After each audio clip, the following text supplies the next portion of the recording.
It really is. We've got plenty of good tennis to look forward to, plenty of big names coming back in action this week in Eastbourne and at Wimbledon. Serena Williams, how exciting is that to see her, having not played the past 12 months? And lots of younger players also coming up, showing us what they're capable of. Coco Gauff, obviously, on the women's game, and Rafael Nadal landing in London today as well. Andrew? Well, was it 2 or 3 years ago that we sat here and we were talking about, well, we stood here and we were talking about Coco Gauff, this young girl from America who had the right attitude and just gave off the vibe of charisma, future success, and now she's a Grand Slam finalist, and she could go all the way at Wimbledon now. It would surprise nobody. Look, somewhere out there, somebody's going to get a great run, probably in the men's and the women's. And there's an immediacy to this event, and there's an urgency to what the players are trying to achieve here. Almost a desperation, actually. Well, in some cases, and then you've got the likes of Jack Sock. There's a former top 10 player who Anne was telling me earlier, because her research was better than mine. Tell everyone what. Yeah, well, 2 days ago he was in the final at Ilkel. There was an ATP Challenger event there, and generally the winner in Ilkel gets a wild card into the main draw at Wimbledon. Jack Sock actually had a match point for a main draw Wimbledon wildcard. Didn't win the match, unfortunately. Lost to a German qualifier who instead has received the main draw Wimbledon. So Jack's here with us. He is. Got to play 3 matches to get in, when if he'd have won 1 point, he'd have been in the Wimbledon main draw. Guaranteed 50 grand and a chance to go further. Goodness me. Listen, we're just going to drop our voices a little bit because Philip Kohlschreiber just actually gave us a bit of a stare there because he can hear our conversations. Should we go whispery? But listen, 3 weeks today, it'll all be over. I mean, that's the thing that's like, oh, it comes so quickly and it goes so quickly. But 3 weeks today, who will be the men's singles champion? Good question. Well, having watched Matteo Berrettini at Queen's Club, very impressive, defending the title, I'm still going to go with Novak Djokovic because he's awesome on a grass court, and even though he doesn't play a warm-up tournament now, he just comes in and technically he's superb. Rafa could make it 3 in a row, but I think it's in that order. I think Novak has to start as favourite, and on the women's side, Swiatek. Talking yesterday, a group of people who kind of know their onions a bit, they were saying that it's a 3-horse race for the men's title. It's just you literally cannot look outside anyone. And they didn't have Andy Murray in that? No, they didn't, no. No, but Andy Murray is back on the practice court. He did sustain that ab injury in the final in Stuttgart. But what about Hubie Hurkacz? Yeah. Semi-finalist at Wimbledon last year, winner in Halle over the weekend. So I think he is... beat Medvedev. Yeah, exactly. So he's a threat. And in the women's, Iga Swiatek, hard to bet against her. She's on a 35-match winning streak. She's won 6 consecutive titles. She hasn't played in any of the grass court warm-up events, but it's hard to see anyone else really. But the only thing about a 35-match winning streak is it's going to come to an end at some time. Possibly, but maybe not at Wimbledon for her. Well, what's also interesting in the women's is with Ash Barty gone. I mean, the likes of Annette Kontaveit is number 2 in the world. You've got Paula Badosa, Ons Jabeur. Yeah, a real threat winner in Berlin. And these are people we don't really know as much about as we probably will in a year or two. And it's time for them to break through in front of perhaps a British and a global audience in a way that perhaps they haven't become household names. Look, there are stories to be told, and you're absolutely right. We've only got 3 weeks to pack it all in. Yeah, there's so much to talk about, and we'll do a fair bit of that over the next few days. Thank you for the moment to both. And we're going to head out onto court 11 in a moment. This is what our actual order of play is, but we're not constrained by these 4 matches. So if the need arises to go elsewhere, then we will do that. So we've first of all got Jason Kubler of Australia, and talking about how close Jack Sock got to qualifying. Kubler has got into the world's top 100, but a week too late to get automatic entry into the Wimbledon draw, so he's here in qualifying as well. He's playing Cem Ilkel from Turkey, Arthur Fery from Great Britain against Thomas Fabbiano of Italy, Anton Matusevich, also from Great Britain, against Christian Harrison, and then we've got Jack Sock, who we were talking about earlier on, against Andrea Collarini. So that is the lineup that we have between now and close of play, whenever that might be. Tonight, best of 3 sets, worth saying at this stage, but best of 5 in the last qualifying match. Our commentators for this first outing are Louise Plemming and John Lloyd.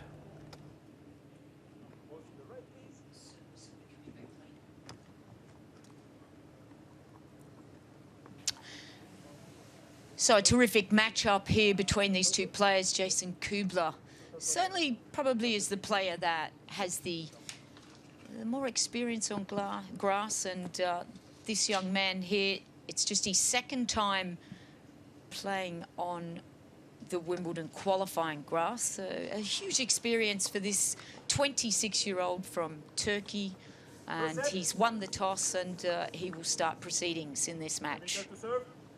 Ready?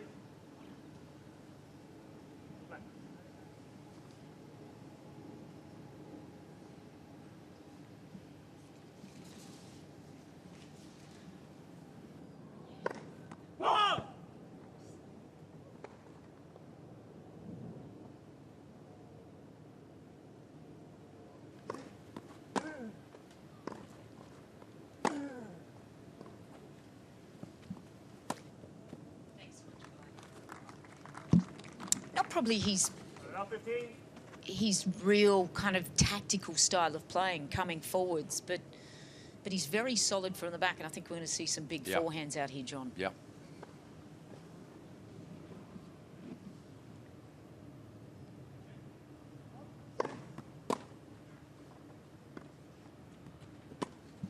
Let the door behind.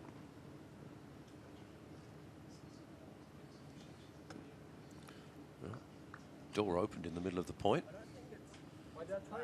Did someone knock? Someone. No, it's a little bit windy. It's okay for the ball. We are trying to close the door first. Thank you.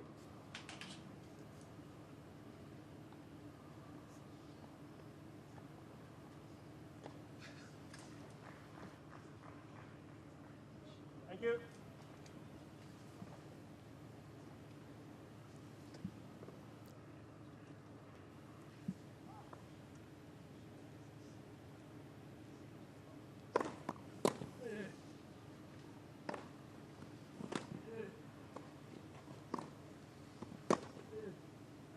Quite a phenomenal story, I think, with Jason Kubler. Just 12 months ago, I was just speaking to his coach, Jared Bunt, and he literally was playing like small AMT tournaments in Australia. We call them gold tournaments, and just traveling around to country tournaments and playing.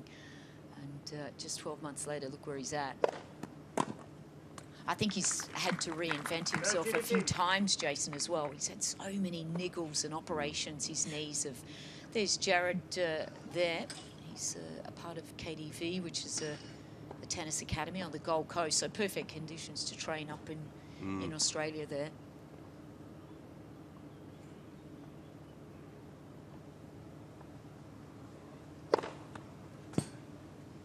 I think a little bit of dust went up there. 40-15.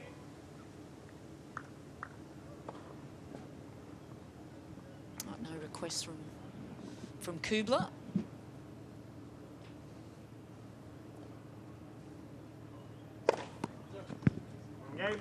Good serve.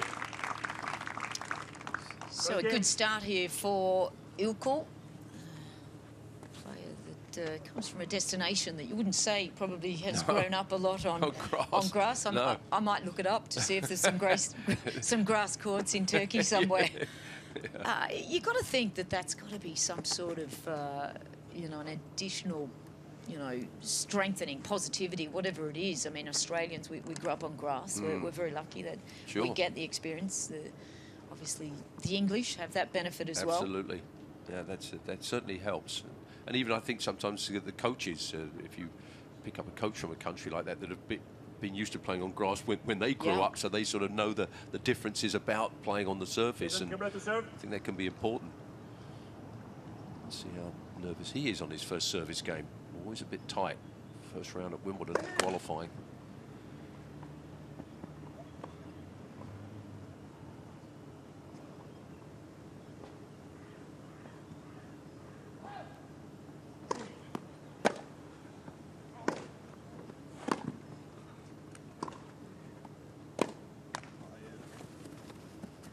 Yeah, like Kubler's positioning, he likes to just stay up really close to that baseline, and I think that's something we can just have a little look at Ilkel, just how close he stays up, or whether he gets back a little. I don't know what's happened there with Jason, whether he's got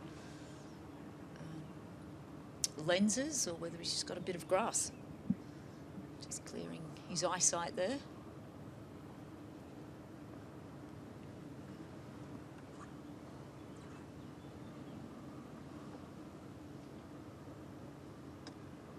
Doors opening again. Yeah. Like you're touching the door? Or? Yeah, from under, yeah. Well, if they don't touch the door, it's fine, but...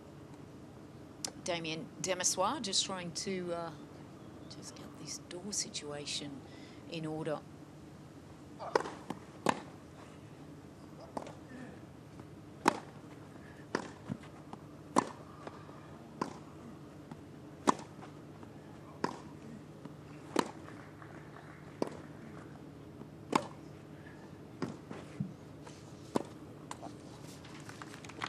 Well, the approach shot was unfortunate there because he had played well in that rally. Ilkel was beautiful ground strokes, particularly the backhand down the line, and got the approach shot, and it was like, do I really want to come in? Not sure. And he just duffed it in the middle of the net.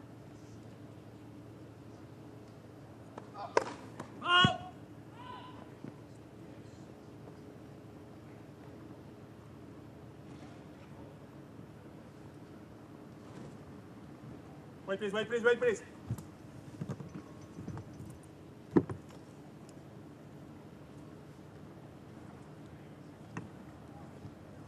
dear.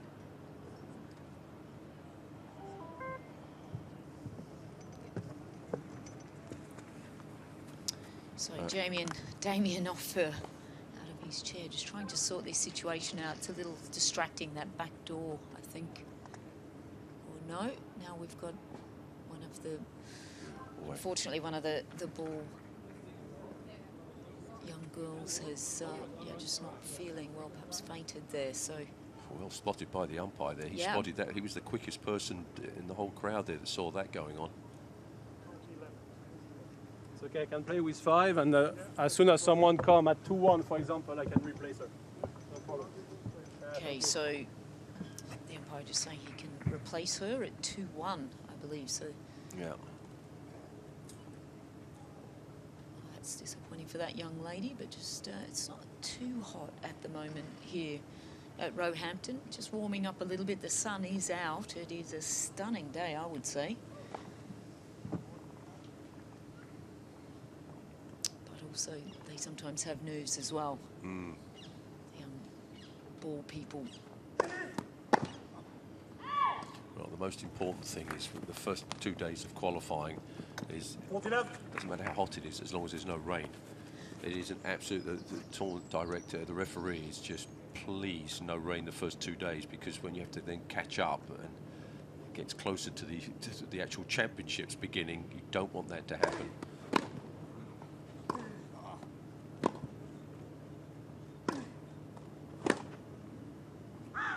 Again, Kubler. Yeah, good play. A good aggressive movement there One from game on. Kubler, looking to come forwards. And you mentioned, John, how many matches that Jason Kubler has played coming into this event. It's amazing. At the beginning of the year, he started off playing 25,000s in Canberra. His ranking at the beginning of the year was around 200, 203, and incredibly, just in almost 6 months, he's ranking up to 98 in the world. It's phenomenal. Good effort.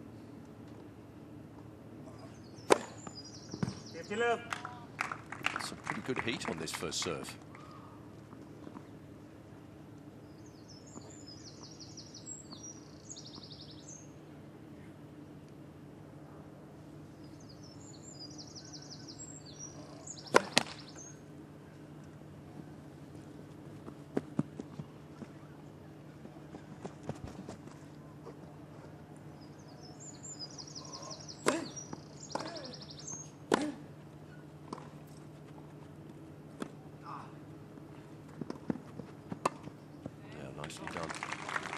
That shot has become such an important part now in the men's game, as well as the women's, but the drop shot. Yeah. And when you think about it, 15, 20 years ago, it was almost non-existent because there was people were sort of volleying, and the drop shot became a shot that was almost didn't exist anymore. Now it's a big part of the game. You're not saying you lack that touch, though, to do that, John. I had the feel, but I didn't bother.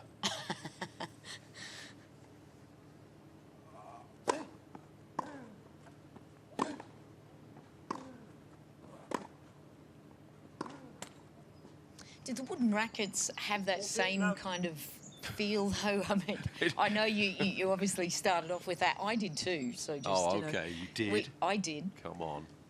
Finished off with something a little bit more that looks like these ones, though. With a slightly larger sweet spot.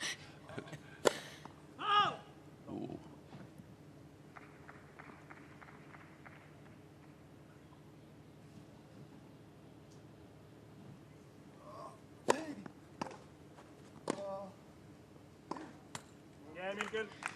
Well, it's a terrific start here for the Turkish man, Cam Ilkel.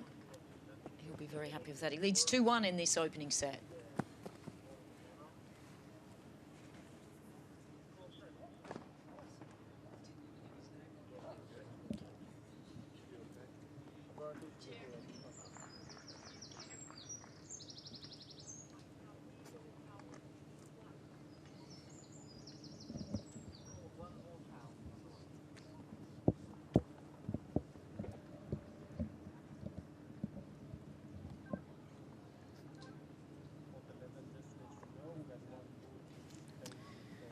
So be feeling pretty happy with himself here. But I think one thing that really stands out, John, is his service. He's got a very handy serve. He has.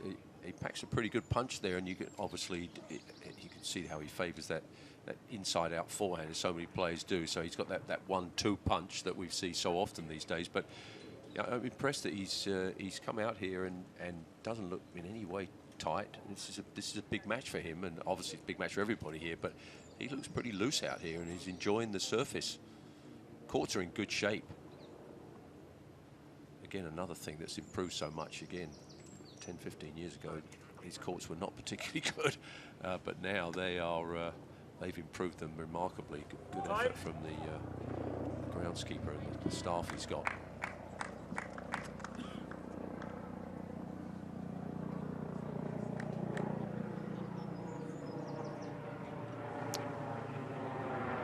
So Kubler serving. Everything on serve. He'll be quite happy where he is at the moment.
Nice and good hitting there from the Australian. I like his backhand. It's quite compact on the backhand. The forehand, he can generate a little bit more pace, bigger swing on that forehand.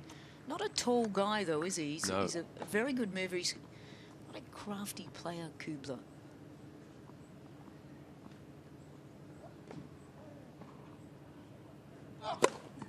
$14-15. Certainly helps just to be able to get that free point 1 or 2 times a game. He's got very good accuracy on that serve, not huge pace.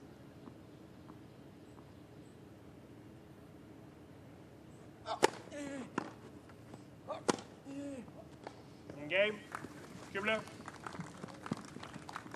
Well, both players holding their service quite comfortably at this stage.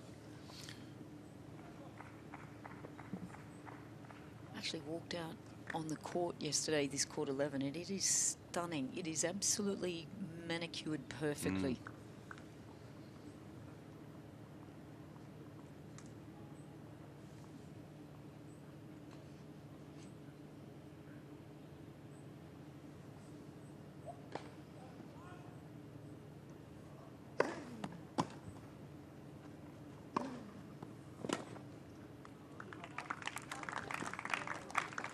15 love.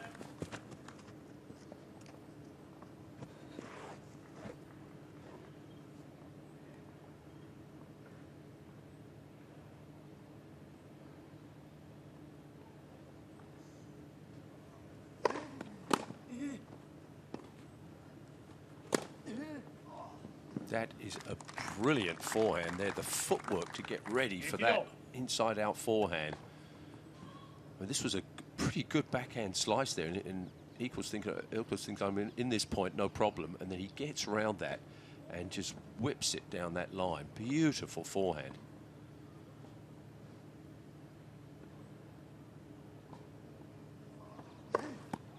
Thirty, 15. 26 years of age is Jem Ilkel, turned pro back in 2013.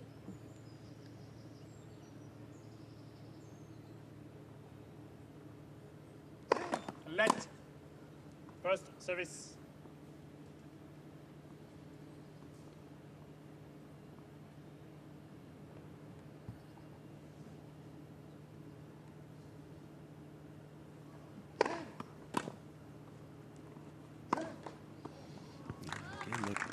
Both players are serving very well. 15.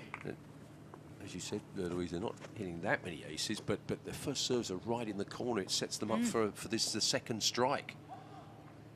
From that position, he's going to win most of these rallies. Both of them are backing up the serve very well. Game, Ilkel. So a handy service hold there. Again for Jem Ilkel.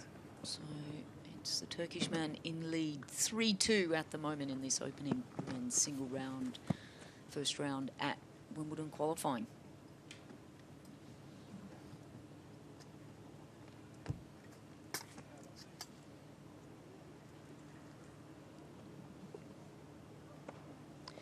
Yeah, it's interesting, just over the weekend and prior to this, all the guys get to practice out on those practice courts, and they don't quite meet the standards of these courts here. They're a little bit rougher, and you know, you look at these courts and the amount of balls that you're able to keep in play, because it's almost like playing on a hard court, isn't it? They're just stunning, and you're seeing a lot of quite good rallies here as well. And also the matchup between these two players, neither have huge serves. They're neither of them at all. So they're all compact, and they're sort of, it's almost toe-to-toe. They're playing the same type of game. It's going to be very interesting who blinks first. Could be the tiebreaker, to be honest, the way they're both playing so far. Yeah, stunning view over the courts here. It's absolutely a beautiful day in action. Day one.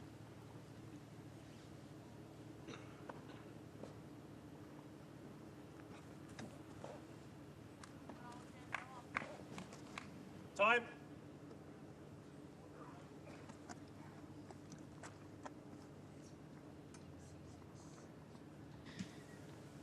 So everything on serve so far. It's Kubler to serve. 15 love.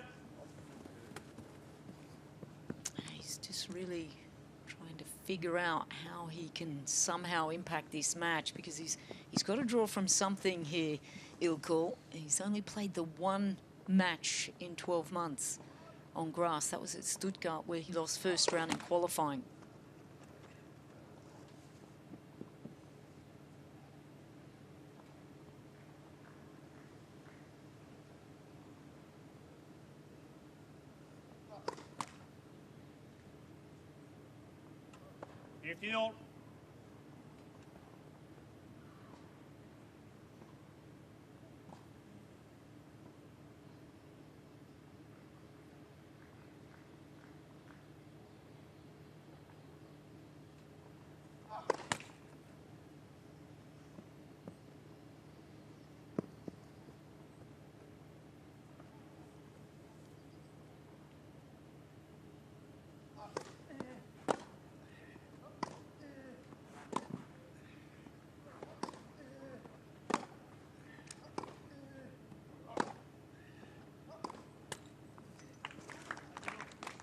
Some good deep hitting there from Ilkel.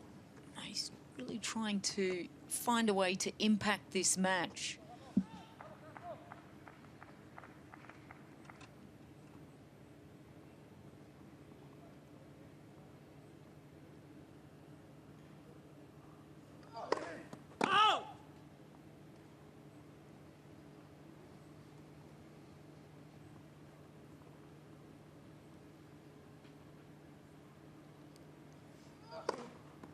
Court.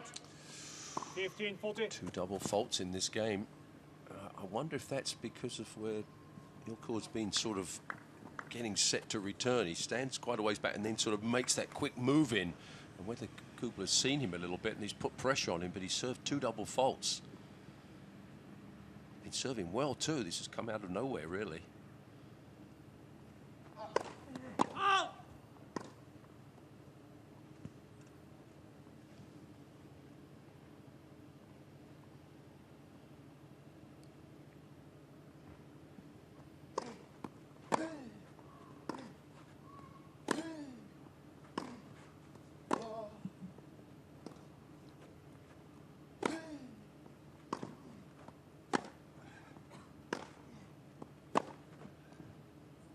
Oh, wow.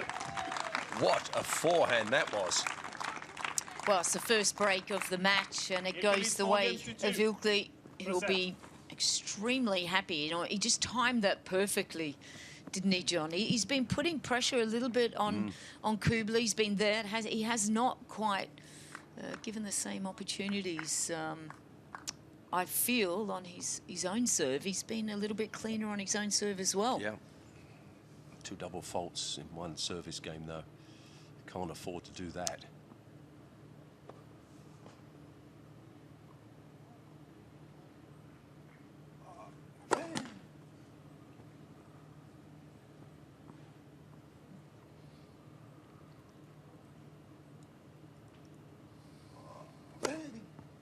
Rather unusual left arm.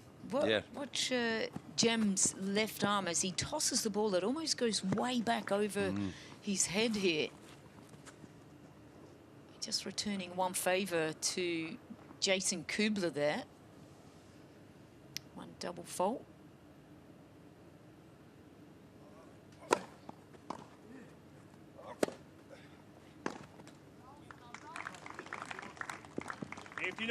Just good pressure here at the moment from Jem. Has not had a terrific run coming through to qualifying as yet, really to make an impact on the grass, but started off very well in this match so far.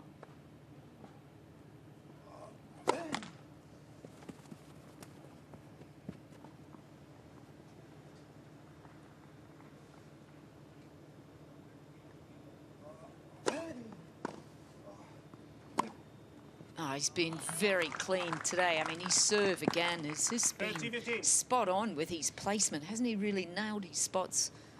He has. And he stands in these rallies, he's quite a ways back in the baseline, but he's very sharp. And when there's a middle court ball, he's onto it very quickly and gets it right on the rise. He's aggressive today, very aggressive.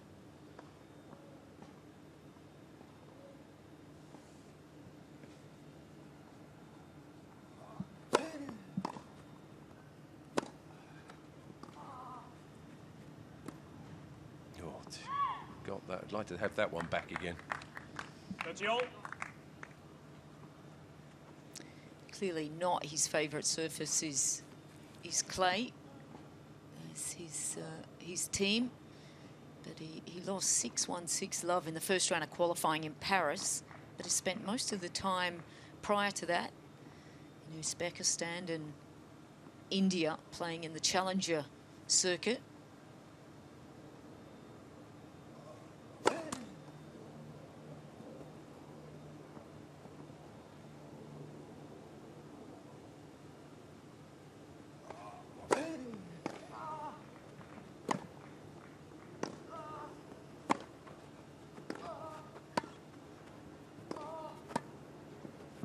Done. Again, carrying on that aggressive mood that he has today. Coming in, I thought actually the first approach shot was not that good. I thought he might struggle, but he rescued himself with a very deep first volley there, and that gave him the court placement, and from there, nice feel just to drop that one short.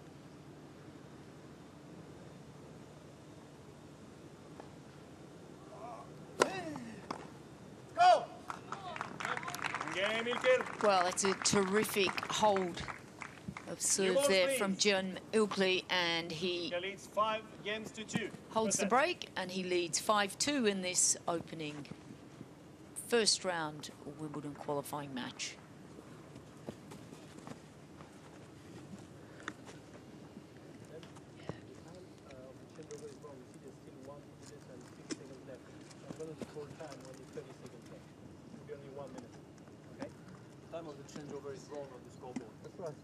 John, we had a look at this serve and we noticed just the toss. Talk me through that. Like, that's unusual.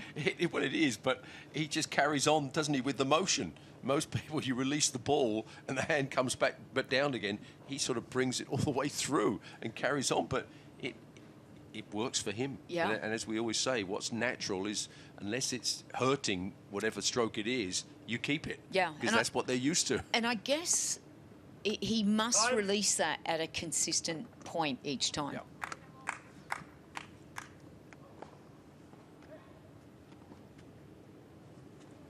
Well, there's plenty of enthusiasm for this young man, Ilkel. And if he can break again, he can take this opening set. Jason Kubler to serve to stay in this opening set.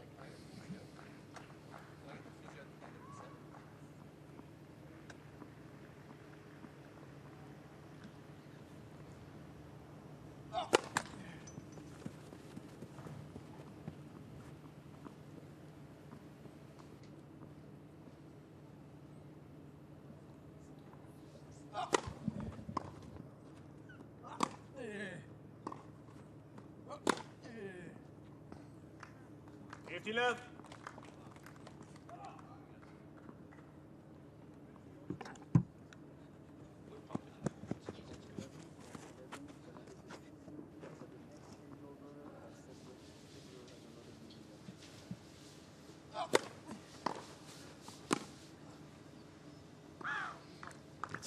It's a tough return. He's not liking this. Kubler obviously doesn't like the score, but a lot of these serves are coming at him from his opponent very early. He's hitting them on the rise, and he's having to react quickly. The ball's coming at his feet on the baseline and giving him almost no time to prepare for the next shot.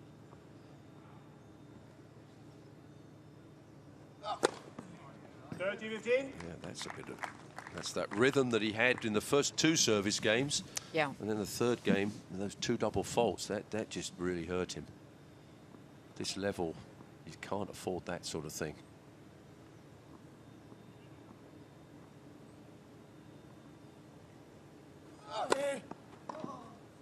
I think that's amplified almost more on grass as well, isn't it? Absolutely. His serve is just so important. He's just played so many matches coming in here.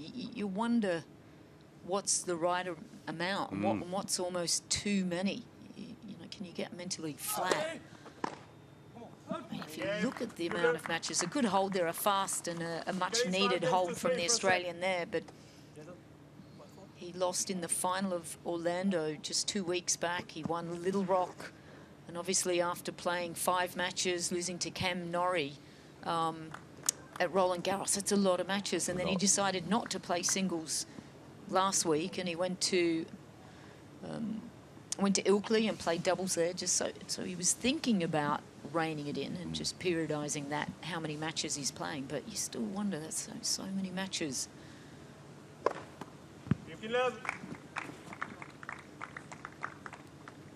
He's continued to serve extremely well. Very well. So surprising. Wasn't the feedback I was getting from coaches that.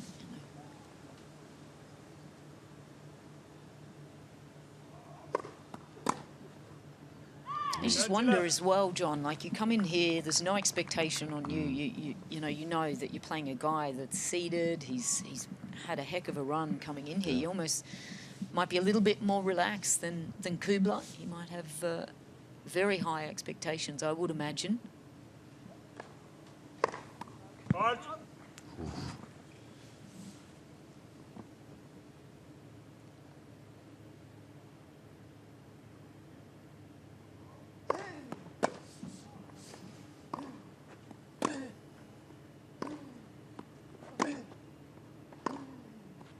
He is playing some sharp tennis today.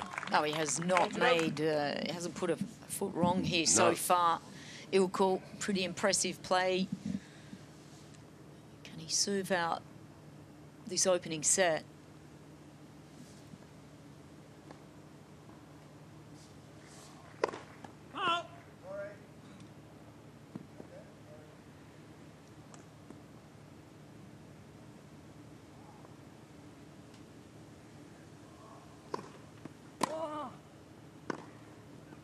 It's phenomenal play from the man who's ranked 237 in the world, playing way above his level. He's taken the opening set. It's Cem Ilkel, 6-3.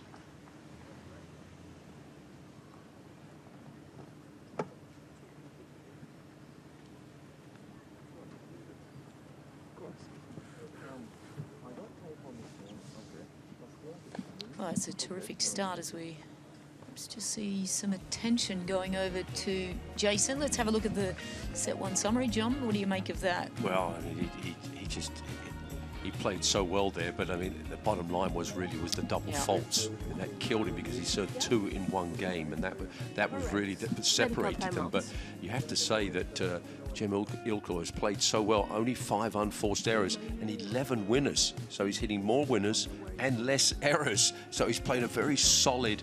And look at the stats on his serve. First points won 87% and 89% when he misses his first serve. Well, you just have to wonder, you know, if I'm Cem Ilkel and I understand what I've just done in that first set, what's the thought process here? If he's saying, can I maintain this? This could be a little bit of a mental thing for him, as we just see some attention for Jason. I'm not sure whether he's got the shoe off, whether it's ankle or whether he's got blisters. But yeah, it's an interesting one because it's been a very clean first set from Cem.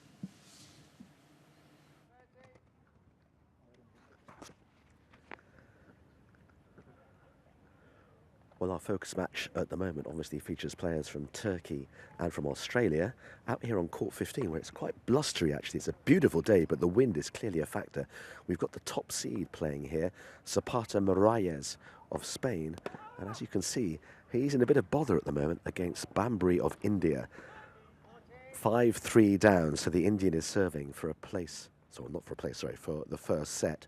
Also worth saying, by the way, that this court 15, you can see there's a great temporary stand here. And this is a really good place to come and watch tennis, and you're right in the heat of the action. It's a fantastic vantage point. Now, just over in the distance over there, I can see Anne Kyothafong. Anne, what are you watching? Yes, thanks, John. Yes, just behind me here on court 10 is Philippe Kohlschreiber against the Frenchman Gregor Barrère. You may remember Philippe Kohlschreiber 10 years ago was ranked as high as 16 in the world and a Wimbledon quarter-finalist. But here he is battling his heart out, hoping for a place in the main draw at Wimbledon once again. He took the opening set 6-2 in just 25 minutes. But at the start of this second set, they've exchanged a couple of breaks and he's got some work to do, as the Frenchman is looking to find his feet in his first grass court event of the season. But I'll keep you updated here. Well, this is a big moment here on court 15, because here's an opportunity for Bambry of India to take the opening set, but he's just been broken, as you can see, with that backhand going wide by Zapata Miralles, who's been a seasoned campaigner here at qualifying over quite a few years. He finds himself top seed this year, as you can see, but they are now effectively back on serve now at 5-4. But it does mean that Miralles will be serving to stay in the first set in just a moment or two. Right, I think the injury timeout's been taken care of. Let's go back to court 11 and Louise and John.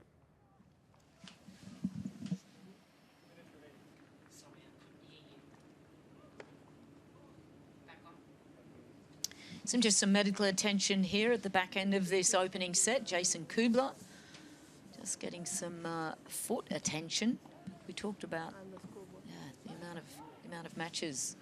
He's obviously played a lot, but there's some serious padding going on that foot there. So that's got, and obviously for someone like, obviously movement is key for everybody, but for someone like Jason Kubler, who's a smaller guy that relies on his speed, if he's in pain like, I mean, look at this. This is a lot of padding going on here.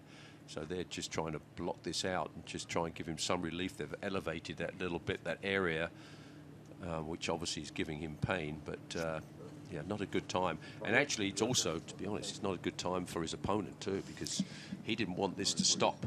He was in the zone. He just played one of the best sets he's probably played in the whole year, if not the best. Seeing the ball like a football, serving 6 aces, which probably hasn't served that almost in his career, and he's serving them in one set, and just smacking the forehand, playing beautiful grass court tennis, and now he's taking a, Yeah. what, it's a 5-minute break. You don't want that to happen. No, and I wouldn't want to be wiping too much of that positive sweat off either. He's No, kind of wiping no. himself down. It's when you're in the zone and you feel that little bit of perspiration and Yeah. that heat. I don't think they should. I always think when you have this break, I wouldn't be sitting down. No. I'd be moving around. Yeah, you should be up. I wouldn't be sitting down there. That's a little bit of a time lapse there for Jem Ilkel, and gee, Yeah, there he goes. That's what he needs to be doing. Yeah.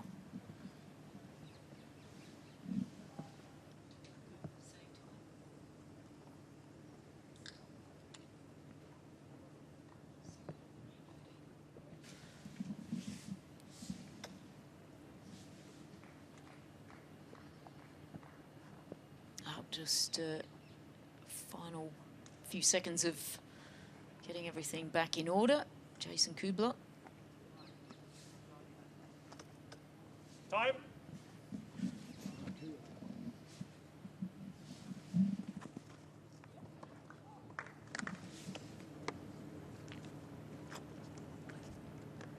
Second set. Kubler to serve. So some work to do here for the Australian, Jason Kubler. Just the one break. But that's the loss of the set.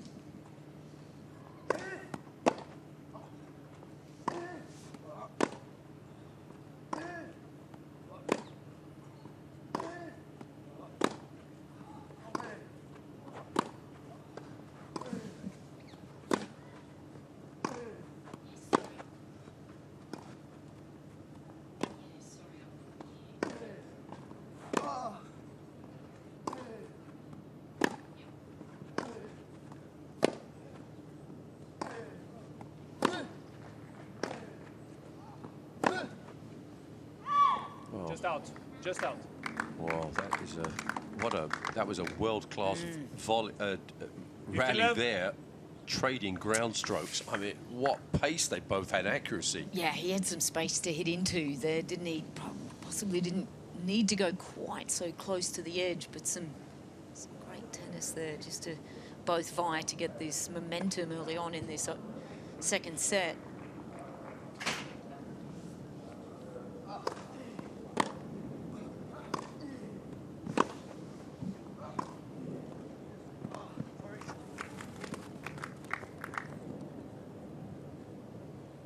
Love.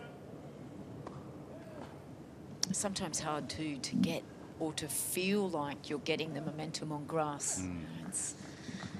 Points can go quick, and some little errors here and there, and very hard to get the momentum. Hard work here for Kubler. 40 love. Pleased with this opening after that long break, and obviously got some foot problems. Been impressive at the start here. Has to manage his serve better this set than he did in the last set, obviously, otherwise he's going to be out of here pretty quick.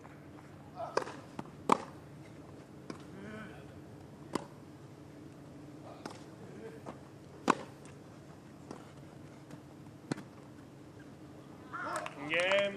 Kubler.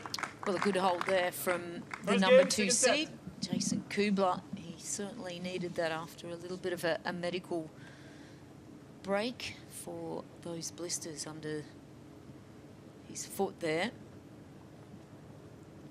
Knows a thing or two about competing here on the grass. Back in 2011, in fact, he got to the semi-finals of junior Wimbledon. I think he lost to Liam Brody, maybe. But showed a lot of talent. I think he was the #1 junior in the world at the time, and had a lot of expectation, certainly from, I think, Tennis Australia had a lot of support, and unfortunately his body just possibly didn't hold up as well as he would have liked. He's had a lot of physical problems, a lot of operations, just showed so much courage to keep coming back, Jason.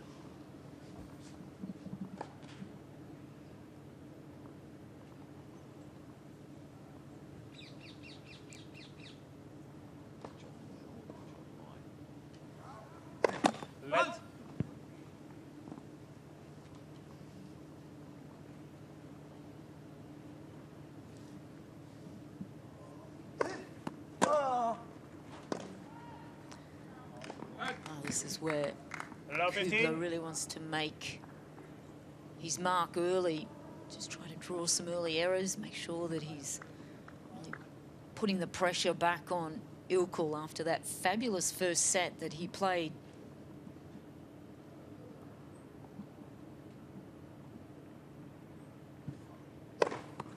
$15.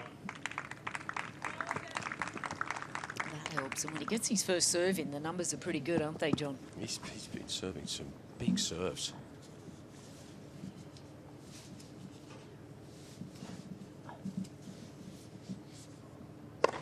Let. First service.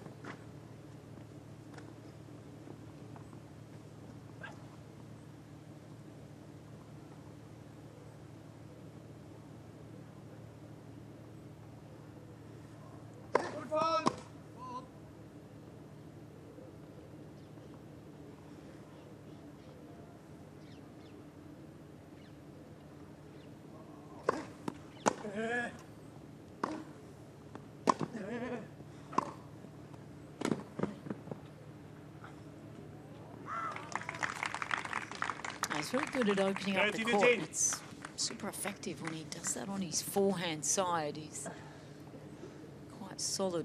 Steps up and just takes a little time away from Kubler.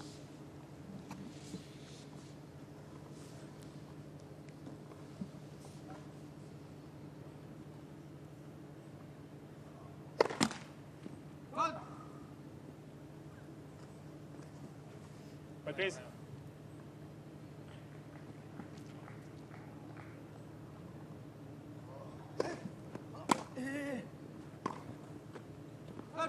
That's a Good good depth. return, wasn't it? Yeah. Took that one early. 30. Bit of pressure on the second serve and a slight opening here. Well, I think this is what is going to play in favour for Kubler, is the fact that he has played a lot of matches. He really is showing signs that he's not panicking here. No.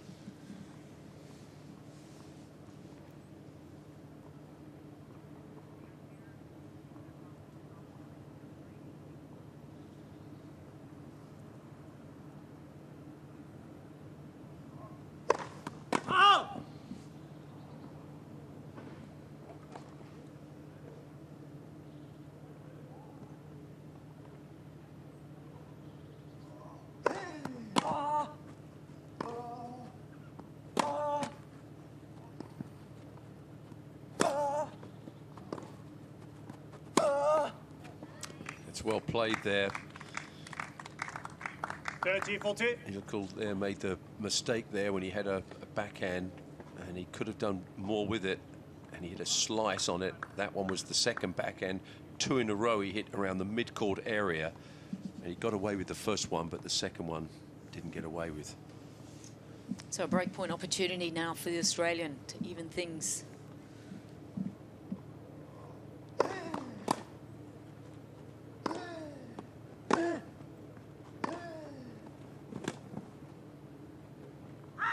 It's been a shot that has been so effective for him, that inside-out forehand. There's the frustration, the look over there from Kubler.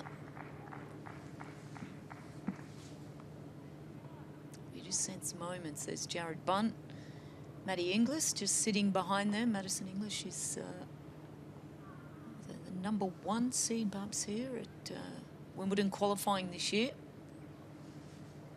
Good friends with Jason. Advantage. Ilkel.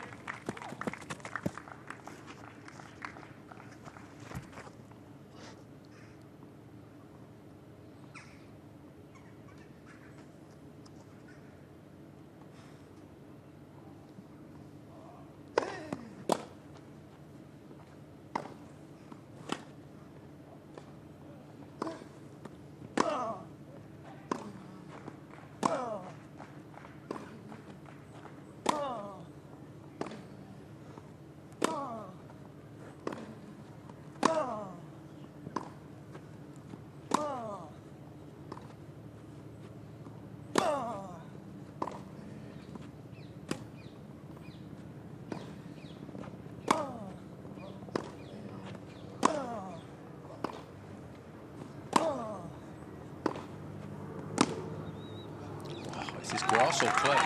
Game, Ilkel. What a rally that was.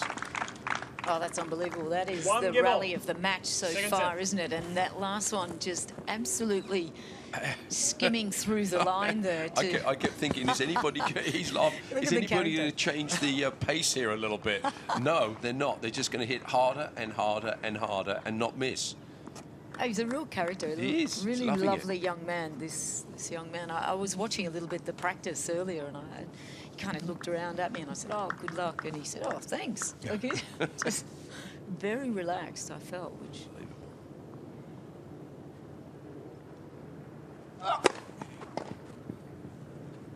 That's big. And it's always difficult to judge because we're not actually out on the court. But to me, the courts look faster than Queen's last week. Queen's, the players were saying that they felt it was very slow. Court was playing slow and the balls were slow, which the balls are the same here. But to me, this surface looks like the ball's going through it a little bit quicker. Yeah, I agree.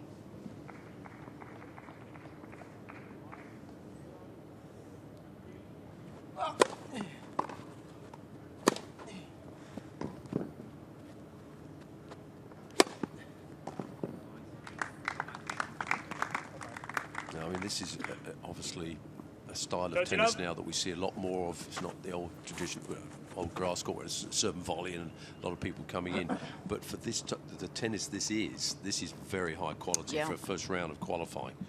I mean, very few unforced errors, sloppy shots. I mean, this is all about aggression and being powerful and taking that first strike on.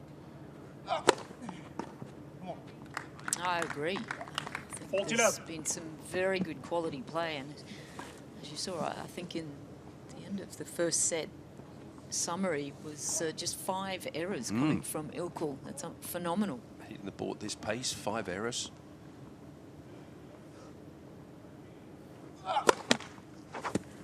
And 11 winners to boot. Exactly.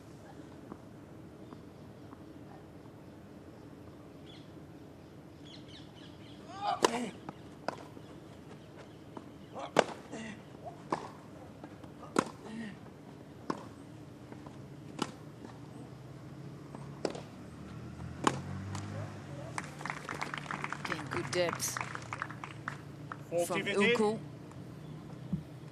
He's been really tagging that line. There's the team. He's worked a little bit with an Australian, Gavin Hopper, as well, over in Turkey. Has an academy there.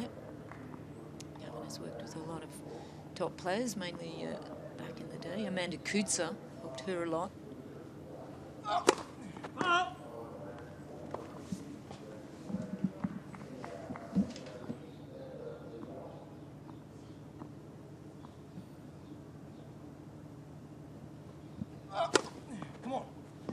Game.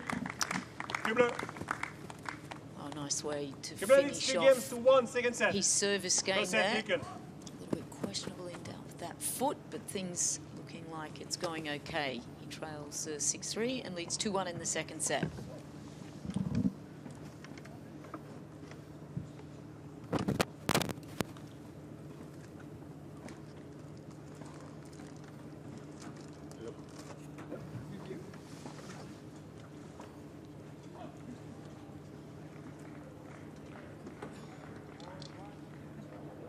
Great ticket to get to come out to Wimbledon qualifying. Not too far, just it's about three miles, is it, About from that, Wimbledon? yeah. Just down the road, and get a ticket here for £10. But you get to see some phenomenal matches, and whether it's the new players coming onto the tour and following their journey, or whether it's an opportunity to see some great players of the past. It's unbelievable, isn't it? That's why I think it's one of the best things Time. in tennis to go and see. I think it's absolutely a great 3-4 days here.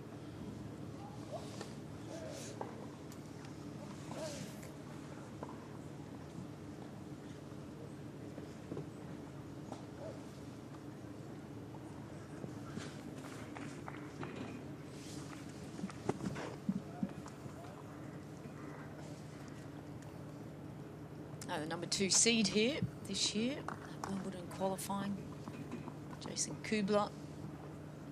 This man here has really been dictating this match so far.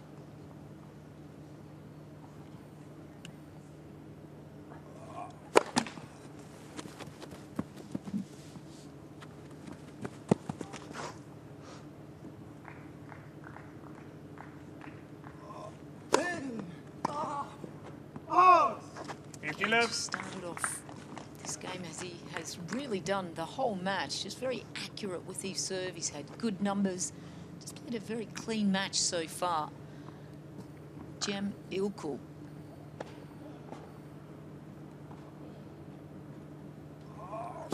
Let. First service.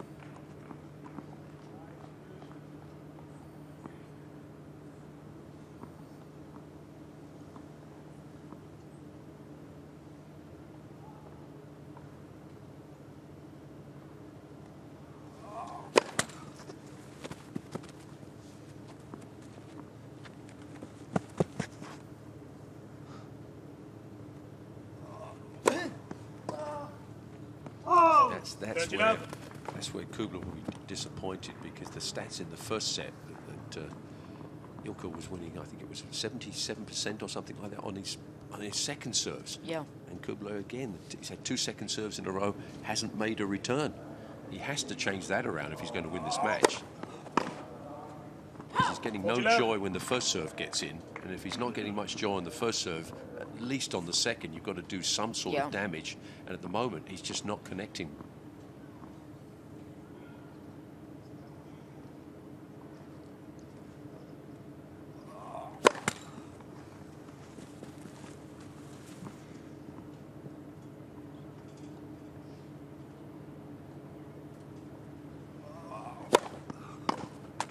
Almost a walk in the park there for Ilkel on that service game, 40 love, and that's got to build your confidence, hasn't it, John? You play an easy service game like that, and then turn around straight away and just go, okay, I'm really going to try to look at him. He's just bubbling with confidence. He's really enjoying himself out there, isn't he?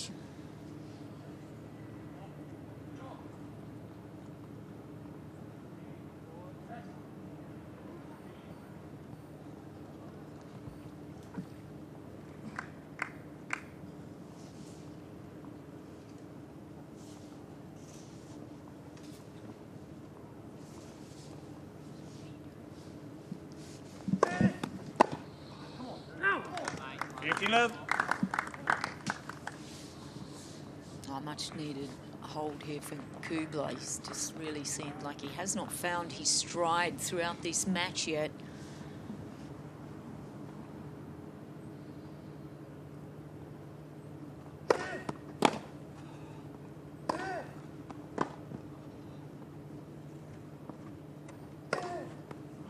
That's more the passage of play that I feel we should be looking to see, that backhand where he can really take that ball early and open up the court. For me, he kind of has not really dictated enough. Look at this forehand. That's also the weapon that he has. He just hasn't really been able to set up those patterns of play in this match yet.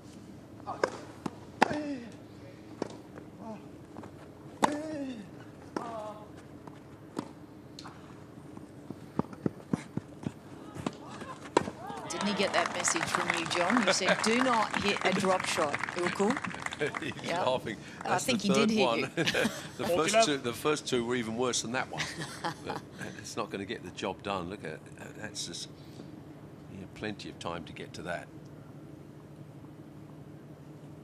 Yeah, good moving here from Kubler. He knows where to go. You just read the racket face on that one. Come on. Again, Kubler. Well, it's another easy service game. The Kubler, 3 games to 2, second set. Into stride. 2 First set, Ilkel. 40 love service games. It's Jason Kubler. Holds the lead in the second, 3-2, trails the first.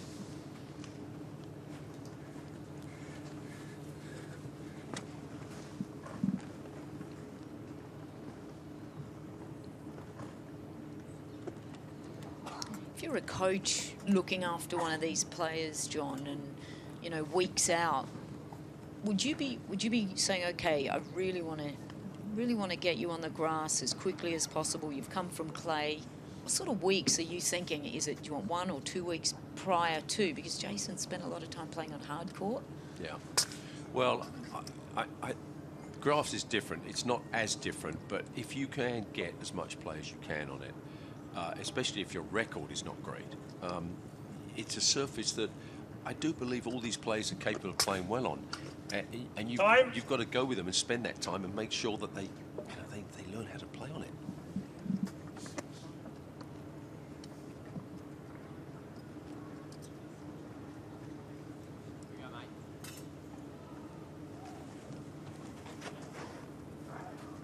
Well, that energy coming from Jem Ilkel, it's infectious. He's really had a great character out here, and that's what I feel Jason Kubler just needs to lift a little bit more in his own right as well. He's the number 2 seed here, Wimbledon qualifying this year in 2022.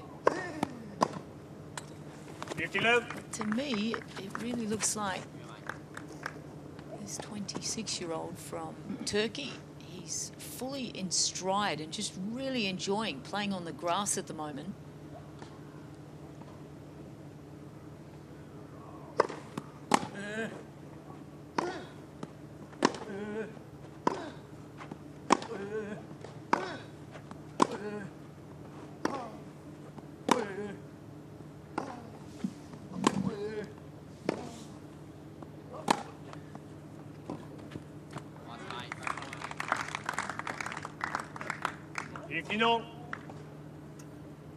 Good solid play there from Kubler.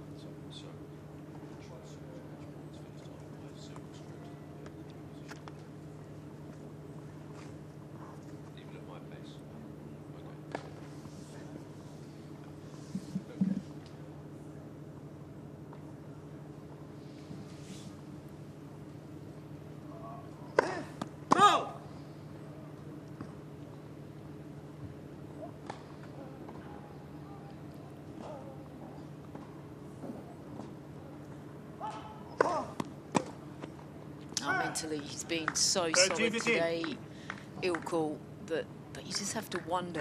I mean, he's really not put his foot wrong, but mentally, is there going to be a moment? This young man lost very easily in Paris in the first round of qualifying, lost first round of the Australian Open qualifying. You just wonder if there's going to be a moment where he kind of thinks, well, maybe I can do this. Yeah, absolutely.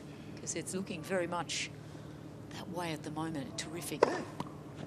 But I think with Kubler, again, there was nothing you can do on the ace, but he had a second serve there the previous point. He's trying to be aggressive, I understand that, but he's taking the ball on the rise on the second serve. And Ilkel is hitting big second serves. Yeah. Maybe stand back a little bit. Don't be as aggressive.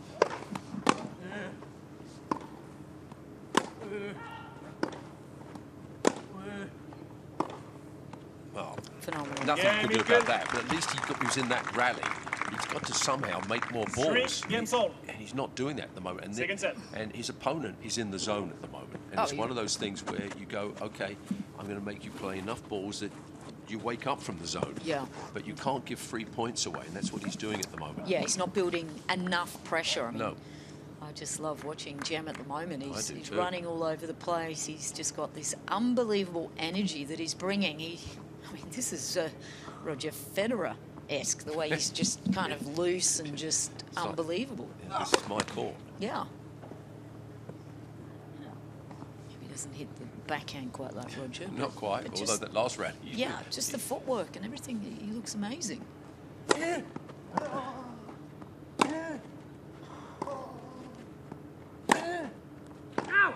Love 15. Kubler just really has struggled so far to find his range, particularly on the forehand. That's the weapon. I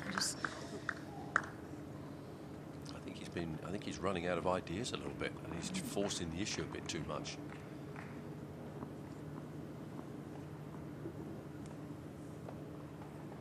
Come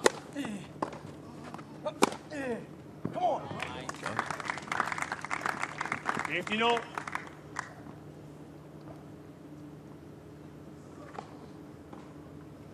Jason's had a good week to practice on grass. He played at Ilkel. He just played doubles, chose not to play in the singles just to save himself. He's played a lot of matches. Come on. I know some players, 13-15. they say when they play too much on grass, they feel like they lose a little bit of timing too. And you often see Novak during Wimbledon just go and practice on hard court, or he'll go and practice on indoors just to get that timing, that feel back. But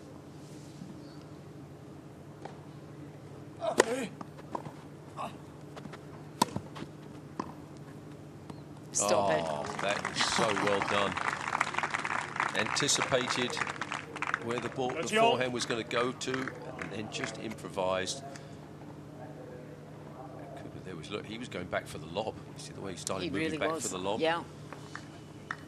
Well, he saw the racket face come open, Exactly. didn't he? And there's only two things you can do there, the lob or that little sneaky. Very clever. Oh, that's a bad error.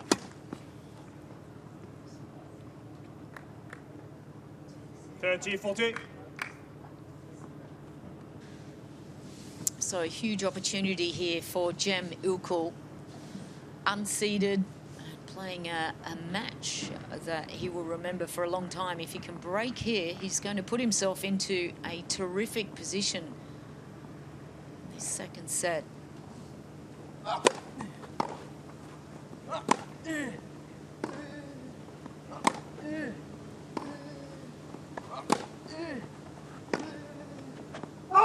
Yes. Just pulled that one wide. He was in that point too. Just thought there on a couple of those backhands, he was a little bit conservative. It looked to me like he was thinking, I'm not going to miss this, and I get a little bit on loop on it, but look at his attitude's great. He felt that opportunity, I think. He was showing that to his team. Back to Juice.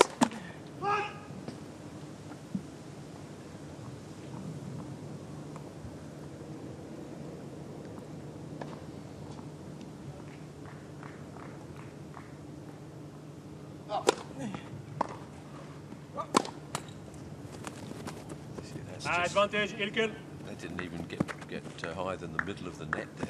No, he just, to Just me, pulled off it, didn't he? just looks like he's a little bit distracted out here. Just, it's not quite in this match, certainly the way that he would have been hoping. He certainly is one of the players that we've all been talking about in terms of confidence and matches coming in here. And again, up against it now, it's Ilkel. Another opportunity. That's certainly coming at the right time and just showing he's got a little bit of fight in him here, Kubler. I think that's the trademark that we saw. It's Jared Bunt, his coach over the grass season.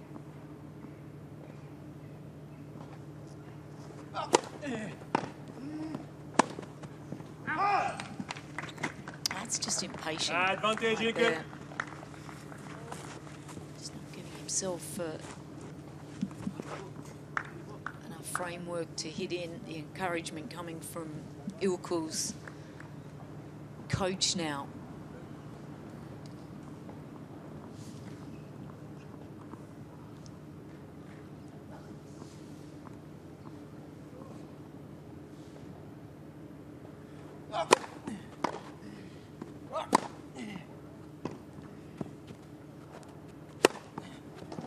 Oh, wow. Well, that had to come off. He's putting himself in a real situation here, Kubler. Ilkel didn't do too much wrong there. The first return was pretty good, but then Kubler just took that forehand and just ripped it and got himself into the winning position. This was not an easy overhead. That seemed to take an eternity. I know it was slow motion, but eternity to get down there, and he had to make that good, and he did. He's been struggling on the juice point. He's playing the ad points well.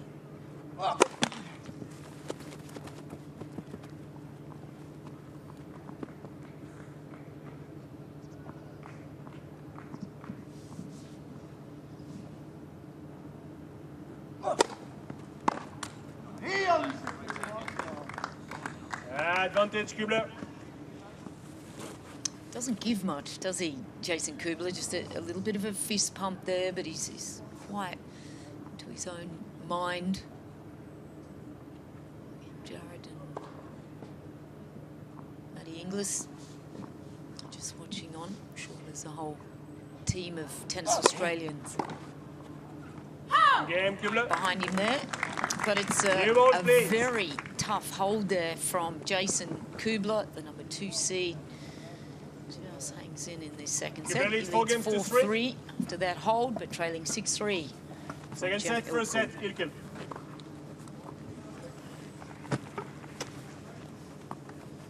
Sorry, can you get some of the water out of the tank there? So, Yeah, I'm just waiting here, John, for just a moment where I feel there's going to be a shift, because really it's been Jem. It's just been solid. He has not really skipped a beat, and you just feel somehow there's just things are not quite in order for Kubler. Yeah, and you just wonder how much Ilkel will just dwell on those break points that he missed. I mean, he was playing so well there and had a couple of chances, a little bit conservative off one of the break points. And then you could just, and he was smiling away, but then and he's still smiling away, but.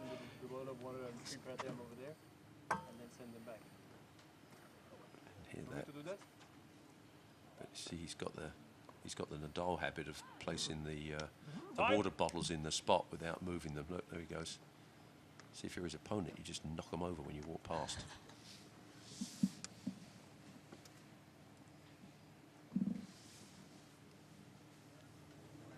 There's Team Ilkel, and certainly there'll be some nerves gathering. This young man, it's a huge match for him. Just his second occasion playing at Wimbledon Qualifying. So it's a big moment. And he does have that one set under the belt, the first set, and he's serving with new balls.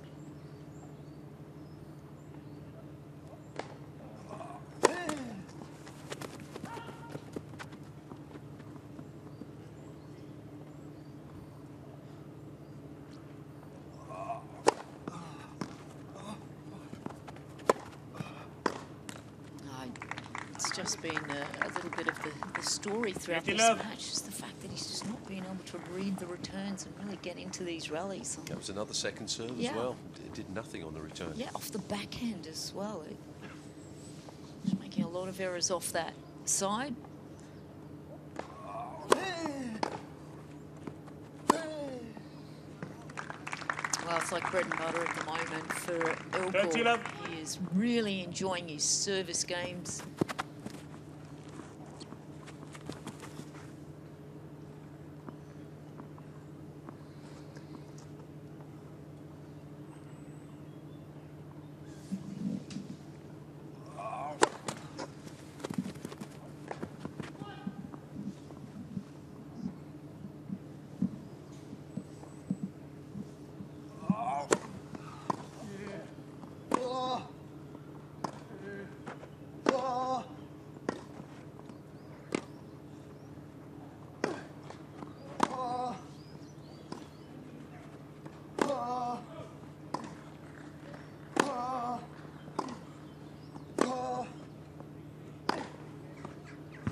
Tennis.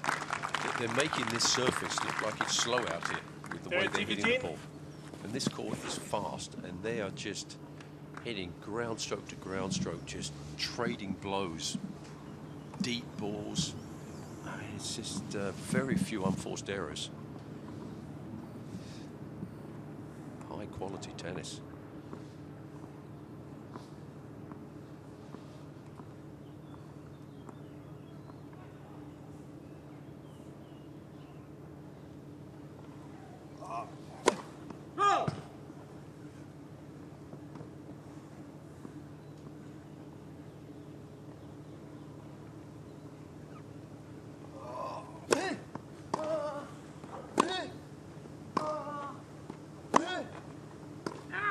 Good.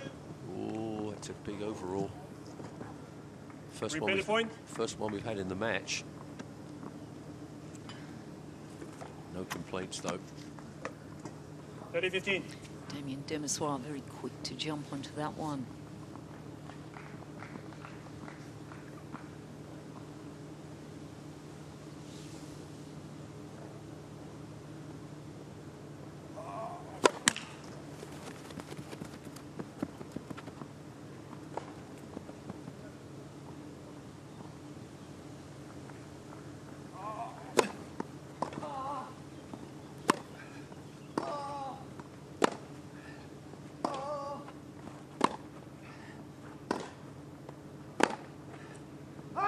Good quality play here from Kubler.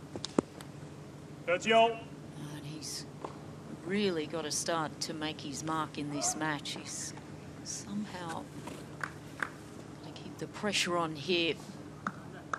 Has not been able to break his opponent so far. Has not really looked to come close, in fact.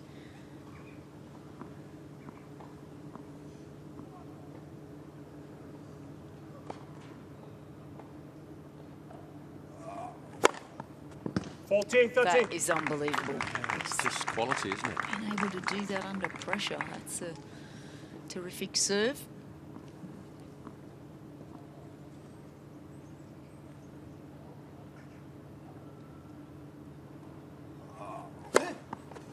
Game. Oh, that's just outstanding. Ilkel. 4 games all. Second set. I could hardly fault the way this young man has gone about his tennis. 26 years of age, and his ranking is nowhere near the top 100.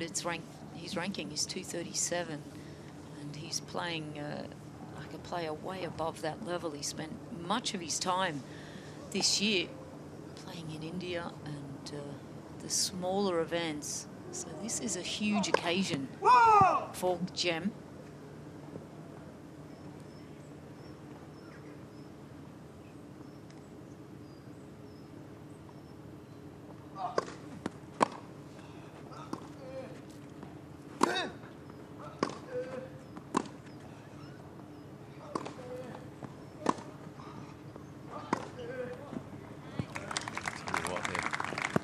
Playing some ball today. You could put this match in a tour event, no problem. People will be saying this is a fabulous match. Ball striking has been exceptional.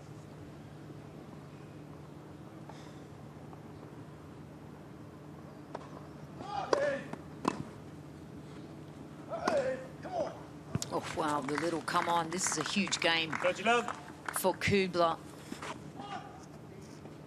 There's just no more time to really make an error in this service game. Not with the way Ilkel has been serving himself. He's been very thorough in this match.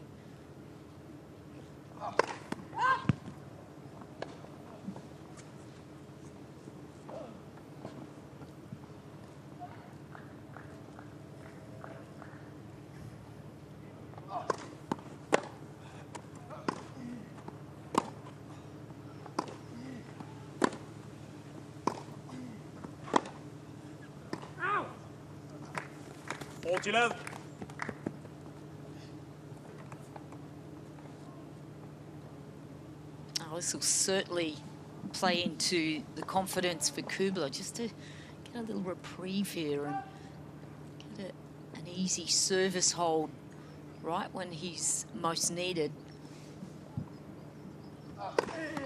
Game, Kubler. Well, and he really puts down some good serves. He's been really working hard to just get himself on top in this second set. Having lost the opening set 6-3, it's Kubler 5-4.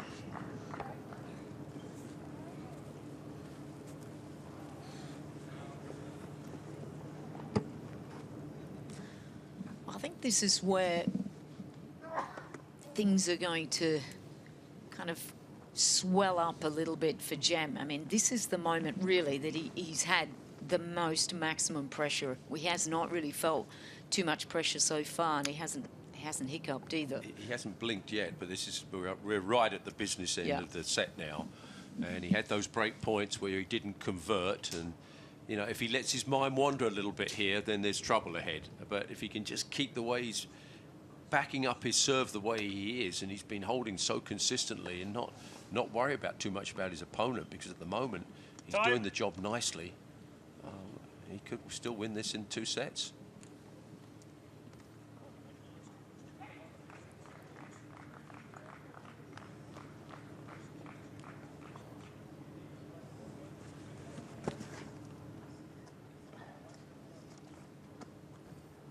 So eyes on the number 2 seed at the moment, Jason Kubler.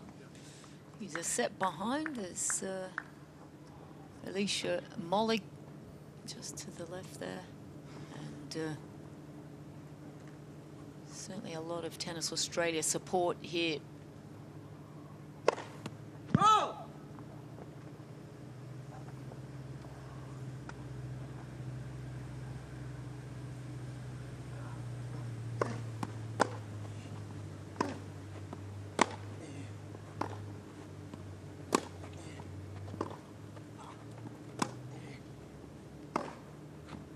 Oh, it's That is fabulous. We don't have the speed gun here, but that's 15 love. got to be over 90 miles an hour, that forehand. Yeah. Oh, it's been... I mean, he crushed this one. Yeah, it's been kind of the weapon, hasn't it? Look at this open stance. Beautiful. The racket head speed. Unbelievable. That's confident.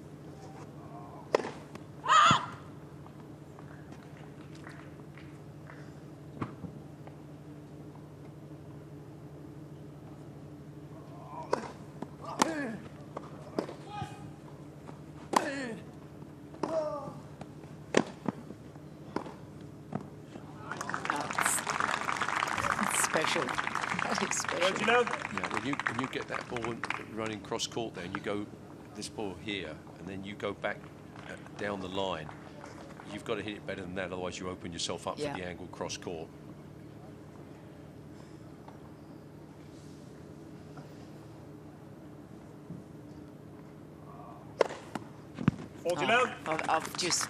I'm so impressed. I've just been looking for just any sign of some sort of crumbling here on this serve, but Not this yet. is phenomenal from Jem Ilkel.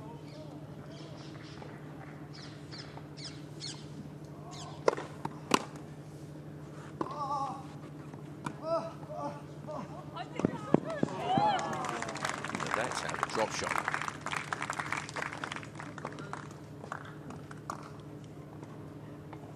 Really good disguise on that drop 40, shot. 15. You see, he looks like he's going to hit a big forehand and then just shortens up the swing. Just bunts it short. Lovely feel.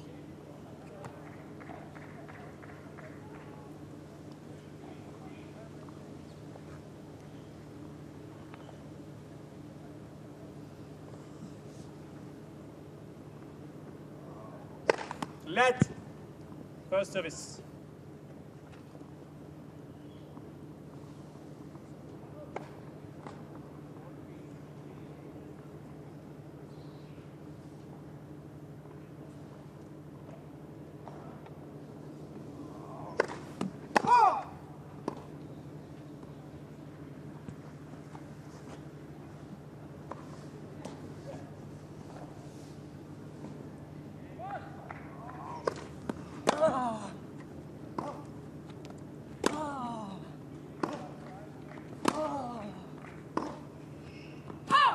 Okay, well, he was up 40 love here.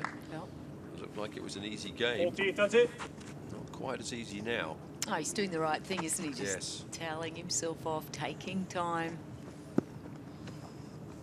Let's see if he hits one of those big aces that we've been watching him on big points. Yeah, he's been loving that one down the tee, hasn't the he, tee, under it's pressure? Oof.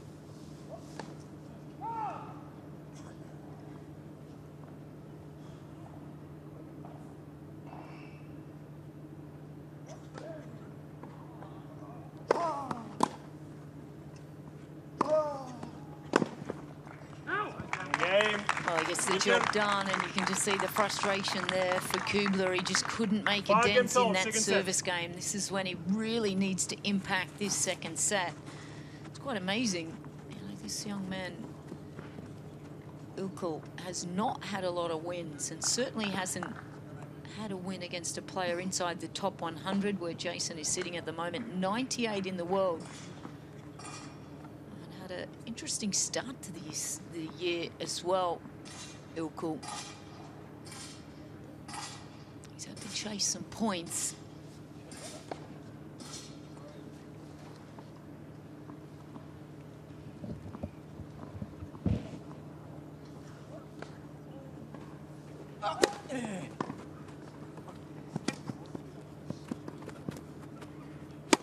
Oh, good play.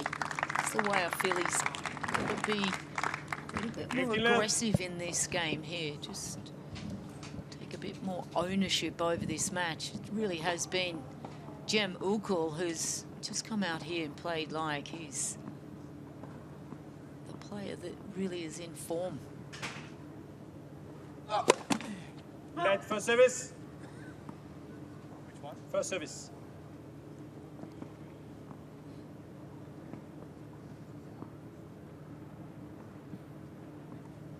Just taking his time here, Kubler.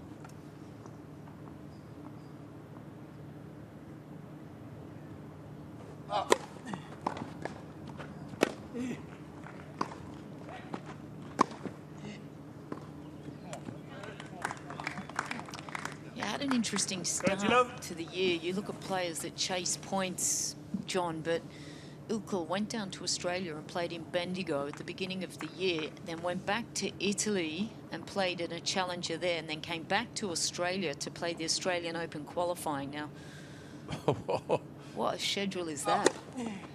14 love. That's a good serve there from Kubler, but then has really spent most of his time in India and playing players ranked around the 800 mark, and has barely had wins. So this is a huge, not even a big moment, this is a huge moment for Ilkel. I'm just so interested to see how he's going to hold his nerve. If Kubler's to hold serve here, maximum pressure on that man on screen.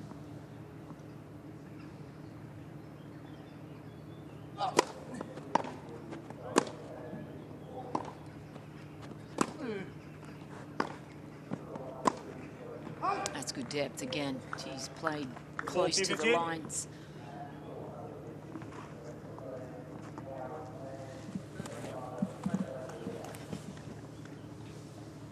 He's got to be thinking a little bit here.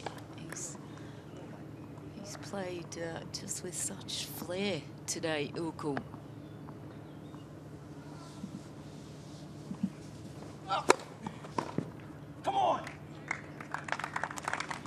So it's a much-needed hold there for Jason Kubler, the number 2 seeds, hanging in tight, and it will be Jem Ilkel who will come out to serve to stay in this second set.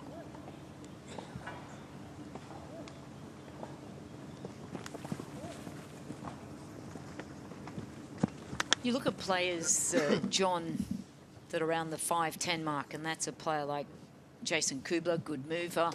You look at Ilkel, he's 6'1". You almost have to say that 6'1" kind of range is about perfect for tennis, isn't it? That fits into the Federer, the kind of Nadal. Yeah. You know, even Novak's a little bit taller than that, but right. Well, it's yeah, it's a pretty good build, I think. And it's been such an impressive match from him so far, isn't it?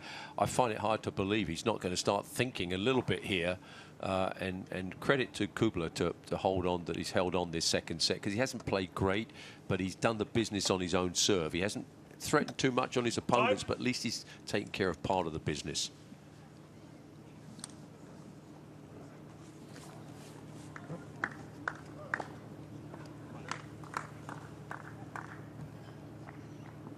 So maximum pressure here for Jem Ilkel.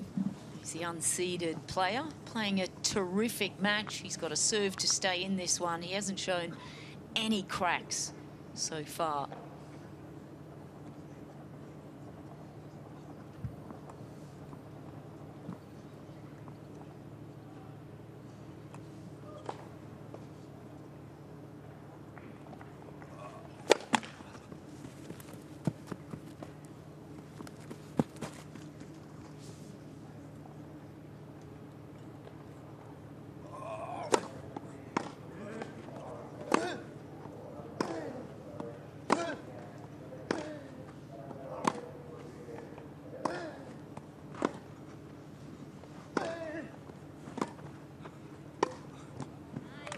Terrific, yeah.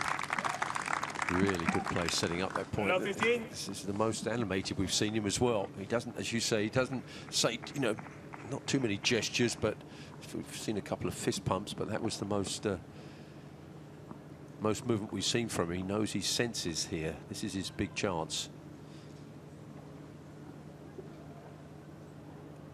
Oh, well, that's just a... It's been a pattern, really, isn't it? Any big point, this man in the picture has come through so far. Unbelievable.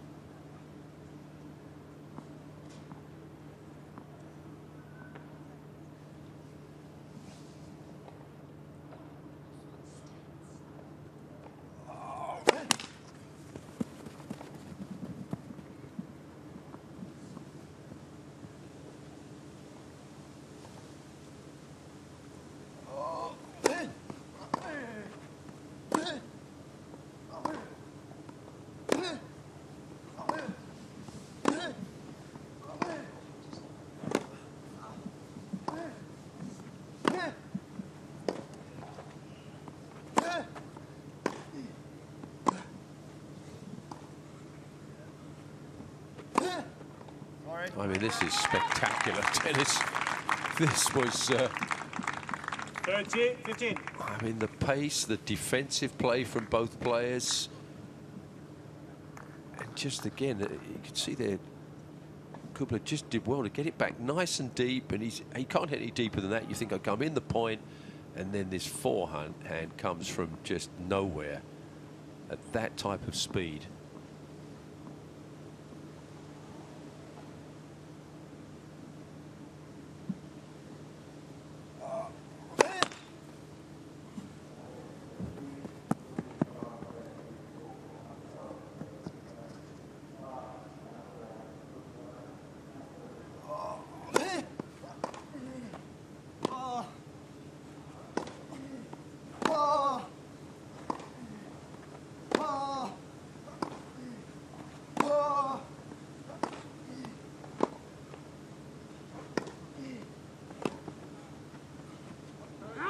More aggressive play here from Kubler, and he's really trying to time his run here. He's created a few, just one, in fact, break point, so he hasn't had a lot of success, but he certainly is trying to create another opportunity. Ilkel has had 4 break points, taking 1. Obviously, that was in the first set. Can you stop, please? Thank you. First serve percentage from Ilkel has just dropped a little bit, serving at 54%. It was much higher in that first set.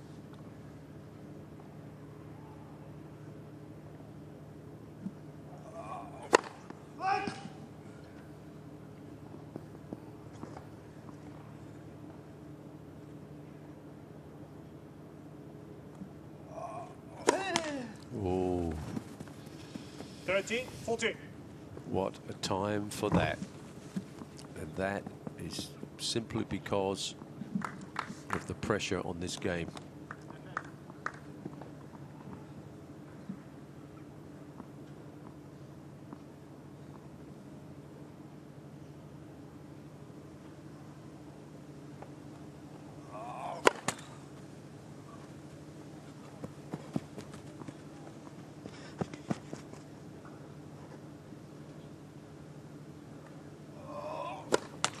Oh, no, you've got to be kidding me. 10 second set. Kubler. Well, that is a very 7 games to 5. disappointing finish there 1 set all. to Jem Ilkel, who has really played just a solid match so far and has not even looked like being broken throughout this match. But it's the number 2 seed, Jason Kubler, who evens things up. It's 6-3 Ilkel, 7-5 Kubler.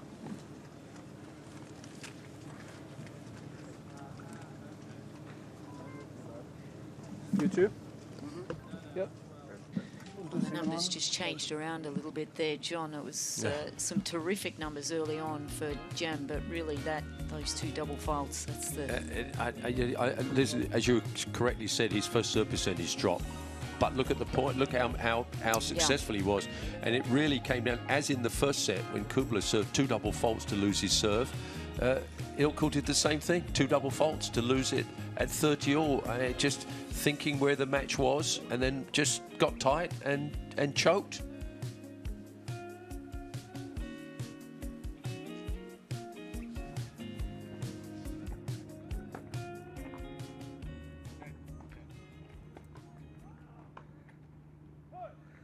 The pressure of qualifying never better illustrated than the end of that second set, back for the third in just a couple of moments or so.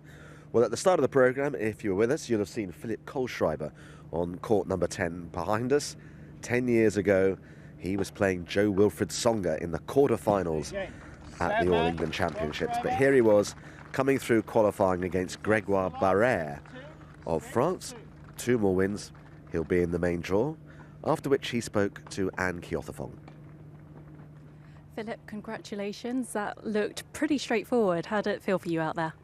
Yeah, quite happy. I mean, first grass-court match of the season, practice on hard court, but I felt the ball pretty good. And I think if you know tennis players, I'm a good mover, especially on grass. You need to be or have good and quick footwork, and it helped me a lot. Yes, we know you're very capable of playing well on grass. You are a former Wimbledon quarter-finalist and you've played in the main draw at Wimbledon on 16 occasions. How would it feel for you to be back there again this year? Of course, I mean, funny story, it's the first time for me in Roehampton. So it's been a great and wonderful career. It's going to be my last tournament. I'm going to stop after the Wimbledon 2022. And so I'm pretty happy that I have another match here. And maybe I make it to the main draw. Well, let's hope so. Wow, we had no idea about that. So what are your plans then for post-professional tennis? Well, I don't really have yet a plan. I just, want to finish, and then for sure it's going to be kind of a special moment. So I'm more a quiet person. I don't want it to be, saying like it's my last season, blah, blah, blah. But now few people already know that's going to be my last tournament, and I try to just enjoy every match. It's been a very long journey. I had great memories, especially here with the biggest success in a Grand Slam. So yeah, maybe the last, breath is pretty long this year. Oh, well, we wish you the very best of luck because you've had a fantastic career, and we hope it doesn't end anytime soon this week. Thanks a lot. Philipp Kohlschreiber, one of 7 German men in qualifying here at Roehampton this year. And actually there are an awful lot of Spanish players, not surprisingly, involved in qualifying too, not least the number 1 seed who we were following a little bit earlier on, out on court number 15. This is Zapata Miralles playing against Yuki Bambri of India, who actually served for the first set. But he also found the pressure a little bit too intense, served a couple of double faults, and at the end of the day, the top seed is through with a little bit of a hiccup. He also has been chatting to Anne. Barnaby, that was a tough start to the match, but you found your way. Yeah. It's the important thing is that I won the match. No, I start a little bit nervous because I don't play any match in grass this year, and also Yuki play with very good level from the beginning of the match. But yeah, after the first set, I feel comfortable, so very happy. Good. You recently qualified and reached the 4th round of the French Open. I know you love playing on clay, but what's the biggest challenge when you make that transition from clay to grass? Yeah, this is true. No, I prefer to play in clay, but also my game, I think I can play good in grass. Last year I passed the qualis here, and always when I come in, I feel comfortable. No, so I think I need to play aggressive for make a pain to the opponent in grass, and I think this is the important thing. Yeah. And you're feeling confident about your next match? Do you know who you're up against? No, not too much confidence. It's okay that I won first round, but I don't play too many matches. After Roland Garros, I lost first round last week, so I don't feel with too much confidence, but I try to find the next match more confidence and try to win. Okay, best of luck. Thank you. Thank you. And Anne talking there about qualifying at Roland Garros and making it through to the 4th round. Don't forget, many moons ago, 1977 in qualifying, somebody came all the way through here, ended up going to the semi-finals, and his name was John McEnroe.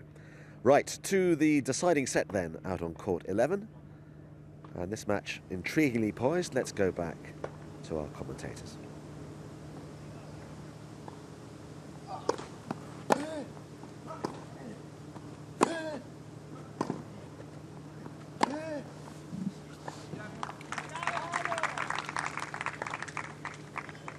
That's going to be very interesting, I think, just to see how this young man just regroups here after what was a little bit of a disappointment. He's certainly come out and just thought, all right, let's get back on with it. I like his energy again. He's really showing good character on court so far.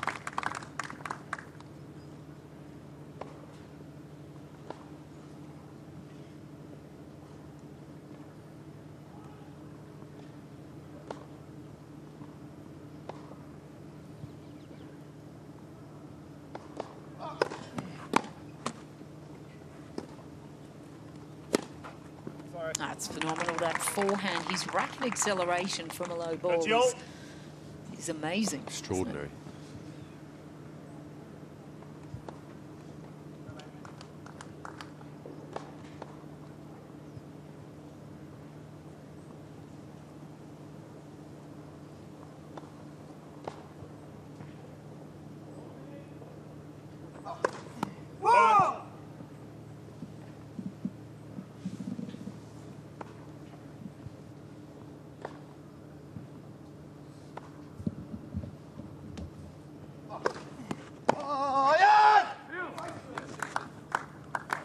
40-30.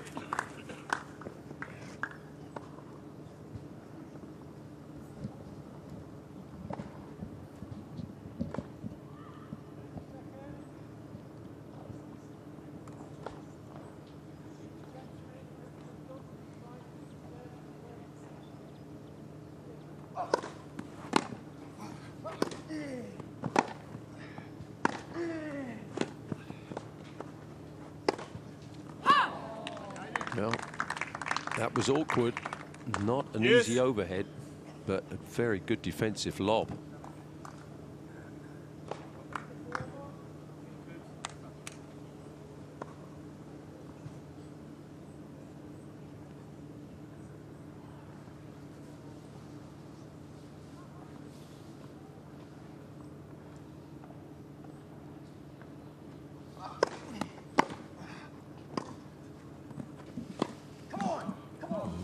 Chance there. Advantage, Kubler. Yeah, he's mad at himself because he was in that rally.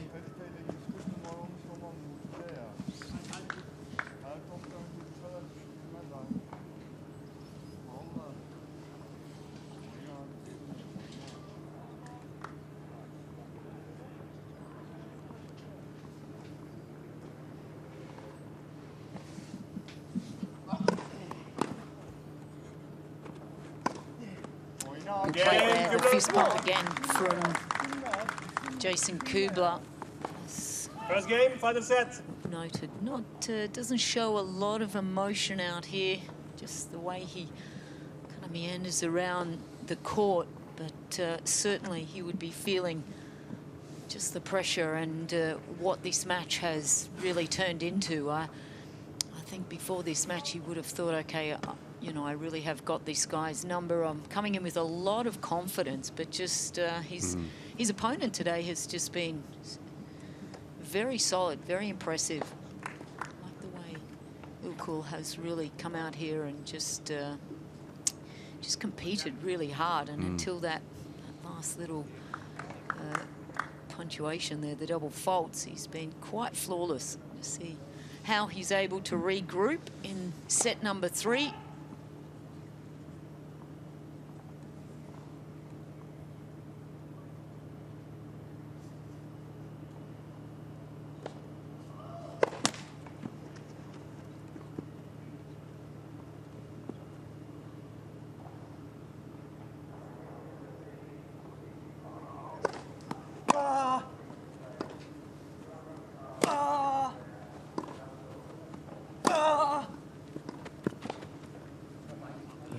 Great attack there. 15. He hit that forehand and then just was lightning getting in the net there with quick steps. And Ilkel saw him there and put off his passing shot. Good start to the game when you're playing against someone who's serving well. And you get that first point, just puts you in such a good frame of mind.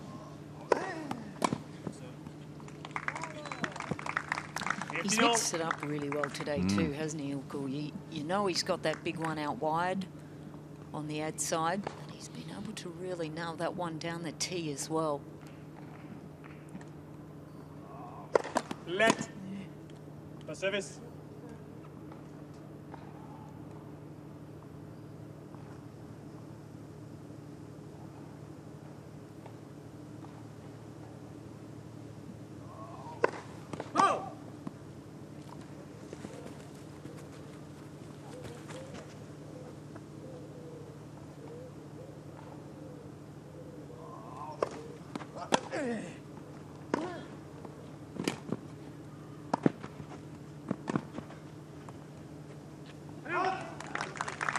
Beautiful transition play there from 30-15. Ilkel. I haven't seen a lot of that today. Hasn't been sneaking in that much, certainly not as much as Kubler.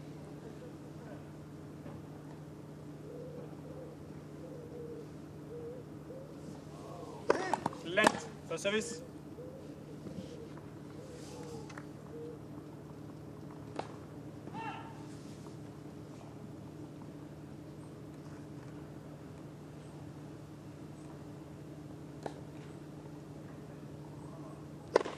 Let. For service.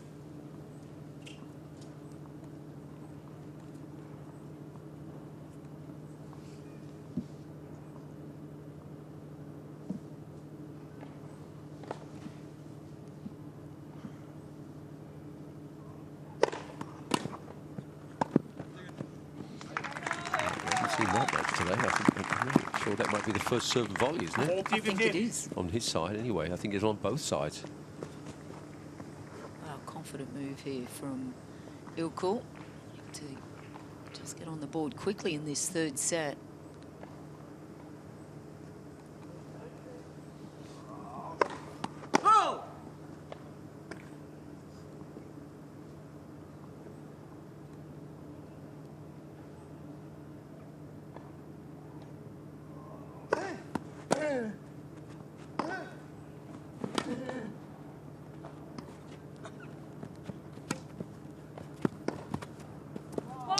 There you go. He got away with it. He had to win one, didn't he, John? It still was a bad drop shot, but he got away with it. One game We on, have final not set. seen some great shots coming from that part of his game, Jem, but he's got kind of a little bit of a smile there, because that is the first time that he's had a victory on that drop shot. So one apiece. Things back even here.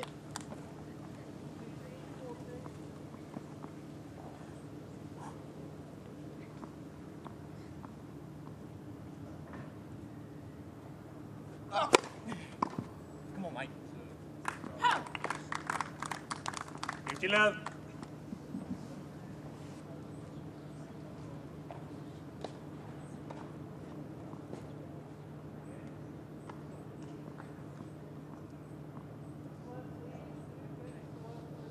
Come on. 30 love.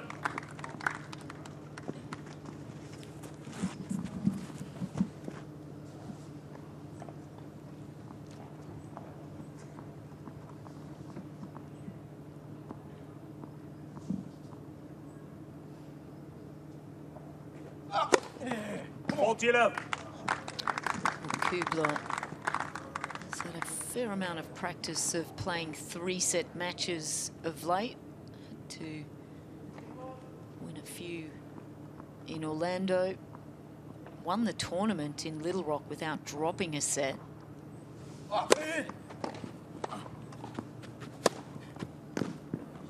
And that's terrific play from the number 2 seed, Jason Kubler. Just keeps his nose here in this third and final set. It's men's Wimbledon qualifying, day 1. It's 2 games to 1, final set.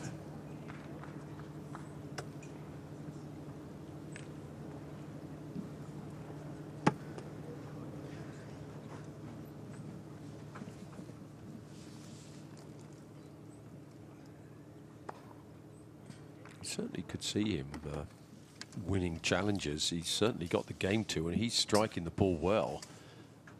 I mean, not an easy person to take on, and you can. He just had a bit of a wobble in the first set with his service game. The second set much better though, much more solid.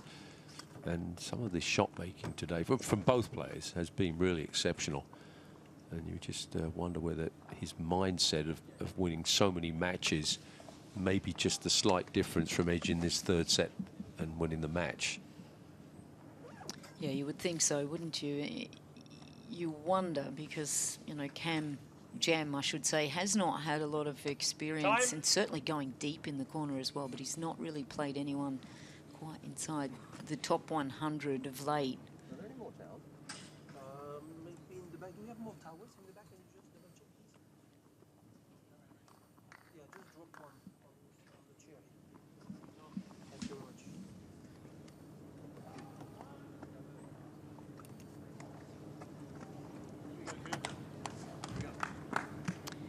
So it's Jem Ilkel. He's been serving extremely well throughout this match. Just that tiny hiccup.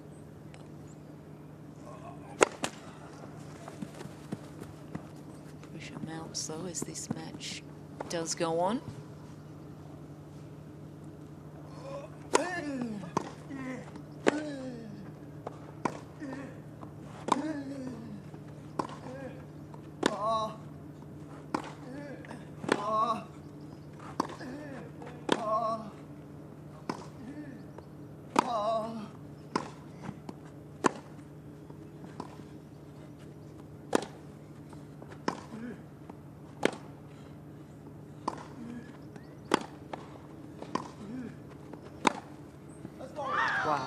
That's unbelievable. What a rally. And I just get the sense that there's a little bit of a shift in terms of Ilkel's service percentage has just dropped a little bit. And we talked about Kubler's returning. He's starting to find the court a little bit more confidently now and more consistently. And look at that focus from Kubler.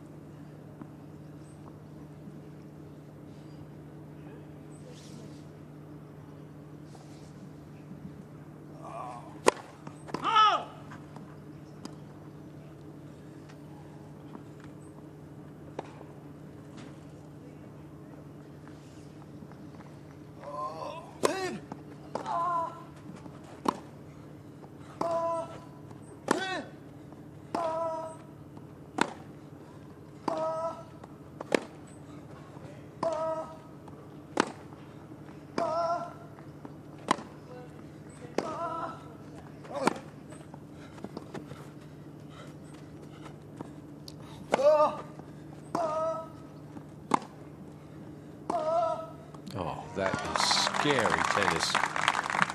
What a lobbing hit there. And there you get first sign where he actually was taking a little break there. 30. And this was an exhausting rally. The trading backhand to backhand was just phenomenal here. Well, and I noted that Ilkel, he's got some solid looking thighs too, but at the end of that rally, he was certainly, he was feeling it. Terrific tennis from Kubler here. Great tennis from both players.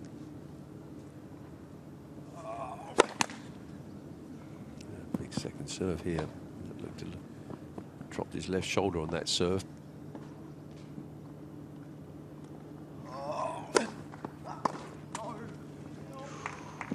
Oh, that's a missed opportunity. You'd love to have that one back again, because the wins on second serve as well have dropped significantly for Ilkel. It's only around the 50% mark. That was way higher in the first set too, but the first serve percentage has gone a little AWOL for him.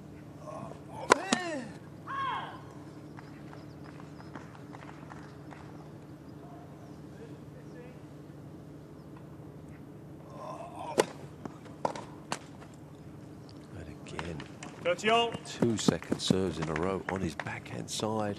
Just normally such a solid return.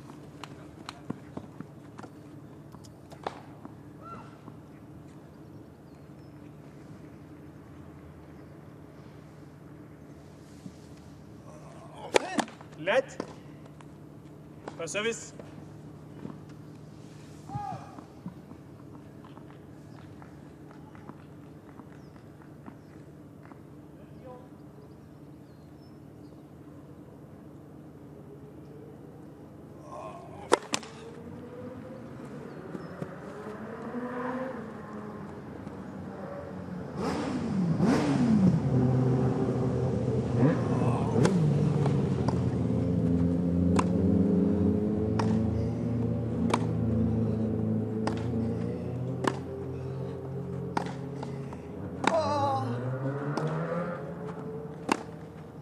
Out. Oh no. Yes. Well, he's sticking with the call there, Damien. Thanks. 30, 40. Blow there for Ilkel, and now this is a huge opportunity for the Australian to just make this little break in this third set.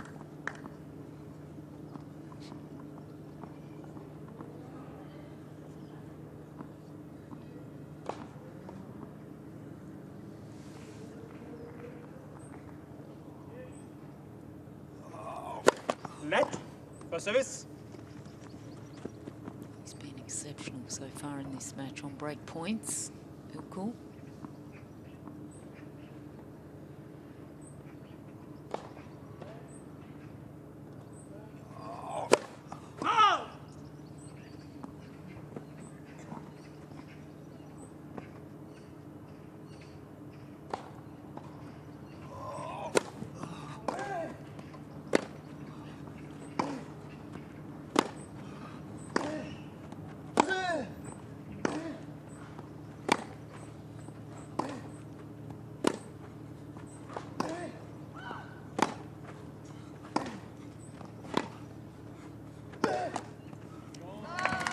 terrific play from the Australian Kubler with the fist pump there, just timing his charge perfectly in this third set.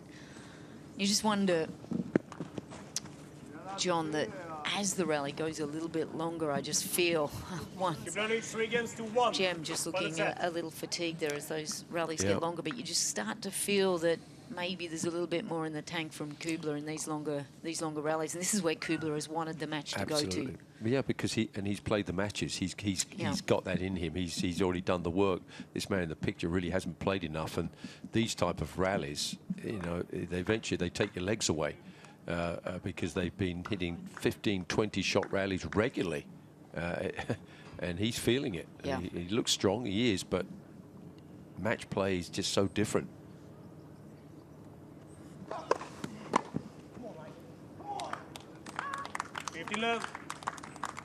Just a little shift mentally in this match here. Kubler's just really pulling things together now.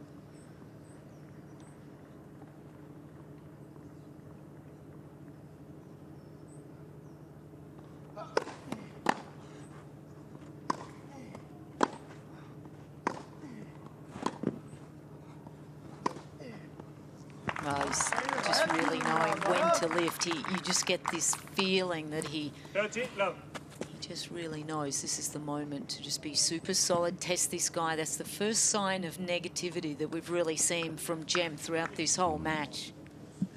But a very explosive forehand and good movement there from Kubler.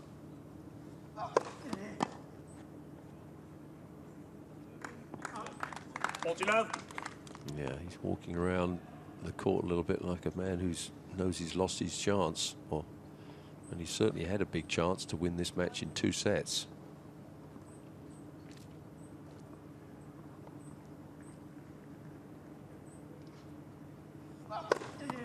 Game. Kubler. Well, the speed of the serve has improved, the speed of the movement of Kubler has improved, and the speed of that scoreline has improved for Kubler as well. It's 4-1 in the third set. Thanks. Yeah, and is this the kind of mentality that a player brings when they know they've played a lot of matches, as you've talked about, and as we've seen that, you know, he's played so many matches after qualifying at the French and then doing really well at the challenges in America. You kind of just, you have that feeling of sensing when the right moment is. Well, winning becomes a habit, doesn't it? You know what to do in the right occasions there. He was struggling in the first set, but he kept the belief, and then his opponent getting close to the tiebreaker, where, let's face it, it's a 50-50 proposition, he hesitated.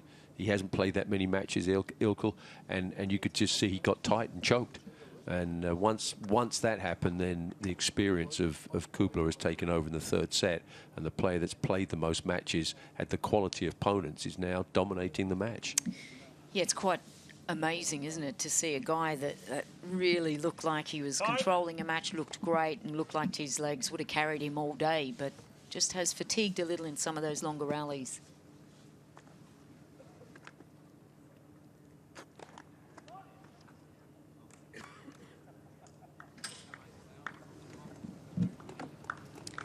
Stunning court here. It's court number 11. It's Wimbledon Qualifying in 2022, and this is a huge moment for this man. He's serving really to get into this third set. It's Jem Ilkel. So most of this third set has been much about Jason Kubler. He's the number 2 seed. He was predicted to really comfortably, you would think, come through this match. It's been a real battle. Oh.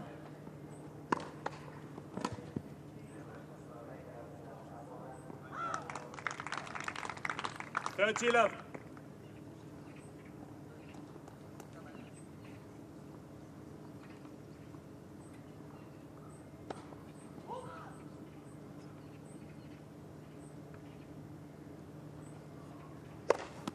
Yeah.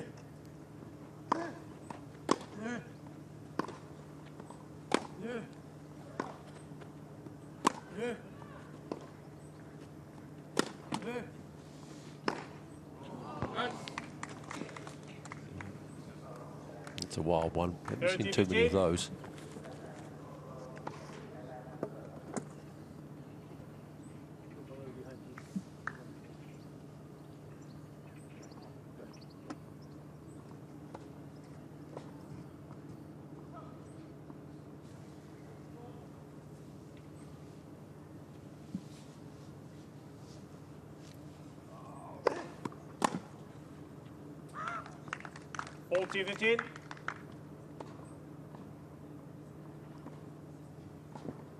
This is the kind of quick service games we saw from Ilkel in the opening set.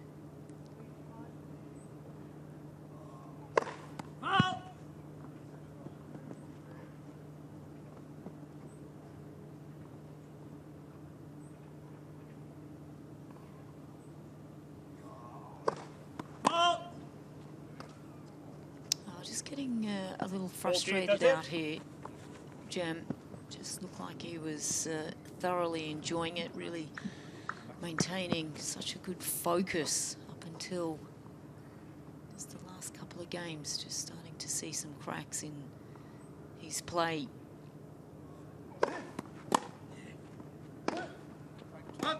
Yes.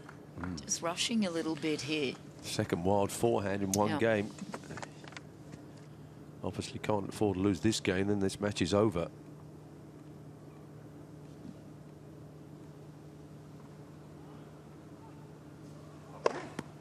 Advantage, Ilkel.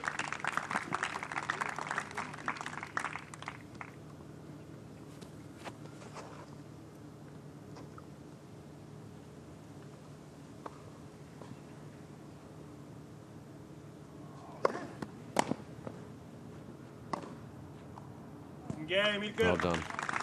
Well, we've seen flashes of Kubler leads 4 games to 2. some brilliant play from Ilkel. He's been very solid throughout, really, up until this last set. Just a little bit of impatience and frustration just showing in his game. But it certainly has been an improvement over the total of this match from this man, Jason Kubler.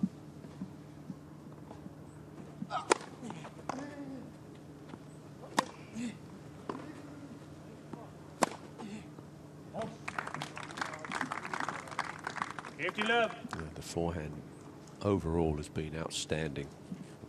Kubler missed a few in the first set here and there, but overall it's been a magnificent shot. Inside out, one down the line.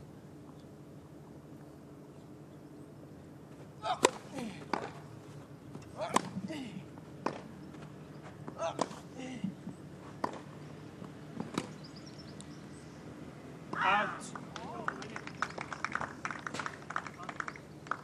15-0.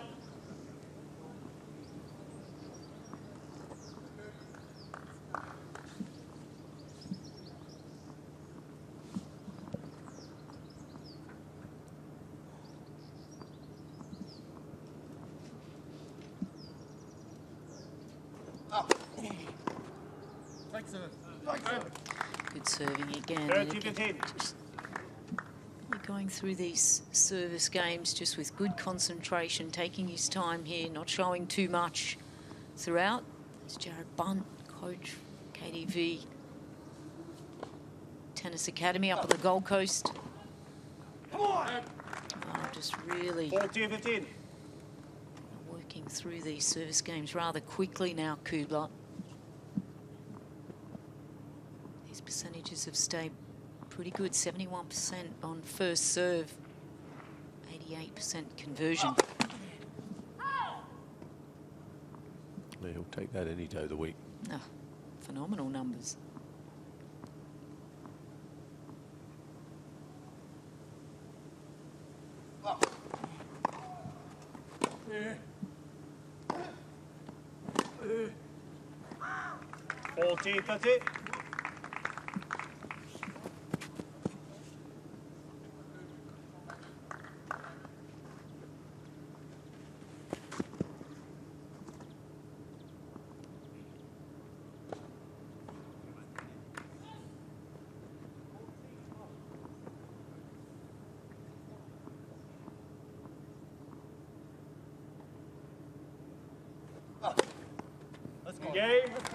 Kubler.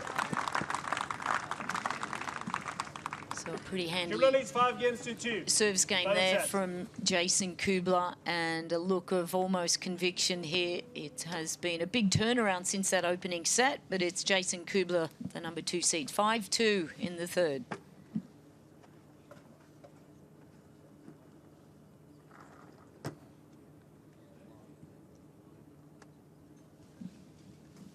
I mean, I think, you know, if he converts and wins this match, which it looks like he's going to, you know, he'd have been a bit disappointed with the first set, obviously, but, you know, to play yourself in a match like this, I mean, he's come up against a player who has really gone after him big time, and if he comes through this, that's a big win for him, and he's had a little slight foot problem, and as long as he gets that sorted out, have a day off, he'll be in a great frame of mind to go think he can qualify.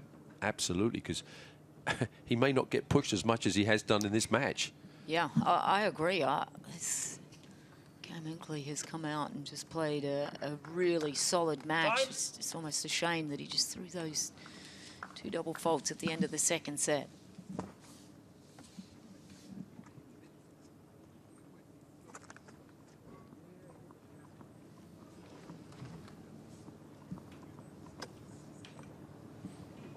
So it's the Turkish man, Cem Ilkel, to serve to stay in this third and final set.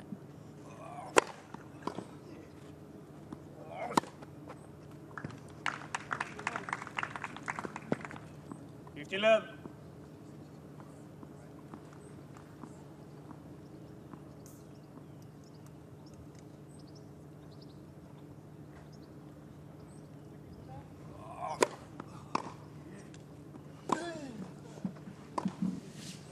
Yeah, it's interesting, John, after the match, obviously the team, Ilkel team, if he is to go on and to lose this, but, you know, how do you work through those 2 moments where you had opportunities to break, and then, you know, how do you kind of address, well, you felt pressure and you threw the double faults in?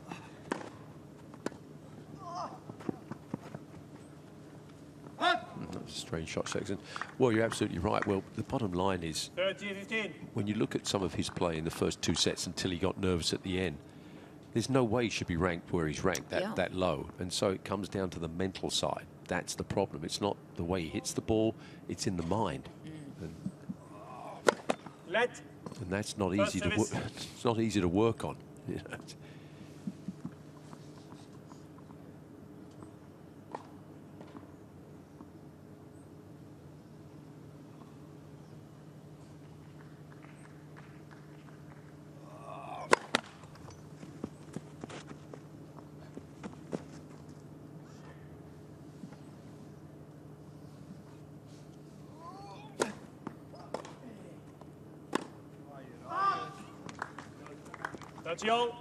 See, Ryan Penston, who did so well last week, the British player, got to the quarterfinals. He carried some notes with him, and every changeover there'd be 4 or 5 things that would just reinforce what he had to do. Yeah. Perhaps that might be something that might help someone like Ilkel.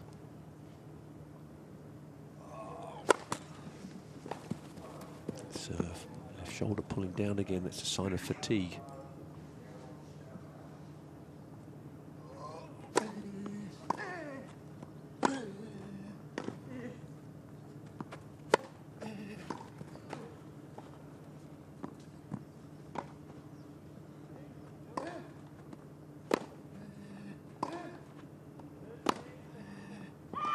He had no right to win that point. Yes. Can you ask him, please? Sorry? Was it wide? Oh, it's disappointing for for Ilkel. But conviction with Damien Demassoir. 30-40. And now that signals a lot of trouble for Ilkel, because it's match point for the number 2 seed, Jason Kubler.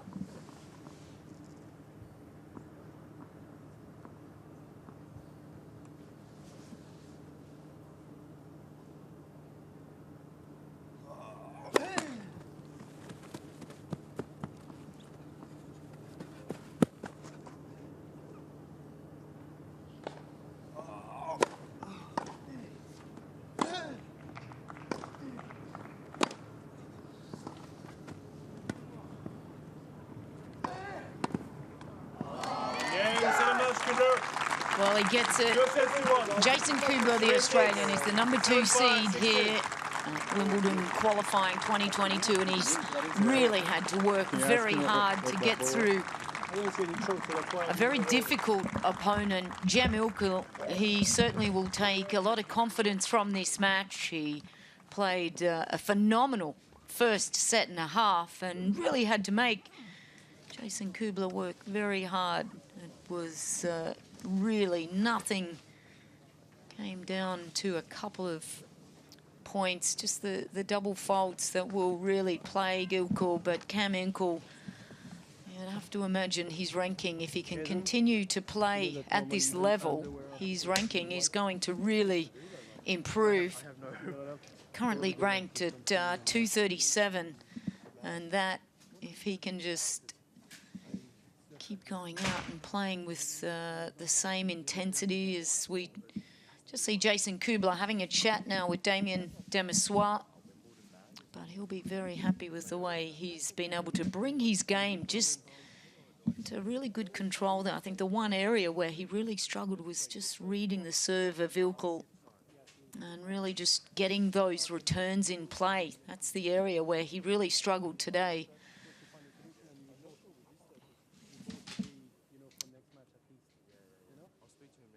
Thank you. You're welcome. Yeah, do I say we're going down to John Infidel or John Infidel? Right? You can. So just getting his bag ready, and no doubt he'll be very happy that he's able to move through to the second round with the hopes of qualifying just next week for the main championships, as he walks over and he will be talking to John Infidel.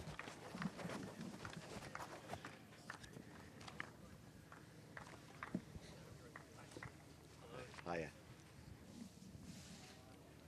Give you that.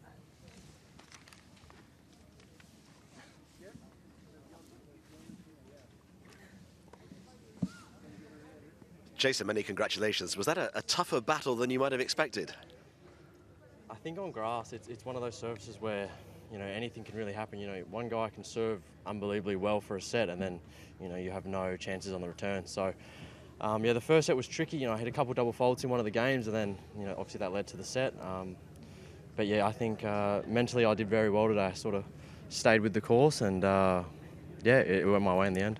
You've played in quite a few Grand Slam main draws, but you've had a lot of qualifying experience as well. Just give us an insight into what the atmosphere is like for the players at an event like this. Yeah, no, I was very happy to play on this court because I just knew, you know, there was a bit of a stand, and then both sides as well. You know, anytime you're on grass, especially for me in London, just in general, it's got that special feeling, especially with the all white. You don't do this anywhere else, so... Did you have trouble getting an all-white strip? No. Luckily, after Roland Garros, I got a lot of sponsorships, so it was a bit easier this year than in past years. Now, you got to the main draw at Wimbledon 4 years ago. What are your recollections of that? I still remember that best-of-5 setter in the last round of qualies. But yeah, just great memories, you know, walking into the All England Club. It's obviously nothing I had experienced before, so that's really special. What court did you play on? Oh, one of the back ones. Hey, they're all the same. Yeah, so no, it was great playing there. Then hopefully this year I can do the same thing. Well, 2 games to go. Well played today. Thank you. Thanks. Great to talk. That was great. Thank you. Hello. Go ahead.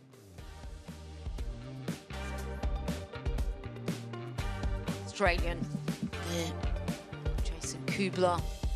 As we saw early on in this match, it was some phenomenal play from the Turkish man, Ilkel, but just wasn't able to maintain that play, and his team would have been extremely happy, as you just see there. Jason Kubler really having to work it out mentally, physically. He really did lift throughout that match, and he'll be pretty happy with that. And total winners due, that match was just played so closely.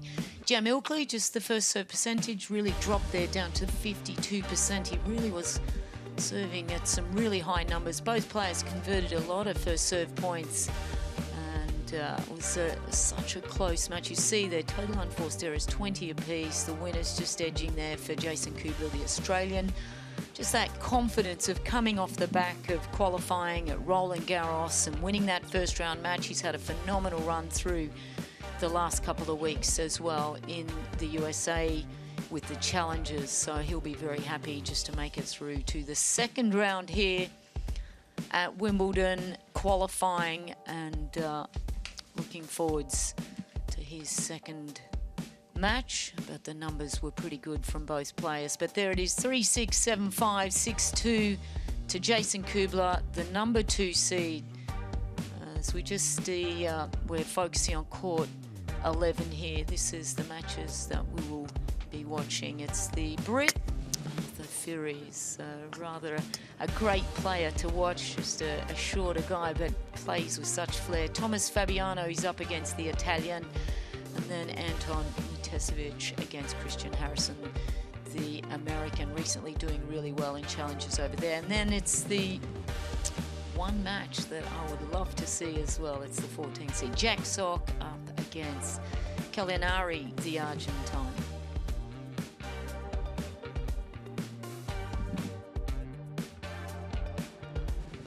Well, Jason Kubler was talking there about how much he enjoyed his experience at the All England Club 4 years ago, and if he can win 2 more matches, he could be there again next Monday. Centre court, the greatest stage in tennis.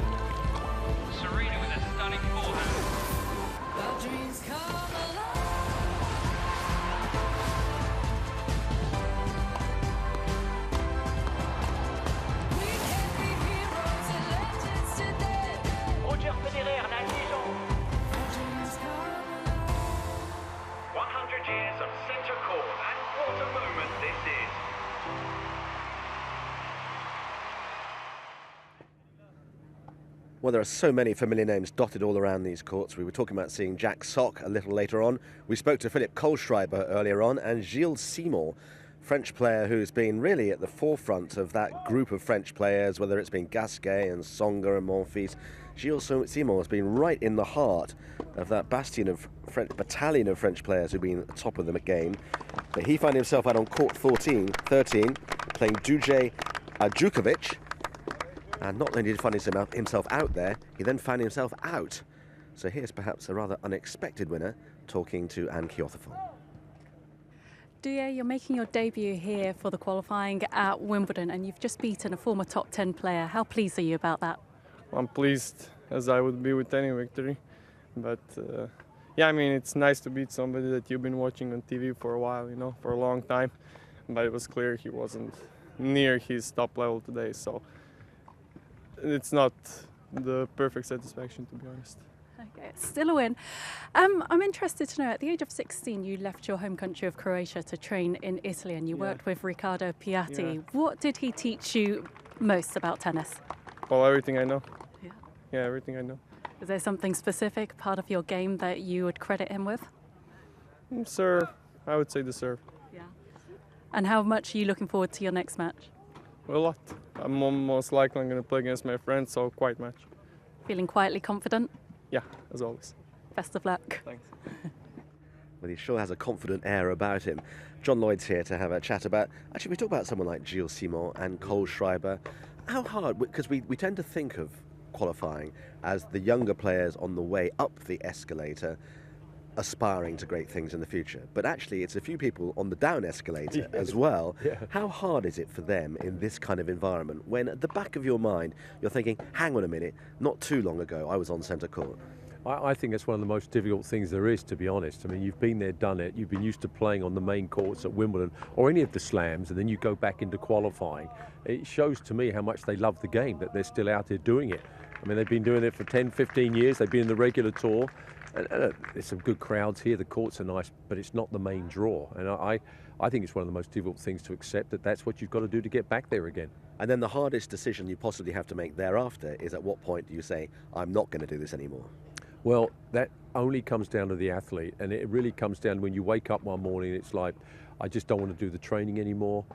It's not in me anymore, because they can still, even in qualifying, you get those magical days where you're still hitting the ball as well as you did in your prime, and you think maybe there's still some more matches in me. And if you love the game, then play as long as you want to. But once you start losing the desire to practice, then it's time to go. Well, Kohlschreiber said that he's going to stop after Wimbledon, whether he gets there or not. Yeah. So in a sense, he's almost putting even greater pressure on himself in the next round of qualifying, because all the while he's thinking, this could be the end. Yeah, well, he doesn't want to see himself in his career that I ended up at Wimbledon losing in the qualifying. He wants to have one more go where he might come against a big seed on the centre court or number one and have a fun time. So in some ways, he's put a little bit more pressure on himself, as you said. That match that you commentated on just now was a really high-quality game, and there's a danger, I'm sure, a few people who maybe have switched on today out of curiosity, maybe they're not real tennis aficionados, I'm sure they would have been surprised at the quality of the hitting, the power. It was absolutely ridiculous. I thought they were hitting harder than they were at Queen's last week. I mean, some of the forehands were going 90 miles an hour, but they were having rallies constantly of 15, 20 shots and just not missing. And you look at it and you go, you just realise how strong the standard of tennis is, the rankings. Well, the Turkish player ranked 200 plus. 237. The way he played like that, you could have put him in tour matches and would have been no disgrace whatsoever to watch him play. He was that good. It was a phenomenal first round match. But it also makes you realise how competitive this is, and the margins are so small. You can lose in the first round of qualifying and you could be in the quarterfinals of the main draw, and actually the gulf isn't huge, but maybe it's all between the top 2 inches. That's exactly what it is. I mean, if you blink, and he served a couple of double faults, the Turkish player in the second set lost the match because of that, really. And that's what it all comes down to in these, because you come out and watch these matches here, and I defy anybody to say, well, how come he's not ranked 50? How come he's not 30? Because you can't tell the difference, the actual strokes they play, but it comes down to the mind, what they do on the big points. That's what makes the big difference. And the Turkish player there, 2 double faults at an absolutely key moment. Yeah, hadn't looked like he was going to lose until that stage, and then at 30 always suddenly, where am I? Mentally served 2 double faults, looked over at his coaching, and they're going, well, what can you do? You mentally he just lost it. Well, court 11 is our show court at qualifying, and there it is. And we're going to go there now for our second match. We've got 4 matches for you today on court 11. So the length of the first match was extended, so we could be here for an awful long day. We could be here till 9 or 10 o'clock at night. Don't feel you have to watch every minute, but we would quite like it if you did. Anyway, here's our second match, and our commentary team for this are Andrew Castle and Jamie Delgado. So Arthur Fery versus Thomas Fabbiano, match number 2 on court 11. This is our centre court, and less than a minute to go.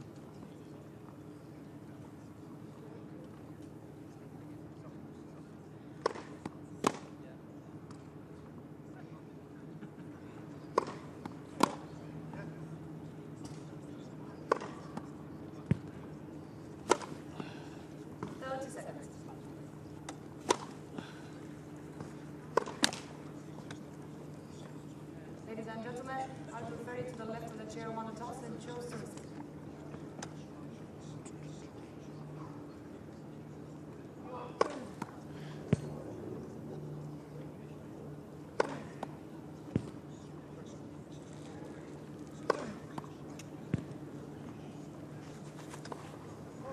And the warm-up.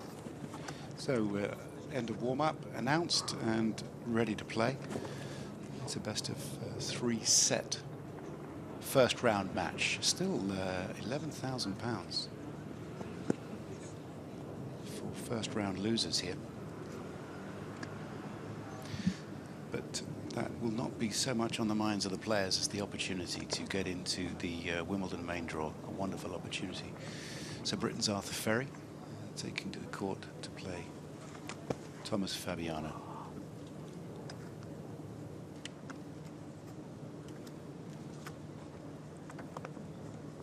First set, Thomas Fabbiano to serve. Ready? Play.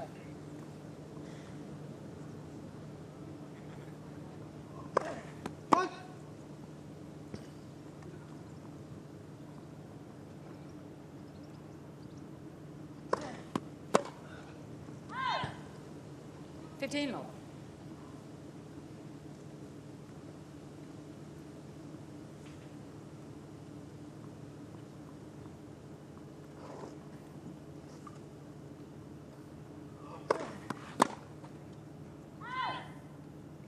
30 long.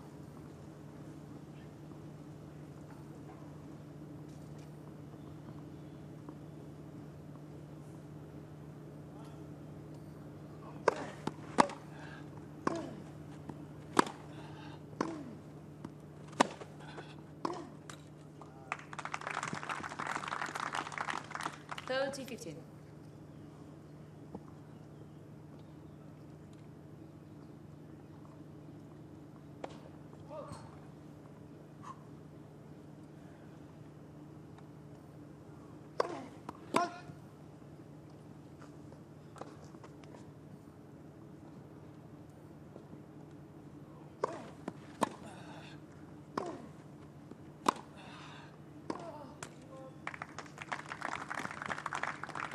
$30-all.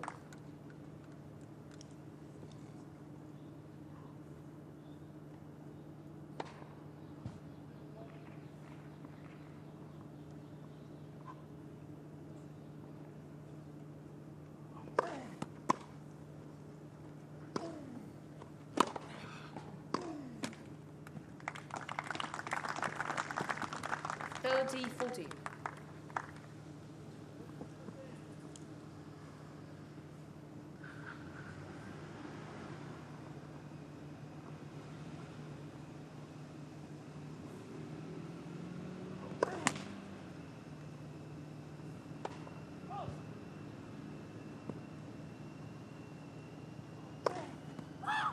Game, Fery.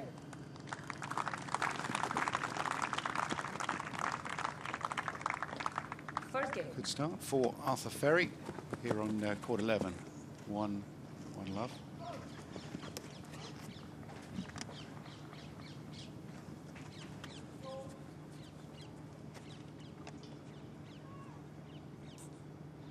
Wait, one more towel, is that right? Yeah, sure.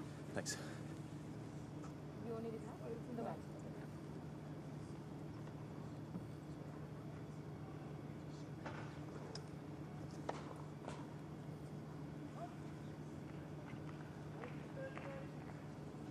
Arthur Fery to serve.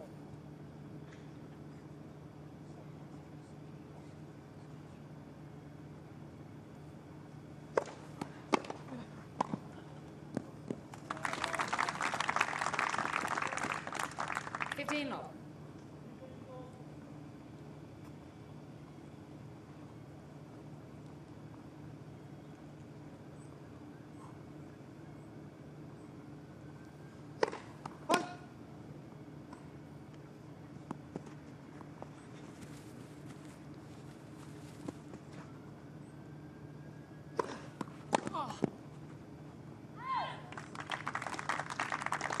$30-all.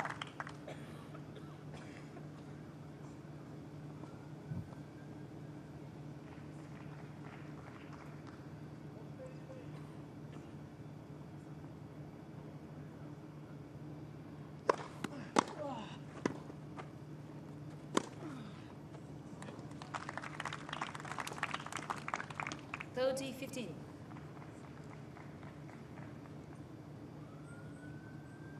Over there, over.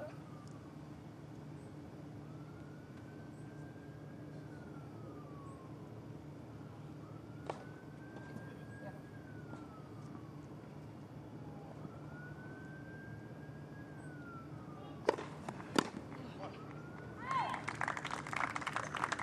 40-15.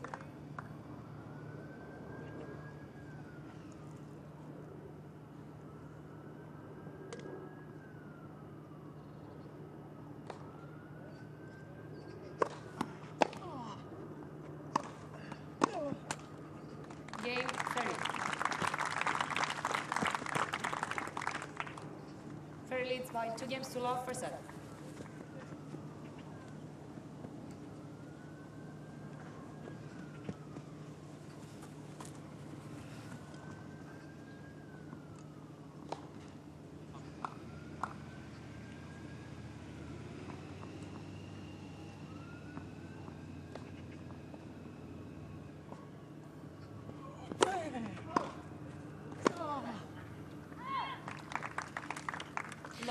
Already 2-love to Arthur Fery here. Thomas Fabbiano will be disappointed with this, the Italian.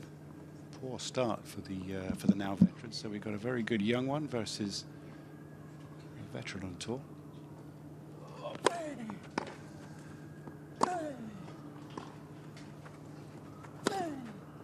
And this is an absolutely vital second service game. And if he was to lose this one, you'd think he'd probably be out of the set on a surface like this.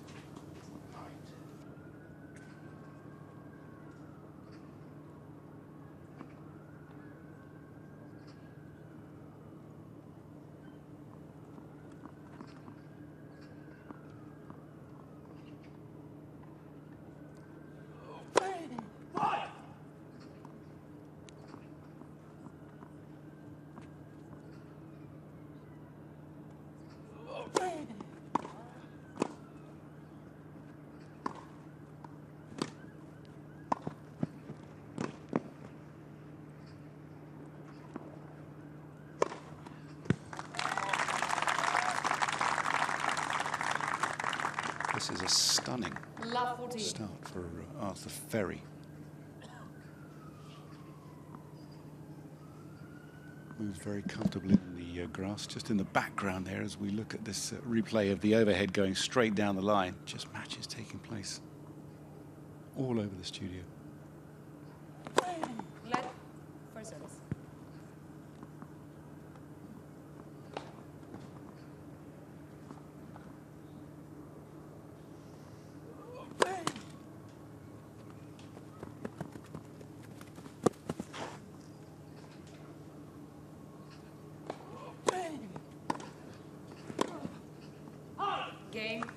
Unbelievable start for Arthur Fery. It's 3-love in the first set. 2 breaks on a grass court, often terminal. Sunshine in London, and a great start from the British player. Can you check in the corner, please? Otherwise, we lost it. I think it's behind the scope. Behind the scope. Yeah. Can you go check, please?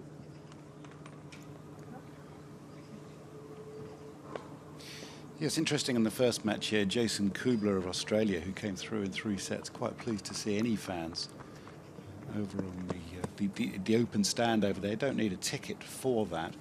Players do like to play in front of an audience, and these COVID restrictions that everybody suffered meant that for many, many tournaments it was a restricted viewing capacity. But now, back to people present, not necessarily here at the moment, but people present for the first time in 3 years at the Championships, Wimbledon, which starts on Monday. There will be no COVID restrictions at all, so that's a great relief for everybody.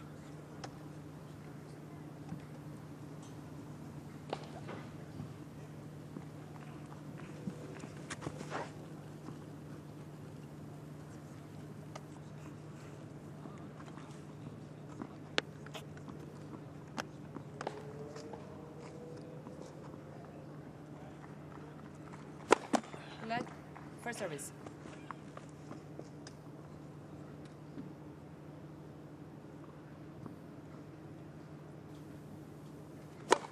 Let first service.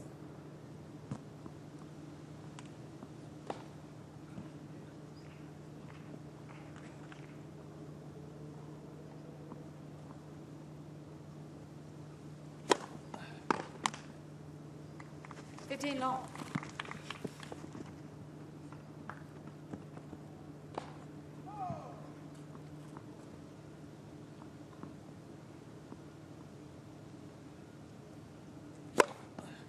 Sorry.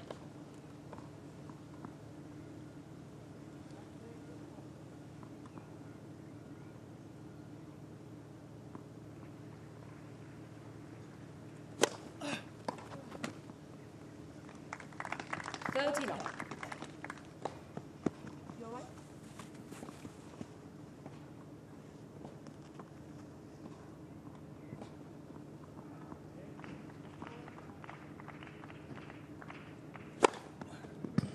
Long.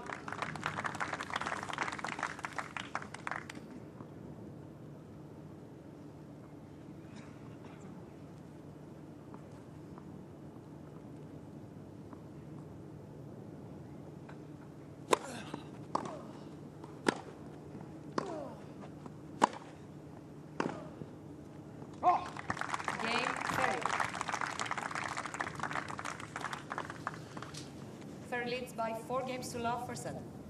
4-love, great start, Arthur Fery. 4-love on Thomas Fabbiano.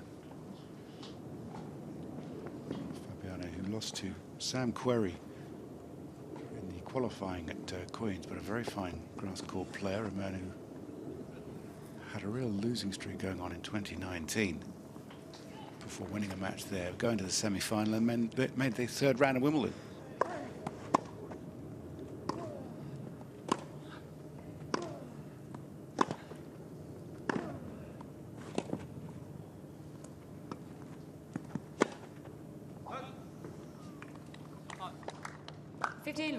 Love.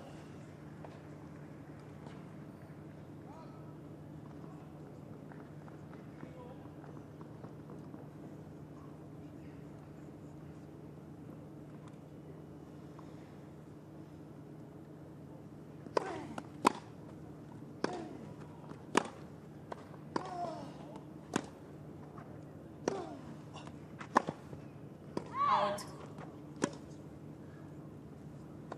30 love.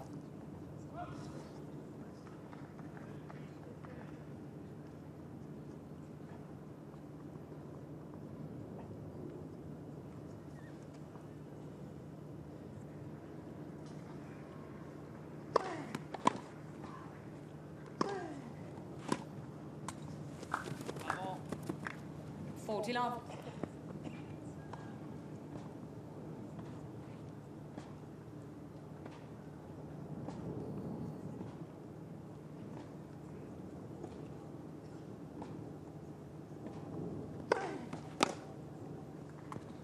Game, Fabbiano. Fery leads by 4 games to 1 for set.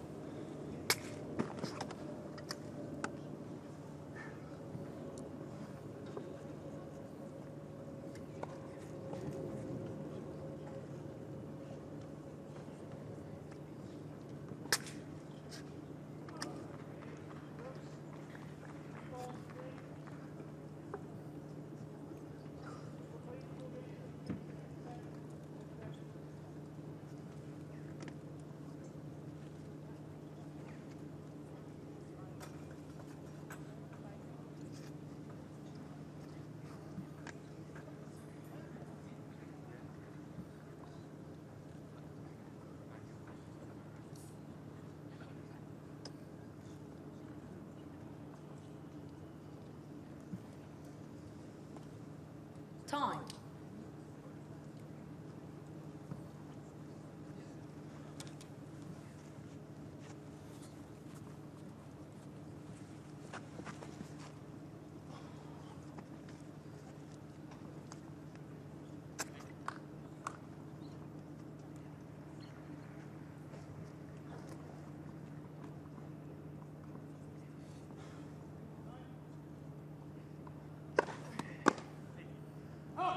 Fabbiano.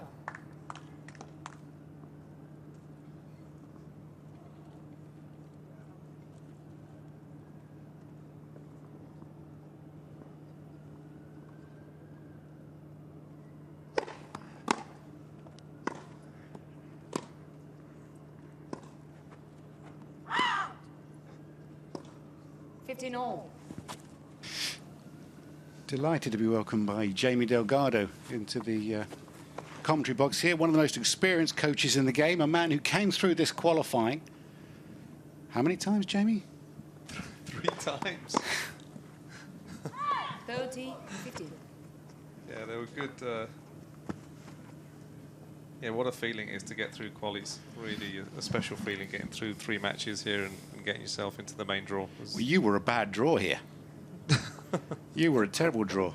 He's got some cracking stories from qualifying. We'll work our way through those as we look at a British success story at the moment. Arthur Fery, looking forward to getting your views on this.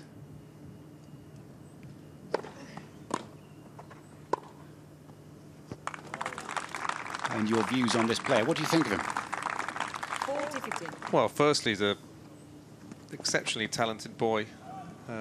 Seen him a little bit in the last 2 or 3 years, coming down to the National Tennis Centre and practicing with Andy Murray a few times, and moves very well. He's got a bright future. finds the game very easy to play. 40-30. Good hands, and I think on a grass court he would be effective because he's changed the pace of the game and used the skill set that he has. He's a good player.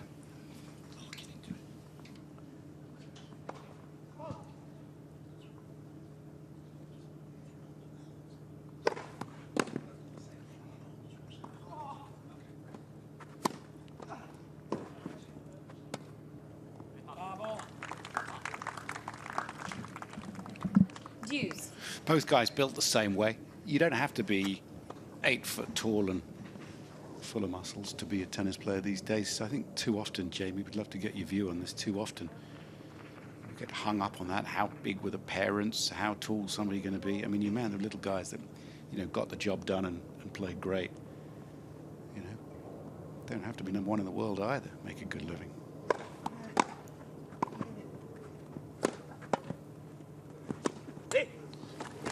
You're exactly right, and I think Advantage. from Fery. different players have different strengths and weaknesses, but one thing I see definitely in the top 100 and the better players in the world, one thing they do all well is move well. And I think when you're a smaller guy, that's a huge plus that you have on your side. Your low center of gravity, and you're able to get in positions, and you're agile, and I think that's a must if you're going to get up in the men's game. Deuce. It's on a grass court as well, when the ball stays a little bit lower. Being a bit lower naturally does help on these kinds of shots that Fabbiano's just showed us there. He's a shot maker, isn't he? A lot of the Italians are clean strokes.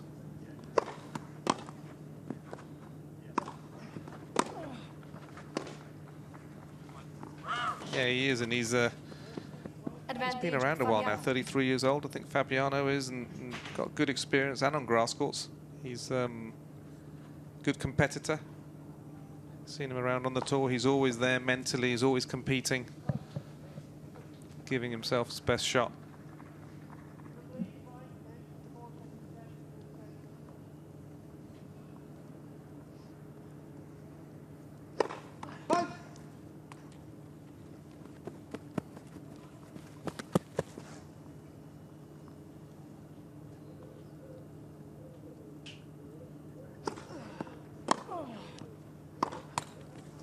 Game, Fabbiano. Yeah. Suddenly, from Fery leads 2 by breaks 4 games down, to you're 2 only for 1 break down. It's a couple of flashed returns. It's a couple of mistakes. It's a double fault. You're right back on terms again. How quickly it can turn round. Great to get the experience. And Jamie Delgado alongside me. How many years with Andy Murray, Jamie? 6 full years. Started right at the beginning of 2016 and just finished at the end of last year. So it was a long stint.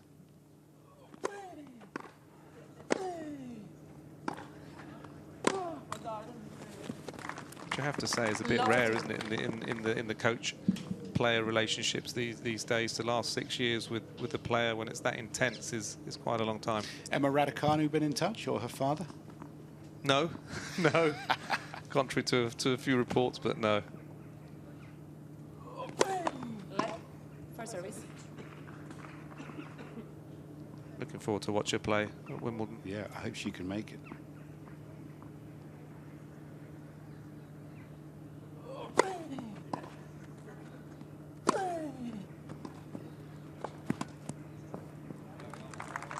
Absolutely sweet. Everyone wants to be in the big show. But mentioning the prize money earlier on, 11,500 first round here.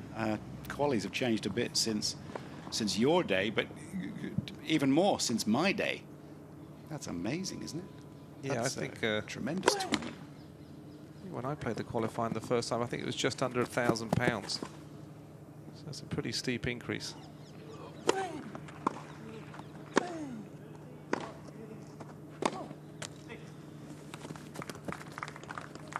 Which is great. I love it. I mean, these guys at this level are working so hard through the year, and prize money can be quite low in the challenger level, so have an opportunity at these Grand Slams is fantastic.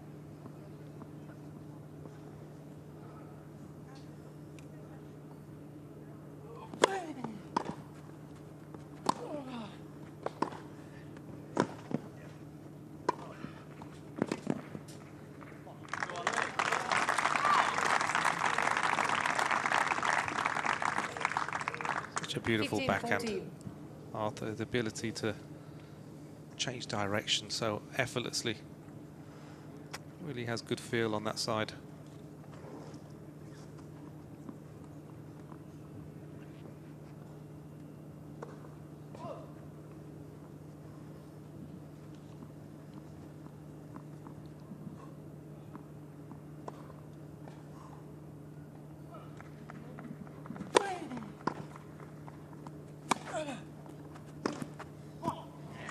Well, that's the last thing Fabbiano needed, having got himself back into the set, was a shanked approach shot. He got past, and it's now 5-2. Fery will serve for the first set. He's been playing at Stanford University. It's a road that many players go down now. The LTA, the governing body of tennis in the UK, they're encouraging that now, and why not? If you can go to Stanford University, get an education and be a part of that program, I can't think of many finer places to go, Jamie. I really 100% agree. I love the idea of young kids going to American university. I think unless you're really outstandingly exceptional, an Andy Murray type player or someone like that, I think it's such a good option. It sets you up for life. And by the time you come out there, you're mature, you're a bit stronger physically, you're mentally ready for the tour. And I think it puts you in a much better place when you come out, and I really encourage it to anyone whoever asks for advice. I always am very pro it.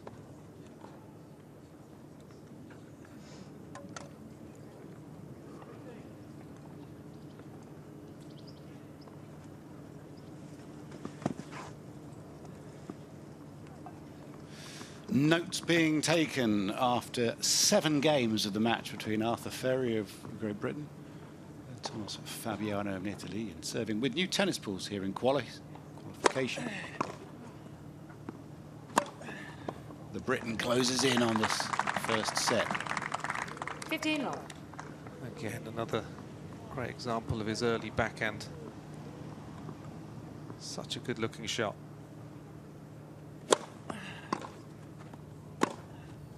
Out. 15 all. It's a shot that is drama-free, isn't it? It looks very easy on the eye. It looks like he can reproduce it at any moment. 15, 30. I mean, what he doesn't have is a massive serve. You know, it looks well placed. It looks like he can get a high percentage of first serves in. He doesn't look like he's going to win that many points with it. Just 19 years of age. Let first service. Looks like he could throw a ball miles. Nice, fast racket head, but he's not tall.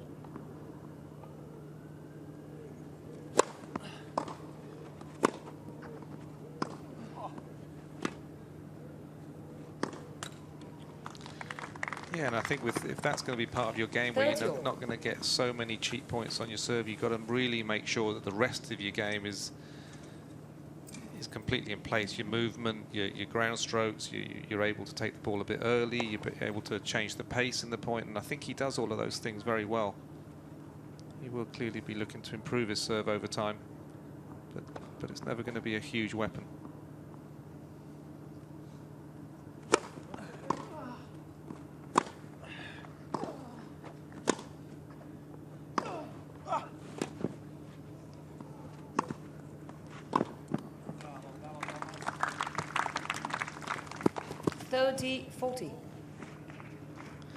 See with Fabbiano, he's been fall off down this set. It's been a double breakdown and he's still plugging away, trying to get the breaks back. He's not an easy guy to put away. Time was when you could generalize a little bit more about nationalities and the way they would approach adversity, whether they were shot makers or not. And the Italians perhaps had a reputation for going away if things weren't going their way on court. But not a bit of it with Thomas Fabbiano.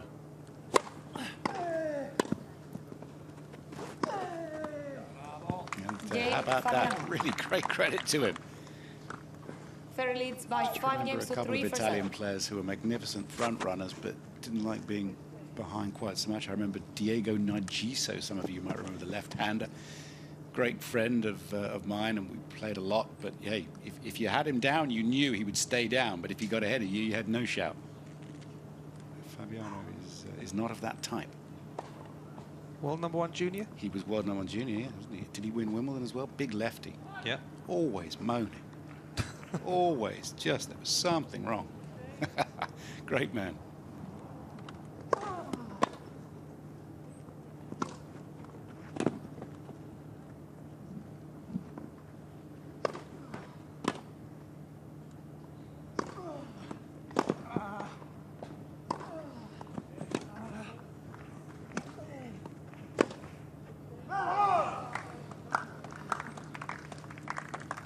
Also on the slightly smaller players, I think, because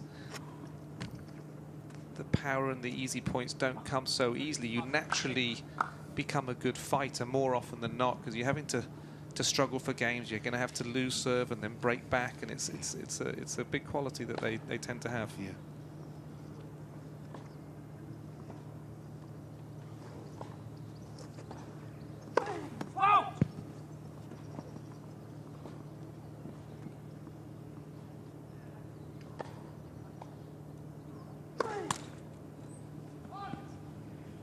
all.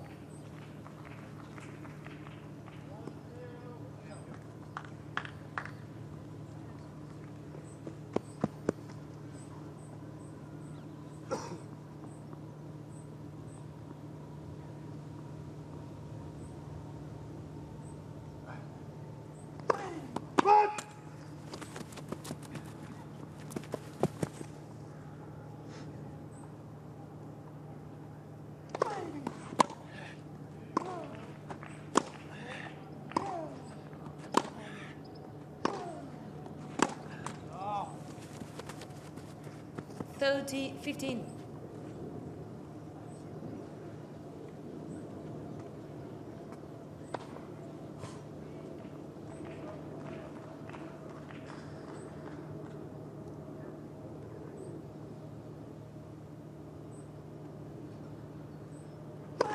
Let first service.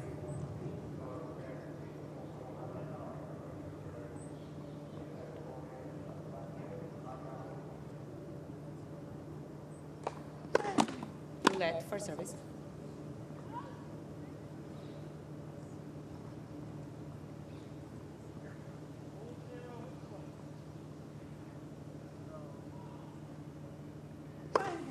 Fault.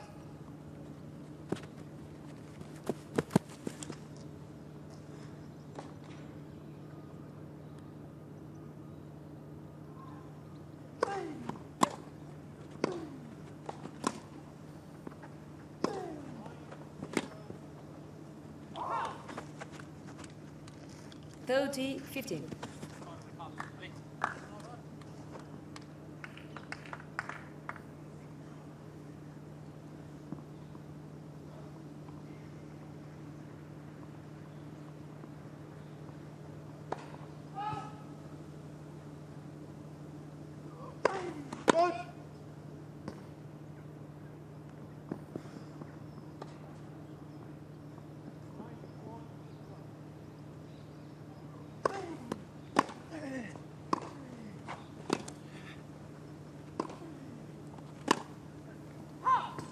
Game, Fabbiano.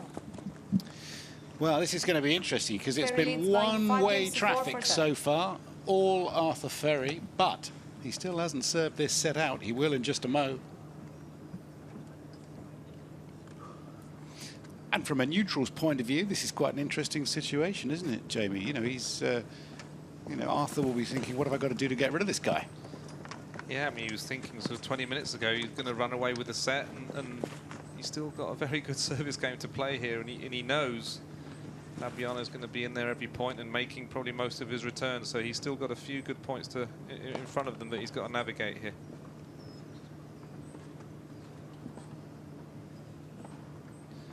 Tennis is strange, isn't it? So you could be 5-4 up with the break, but there's a little sense that Fabbiano has a little bit of the momentum, even though he's behind in the scoreline. He's won 4 out of the last 5 games. Time.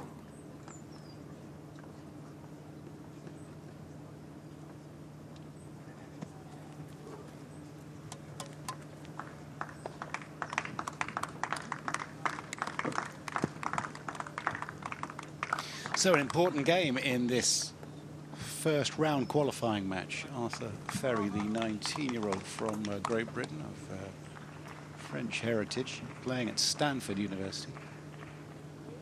On this main court here, court 11 at Roehampton, serving for the first set.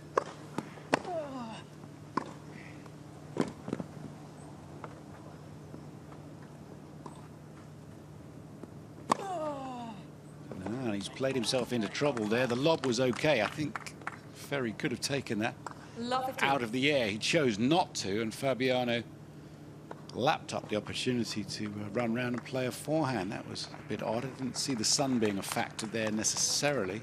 It seems to be behind him rather than above and in front.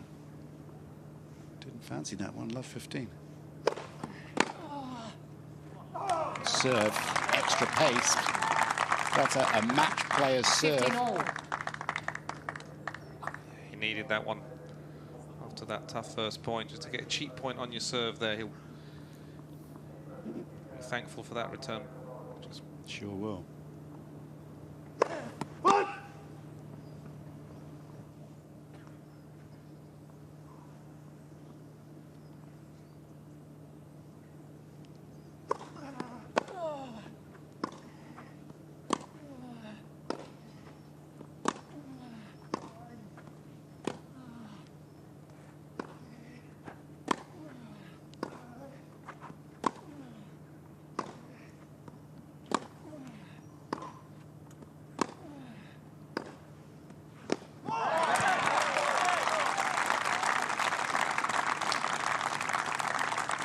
Mark Hilton on the left-hand side. 30-15. Has he got something to do with the pathway to the US universities now? Yes, he plays that role within the LTA and overlooks a lot of the players that are over in America. Goes over there. I think he was over there recently for NCAAs. Nice job.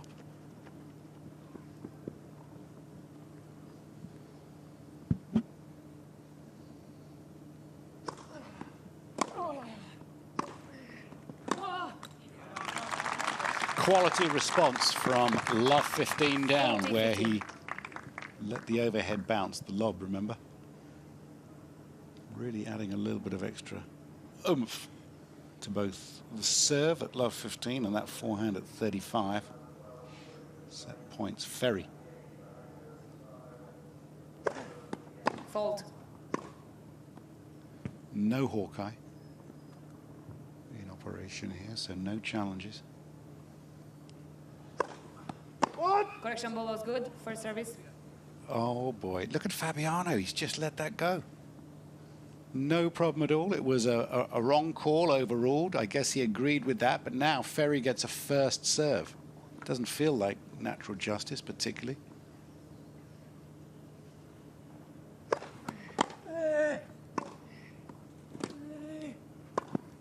That is so clean, so calm. And he's demonstrating a very cool match playing here. This is Arthur Fery of Great Britain, a setup against Fabbiano.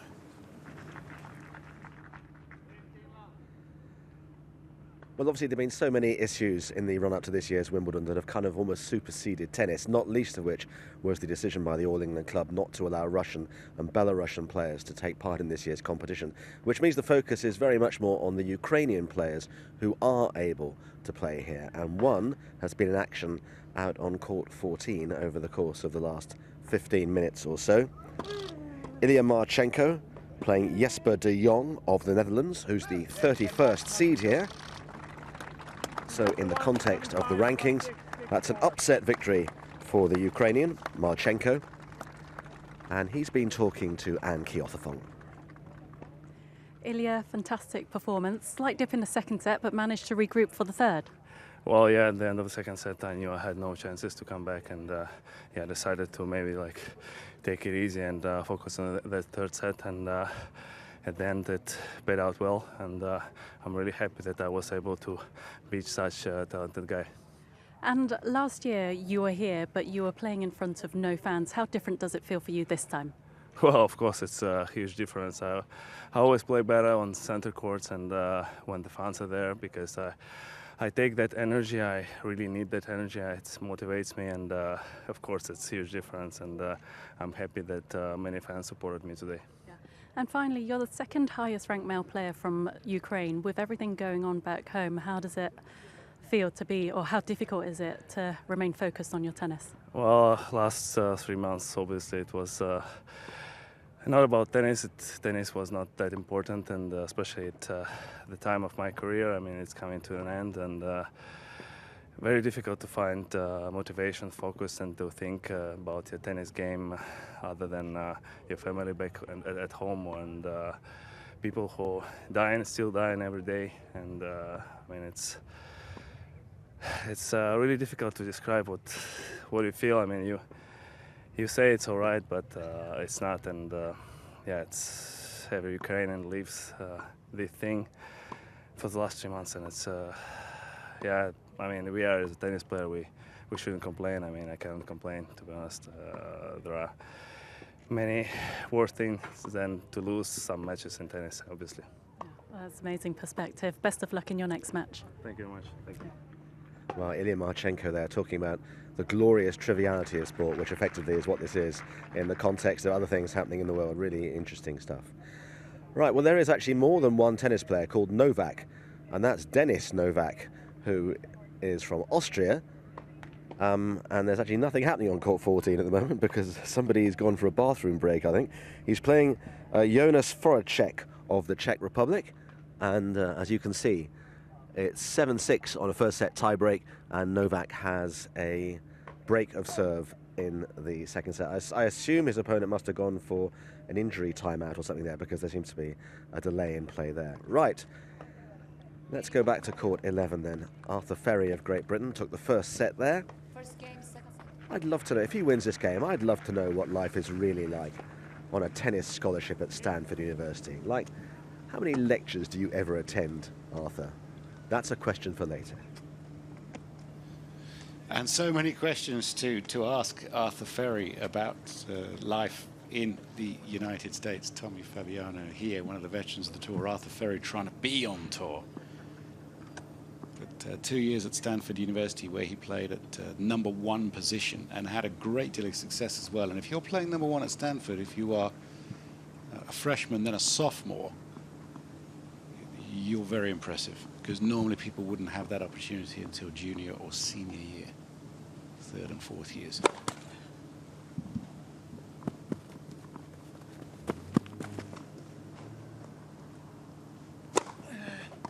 I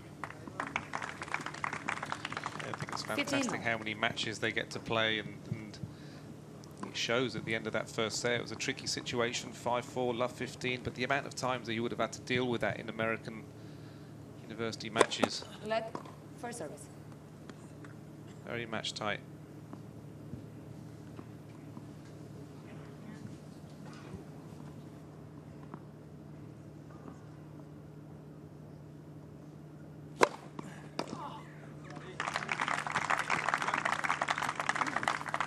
Long.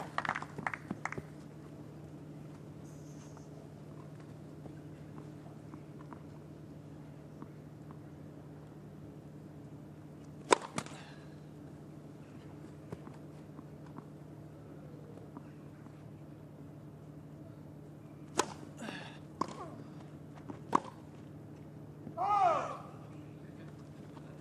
30-15.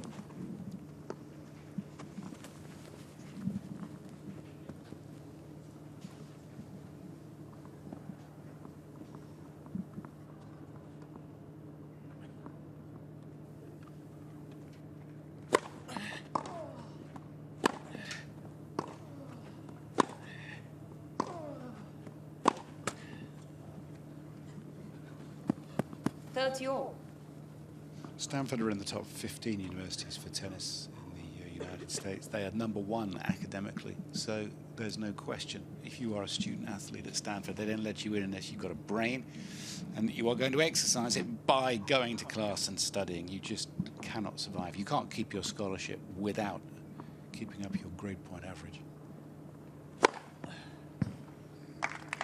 He was named All-American in singles by the Intercollegiate Tennis Association. or singles matches and lost 8. Very impressive numbers at the top of the order.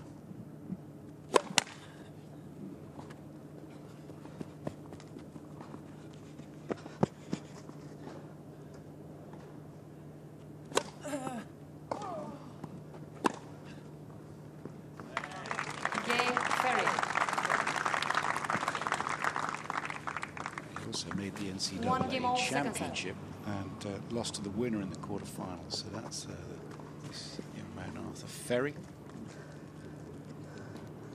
There's another Brit playing on the Stanford team, and that's Max Basing, who's also very good. He was pretty good at 14 when I hit with him. And he had a lot of winners past me, which is very rude for a teenager to do. Good on him. Yeah.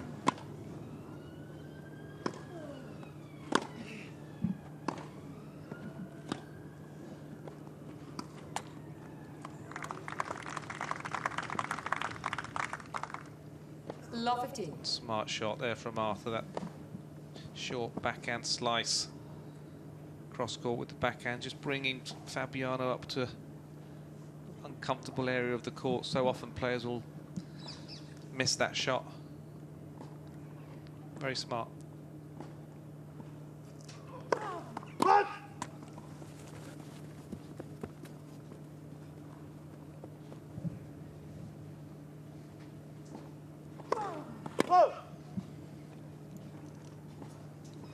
Love 13.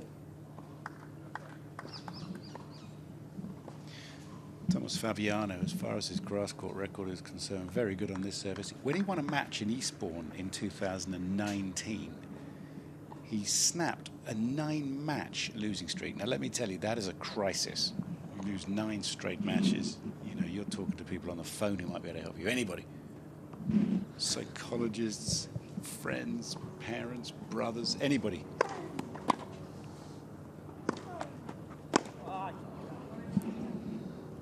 Lost 9 matches, you're talking to the bloke at the corner shop and saying, what am I going to do here? The postman turns up with a package. You're saying, listen, mate, I can't win a match. What's happening?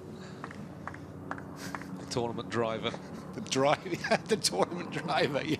Last minute advice. Yeah, anything for me. When he snapped the losing streak, he made it all the way to the semi-final of Eastbourne. Such was his sense of relief. Amazing how many times that happened. He went on, he beat De Shepper, he beat Landero, James Ward in 3 sets, Laszlo Jerry, Gilles Simon, who's playing in the qualifying here. He lost to Sam Querrey. But when you've lost 9 matches, well, I mean, if you're hungry, somebody gives you a cracker, it tastes like a feast, right? Yeah, and then you can get on a little run. I think that just that release of tension. Well, the tension ratchets up for him here because he's hitting a breakdown now. Fery's 6-4, Fery leads 2-1. by 2 games to 1 second set, and by 1 set to love.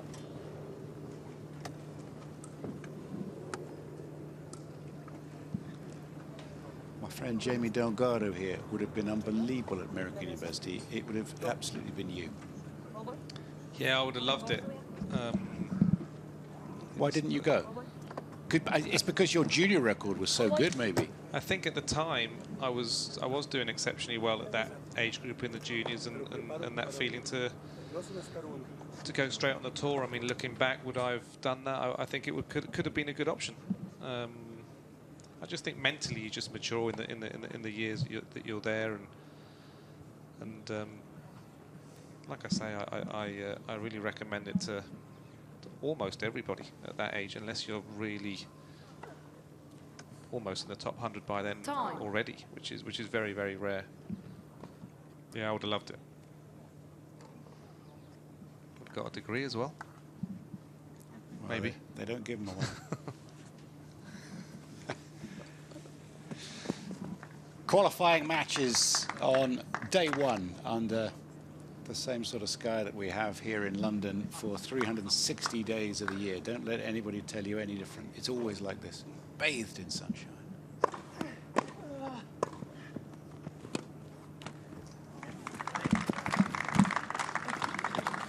Little serve and volley there just to change pace of the game a little bit. When he's come forward, he's volleyed really well. He's again showing good hands and good skills at the net.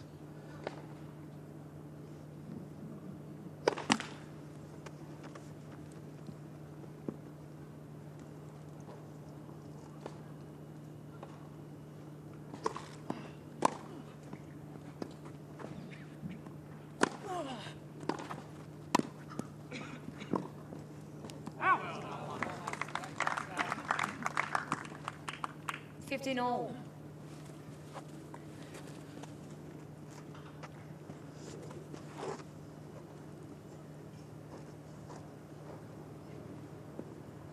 (174th in the world, Tommy Fabbiano. 14th in Italy.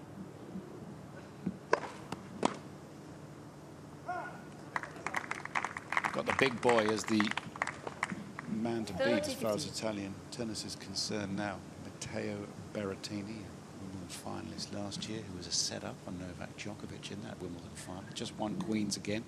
Very exciting. Just a week away from Wimbledon.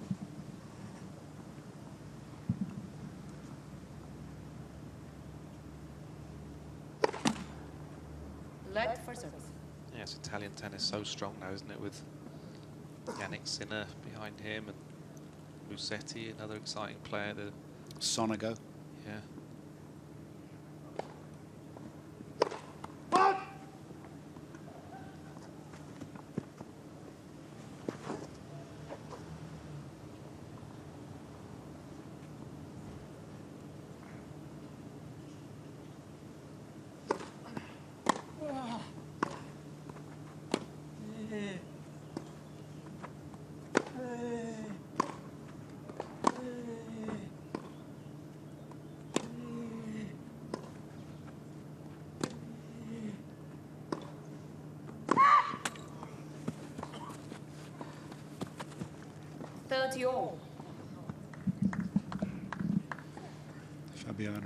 Fabbiano has been in the third round at 4 Grand Slam championships, including Wimbledon, as a qualifier in 2018. In 2019 Wimbledon, he beat Stefanos Tsitsipas and Ivo Karlovic.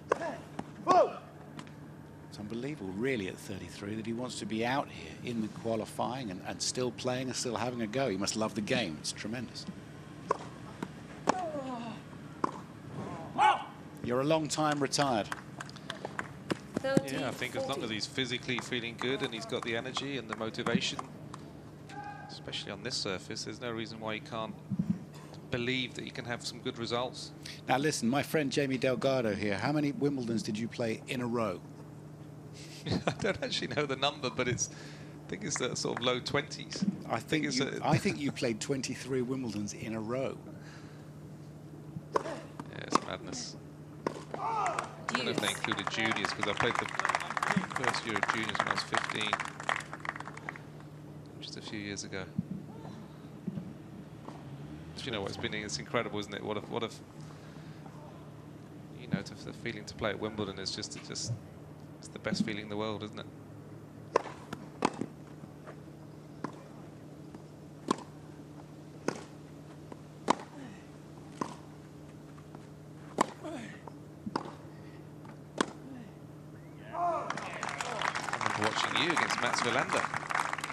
As a little boy. Advantage, Fery. Where were you just a little boy with? It was a long time Court ago. one? Court one, the old Court one before they took it down in the sunshine. Got a bit tired in the fifth there, fell into the net.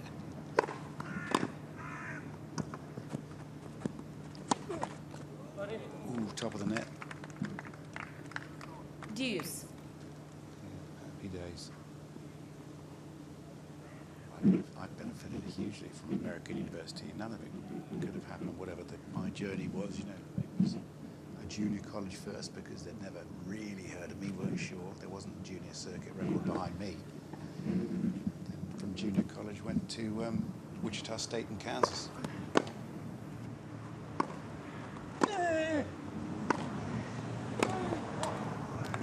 And we were ranked about the same as Stanford is now. We went to the NCAAs, played some, great players. Paul Anicombe came along and played him at Wichita Racquet Club. And countless. We had players on our team who went and played Australian Opens and French Opens and made their livings as professionals, but we were teammates. We were just college students, but boy, the programs are professional, make no mistake, and you cannot half commit to it. You've got to be into it. Yeah, the setups there are so impressive, aren't they? The sports science, and it's second to none.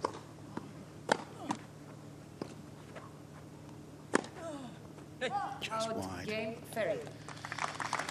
Just wide, I'm afraid. He felt like he should have made it, and he certainly should, but Fery leads by 3 games to 1, second set. opportunities, he finds himself 3-1 down. I went to junior college first with Michael Pernfors, who turned up from Sweden the same day I came from the UK. And when you're lost in Florida in 1981, before email and before you could afford the telephone, you were loading in quarters into that thing. It was a very different thing. The world has shrunk. But it felt a long way away for this pudding bowl haircutted 17-year-old, I can tell you.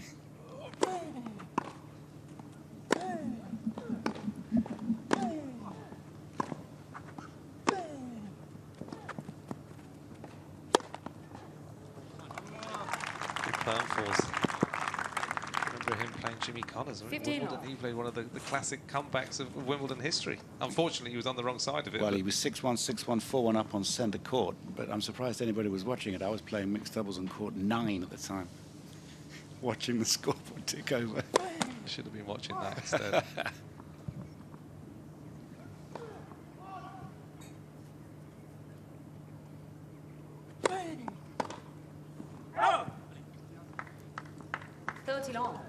Pernfors, as we talk about American colleges, this match runs through. Another great example of somebody that would not have been a player without American university. Would not, definitely.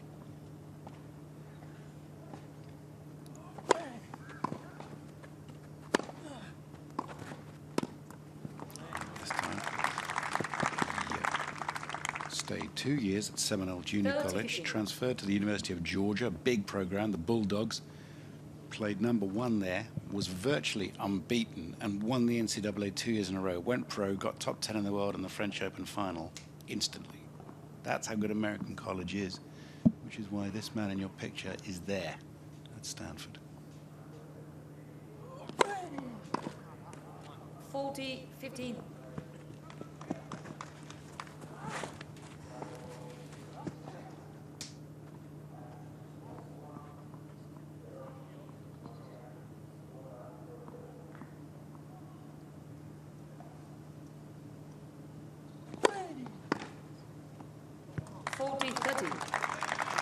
How's your timing? He's almost taken that on the half volley inside the baseline. This backhand looks virtually unservable too. I mean, I know you've coached Andy Murray. You've worked so closely with one of the greatest shots of all time, the Murray backhand. I must ask you about that in a minute.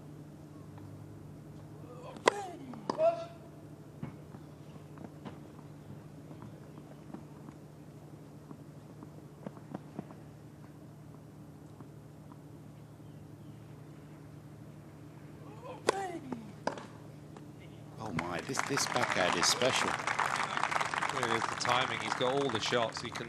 Deuce. Before these two, this return, he's taken low with his legs, straight through the ball. Change direction over the high part of the net. It's not an easy shot at all.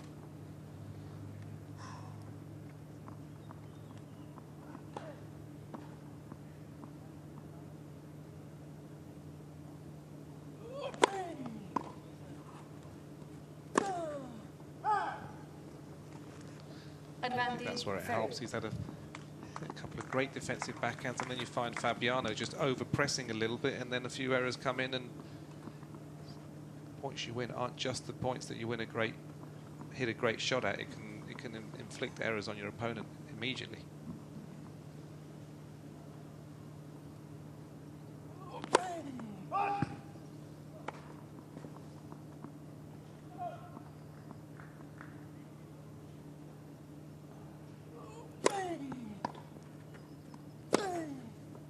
This guy, Fery, can play the game. So can Thomas Fabbiano. He's been a class operator for many years, but this is one-way traffic in the second set. Second set and by by 1 set to love.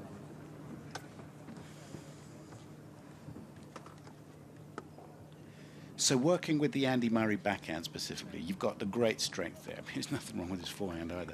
But how much did you technically work on that backhand shot? Was there anything that ever went wrong with it that you thought to yourself, well, you know, try this or do that? I mean, when it did fail, you know, was there ever a crisis with that side, or has that just always been 100%? No, nothing technically. I think that the technique that he has is almost perfect. He's had that for years. But like any player, you can lose a bit of timing on it sometimes and lose a bit of feel, and then you just go back to the basics. It might be just staying with the shot a little bit longer, keeping his eyes on the ball, getting his feet in the right position. But in terms of the actual swing, so it's no different than a club player trying to maintain his best form. You just mentioned footwork, perhaps keeping the eye on the ball. I mean, exactly, and you know, reminding him to trust the shot, to hit the ball, and to attack the ball. Players lose a bit of feel; they can sometimes start to guide it or try to make it, and they actually make more errors that way. So it's going back to basics.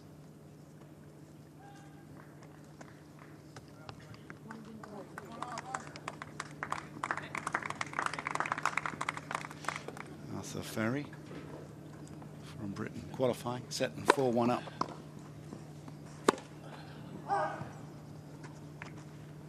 Love it in.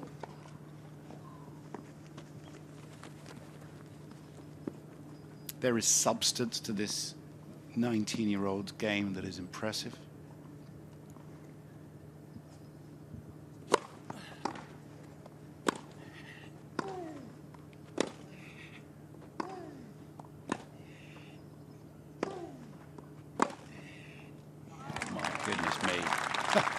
When he plays with confidence, especially on the backhand side, it's what the Americans might call lights out.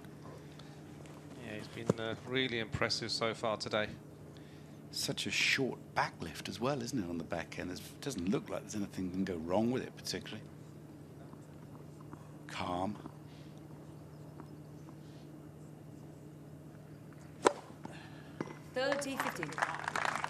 Quick arm as well. I don't have a speed on that, but you know, he might be a 120, 122 mile an hour server rather than the 130 plus. But listen, if you're going to go and stick it on a 6-foot down the other end, that's fine.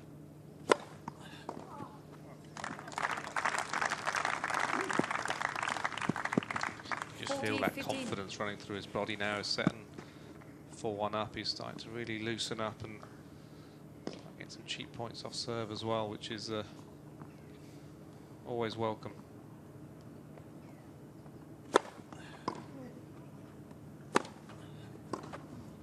Out. Game 3. New ball, please.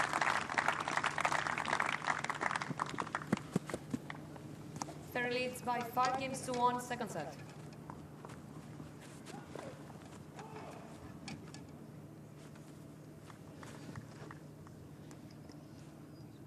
How many rackets did Andy Murray have done? Did he have all his rackets done every day? Is he one of those? Yes. Restrung every day? 6 to 8 rackets, yeah. I mean, not for, in tournament time. Not practice. In practice weeks, just a couple, yeah. That money gets taken out of the prize money, doesn't it, at the end of the week? For some. For most players, yes. Actually, Andy and a few other guys have a sort of stringing company that travel around with them around the world. P1. 15 long. Andy, Novak, John Isner, Raonic used to be on it, Federer. So it's a promotional opportunity for the company who say, we're going to stick with you. You guys are the best in the world. We're going to provide our services. Nice. Correction ball is good. You get the consistency in your stringing from day to day, and it's the players get comfortable with that. Because different tournaments have different machines, different stringers, and they can sometimes just mess it up. Exactly. 30 long.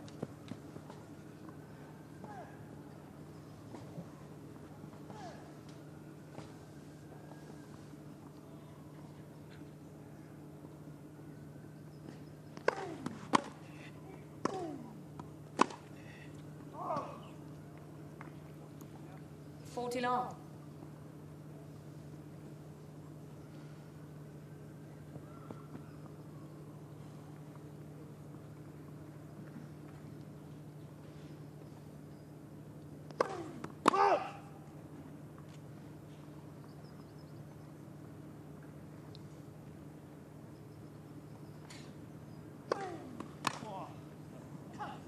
Game Fabbiano. Hanging in there, and that's what Thomas Fabbiano does. This veteran isn't going anywhere. Fery's going to have to earn it. He will serve at 6-4, 5-2 for a place in the second round of qualification. The All England Lawn Tennis Club have announced total prize money for the championships this year, £40,350,000. The ladies and gentlemen singles champions each receiving £2 million. It's obviously a historic year for the club. Record prize money and 100 years of the centre court. First time in 3 years that a full capacity championships is being staged. What a relief. And there's a middle Sunday as well, a middle Sunday of play, Sunday the 3rd of July. Another part of the tournament schedule for the first time. That middle Sunday, so much has been a rest for everybody, but there's no rest for the wicket this year.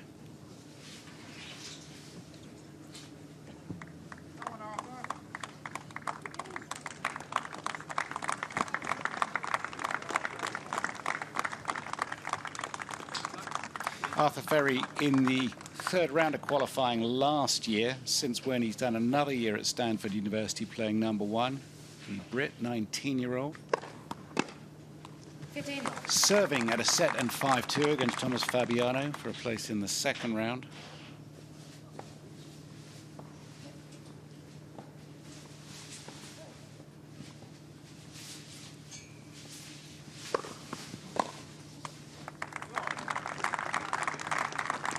Serving really well as this match has gone on.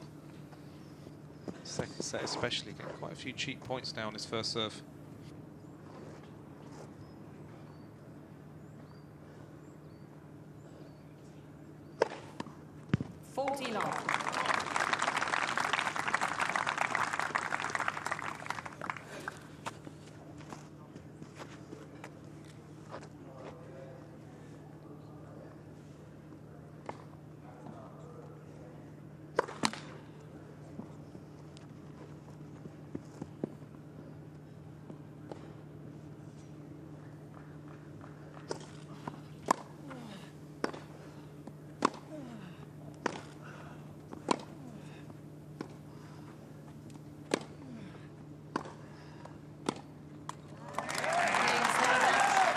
I mean, you wouldn't call it a mind-blowing performance unless you were Thomas Fabbiano.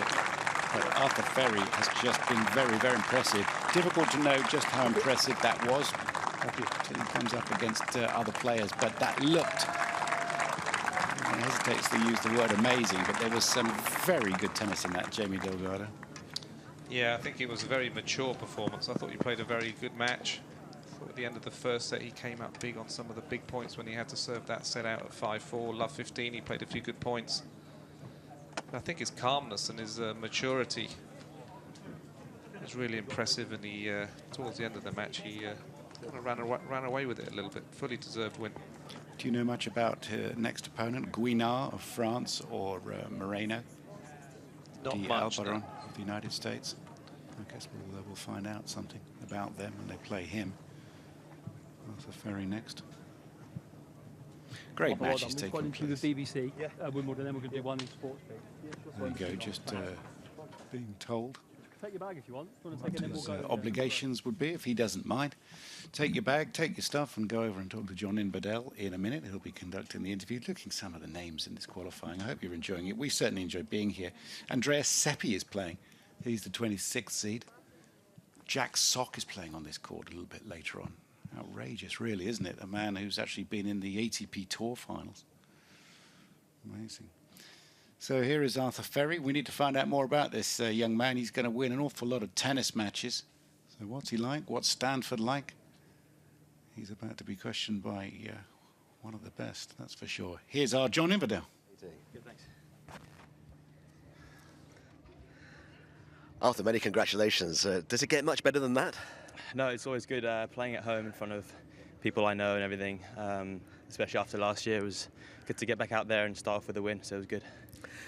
It may not be a one-handed backhand like Wawrinka or Federer, but your backhand is a thing of beauty. Have you always had that shot?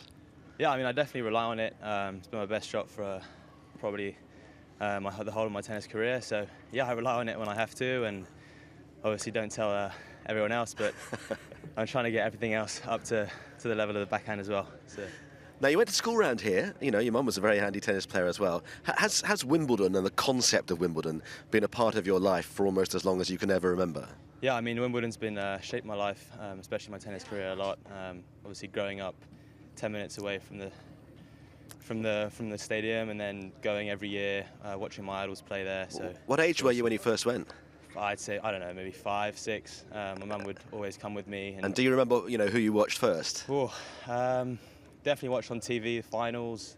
I think I saw Djokovic and Federer maybe in 14, the final. But yeah, I remember watching Rafa and Roger like on centre court. It was kind of a dream. Yeah, absolutely. Listen, we've been talking during commentary about being at college in Stanford. What is it actually like, kind of on a Monday to Friday or Saturday, Sunday basis? What's the division between a bit of academic work, a lot of training, a lot of tennis, a lot of matches? How does your week pan out? Yeah, very, very busy week. Obviously at Stanford, it's a lot of academics as well with the tennis, so it's kind of balancing that both is it's kind of a challenge sometimes, but it's definitely shaped me and helped me to kind of grow as a man, as a tennis player. Yeah, definitely more mature after the whole college experience and having to balance my time. And what sort of academic stuff are you doing? I'm studying business at Stanford, so yeah, kind of trying to manage my time between obviously playing a lot of tennis and staying good in the classroom. And one last question, you know, you're the Brit in America. How much does everybody else want to spend time with you? Because you're quite a cool person. They definitely like the English accent. Obviously, they didn't really hear it that much. So, yeah, they kind of make fun of me as well. So, but yeah, it's good. It's good being out there, being a Brit. I've got another Brit on my team, so we kind of wave the flag over there. Well, so don't nice. get an American twang, okay? I won't, don't worry. Good stuff. All right, listen, many congratulations. The way you played today, there's a lot more in the tank. Thanks a lot, John. Appreciate it. Well, that is a very well-organised and intelligent and articulate young man, Arthur Fery, and the young Briton that he shares his time with is Max Basing, who's also been at the Rafa Nadal Academy and is a real talent as well. Arthur Fery might well be calling time on the Stanford career to go pro now, and I can't actually completely understand why. I think he'll keep a position available in Stanford, or they'll keep a position for him, not necessarily on the tennis team, obviously, after being professional, but he might well go back and complete his studies if the tennis doesn't work out. But Max Basing also with him, and we'll keep an eye out on his progress as well. So here is the match, very efficient. Quite a few breaks of serve, actually. 6-4, 6-2. Break points 1. How's that for a conversion rate from Arthur Fery? 5 out of 5. So every time there was a big point, he won it. It looks like a lot of errors from Thomas Fabbiano, but it was what Arthur Fery was doing that really brought those errors on. So unforced is always fairly subjective. First serve points won Fabbiano. Perhaps serving in the wrong place if you're serving to the Fery backhand, that is for sure. So this is what we've seen so far. It's qualifying for the championships, which begin just a few miles away at the All England Club next Monday. So between now and then, you'll see 3 rounds of action if you keep on winning as a player. These are first round matches today. Jason Kubler of Australia winning from a set down against Ilkel of Turkey. Arthur Fery, a British winner over Thomas Fabbiano. Next up, another Brit, Anton Matusevich. It's hard against Christian Harrison, who's had countless injury problems. But delightful to see him play. And Jack Sock, who, if he had won in Ilkley last week and he had match point in a challenger there, he would have got a wild card for the championships proper, but he lost the match point. And so he finds himself in qualifying, and today he plays against Andrea Collarini of Argentina. So that is the menu for today, and we hope you stay with us and enjoy the sunshine and the great tennis. It's happening all over this community sports ground.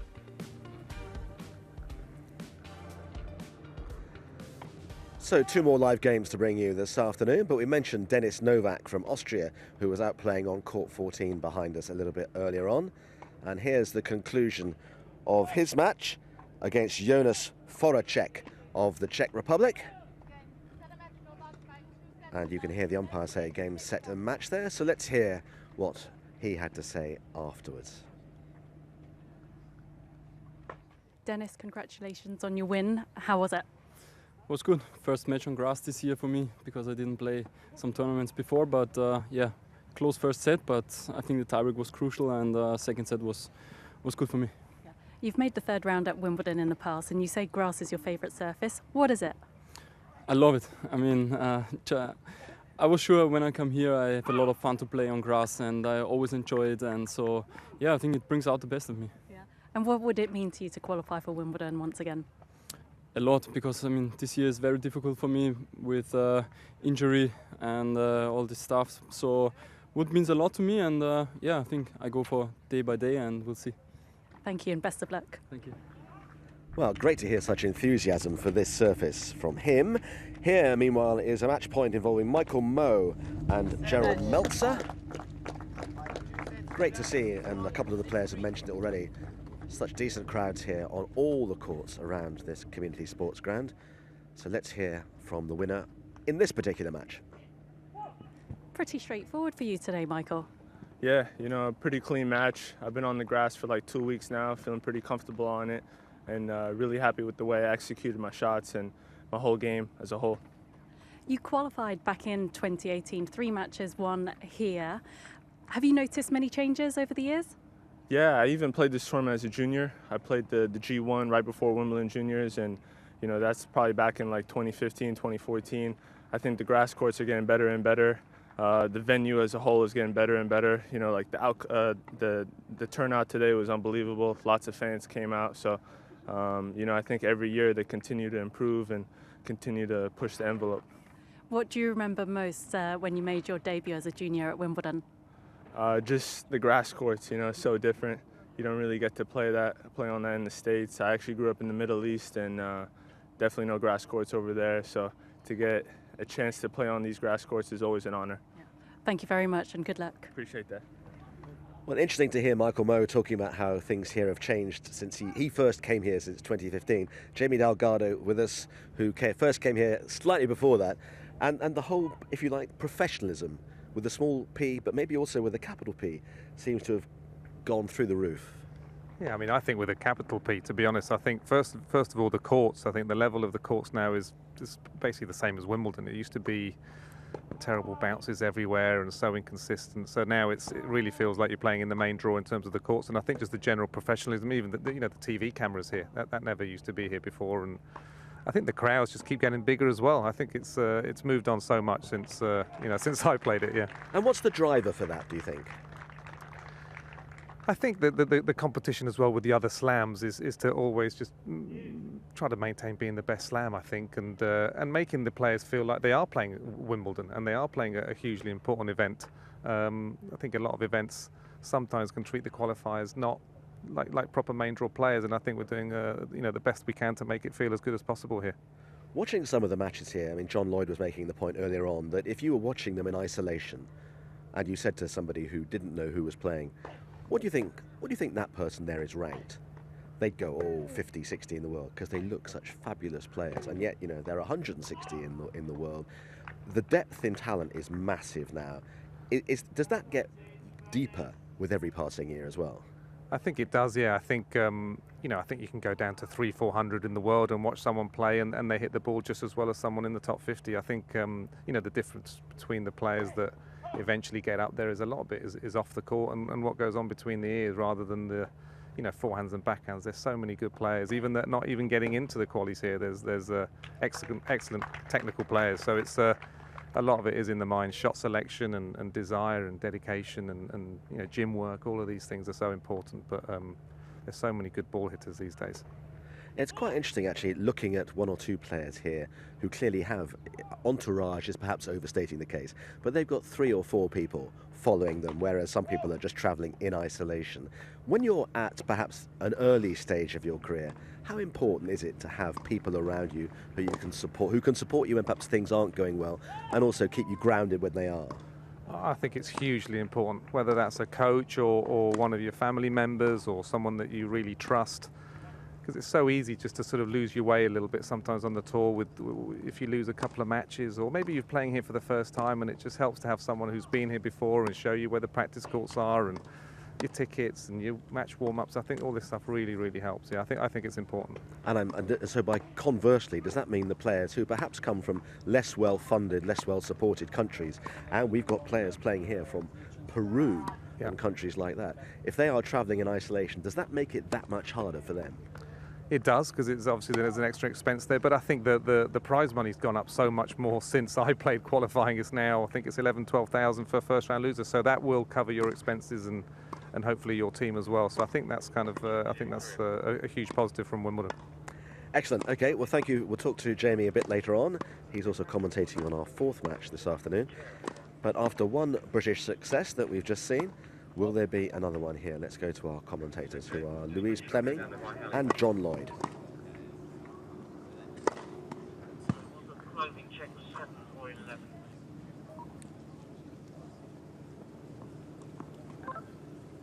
11, please. To the main draw back in 2008, but doesn't bring a lot of firepower, does he? He's a great mover. He's a good player. He's been very unlucky with injuries. I have to say, he plays very well.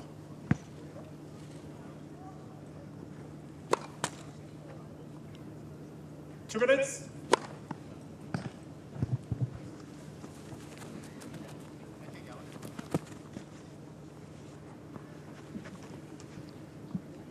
Well, stunning conditions for this match.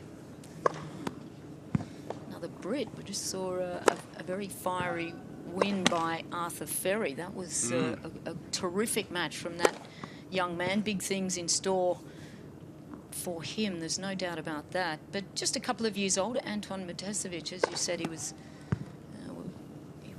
included in that special program from the LTA. And, you know, for these players to get support, I think it is it's a huge bonus, you know, to have that support group, which gives him a wide range of non-financial support from the NTC. But it's great that they get to use all the facilities here, gym, courts. I mean, that is a big part of, you know, really what is support. You know, you can give someone financial support, but really, unless you get that coach and that interaction, it certainly does make a big difference. Yeah, he's declined a few offers from the LTA in certain ways to pursue his college degree, but he's in this what they call the NTC, as you said, the Pro Access Support Group for 2022. So it enables him to still get the benefit of a lot of things, but he can still continue with the education. There's a lot more tournaments now for the Brits to play in, a lot more chances for them to get up, and there's nothing wrong with that. There's different ways, aren't there, of making it. And some go to American college, some get the education is important, some go straight on the pro tour when they're young, and this is just the way he's doing it. Yeah, I really like the fact that these players have choices now, that there are different pathways, and I think for certain players, they need that mental stimulation, and they also need that time to really develop and mature. And I think that's what an education and going to university, taking a scholarship, really can help a lot of players. Just fill in that gap between the juniors to the seniors and really going on the tour with that extra confidence behind them. So, great match up here. It's Christian Harrison who'll start serving for this first round men's qualifying match, Roehampton 2022, and an exciting one for both players.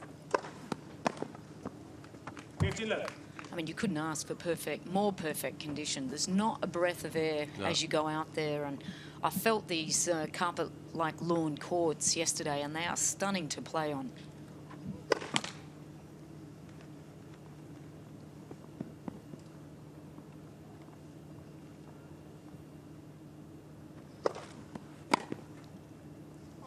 30 left.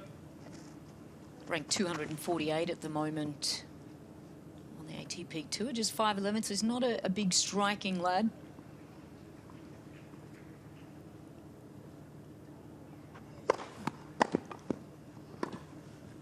Hard.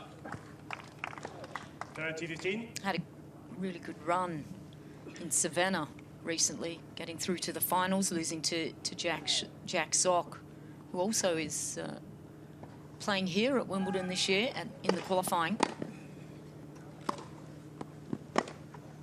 Yes, you wouldn't want to play Jack Sock here in the qualifying. No, you wouldn't. I know he can sometimes still, he can be a bit up and down, but when he's on, he's deadly. And the serve and the forehand, as I say, best of 3 sets, no thank you. He's an exciting player to watch too, isn't he? I think a lot of people think that when he focuses, he's probably the best doubles player in the world. Yeah.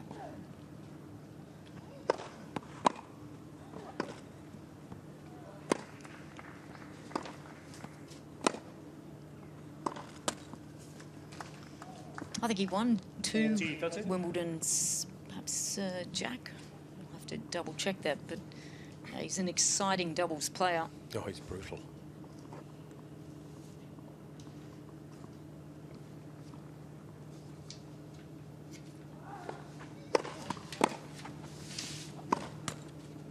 Just a bit of a rush forehand there from Harrison. That's the one that can catch players on grass. That one that just sits a little bit low.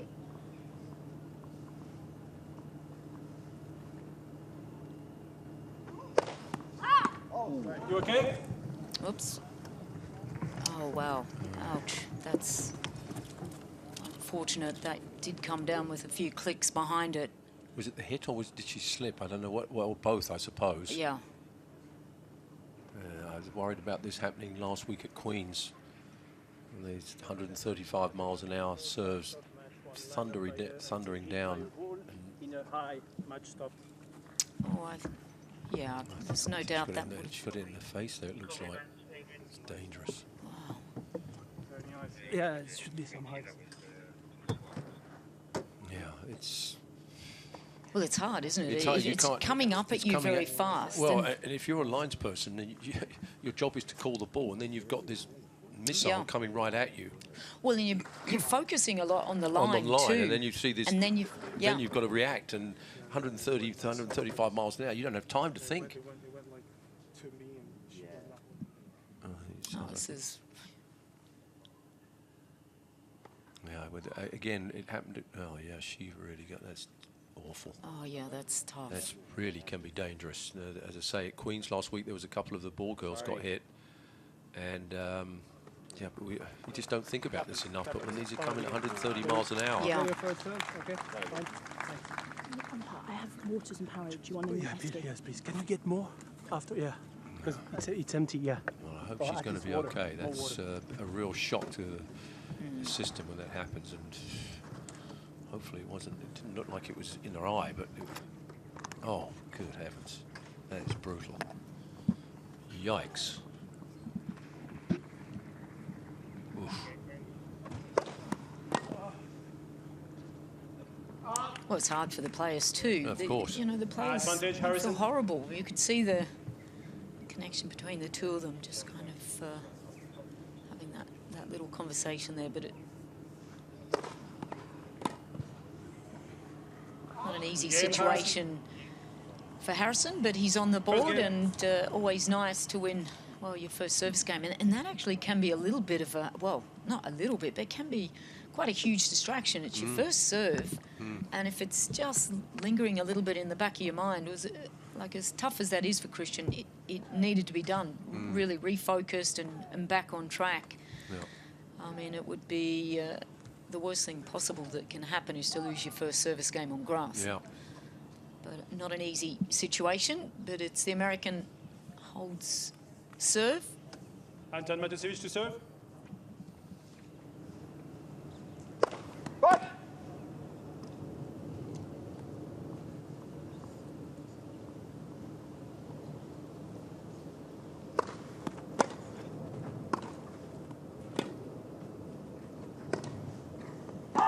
Just pushing that one a little long. 15. Just confirming that the Jack Sock did win doubles back in 2014 and 18, but strangely enough, only ever really got to the third round of singles and never really transitioned far through Grand Slam level.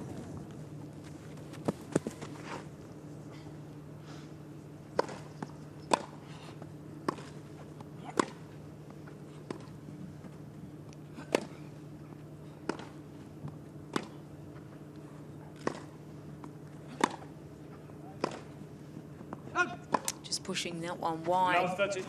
Currently ranked 532 in the world. His age 21 at this stage.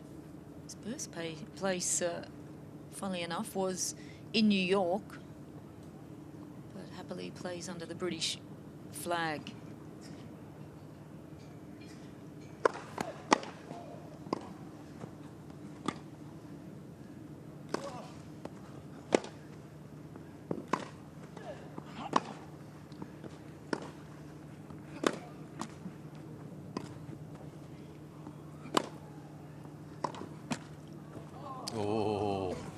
Well, 15, 30. Again, it's that old saying, and they talk about let chords, and they say, oh, it always evens out in the end.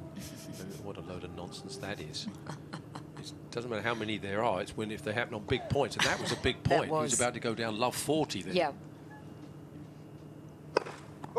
Such a cynical view, though, John. Well, it is, but it's true. That is true. Just like when you always say sorry, and you're not at all. You don't. No, you don't mean it. Well, that's... yeah, not a good situation here for Matusevich.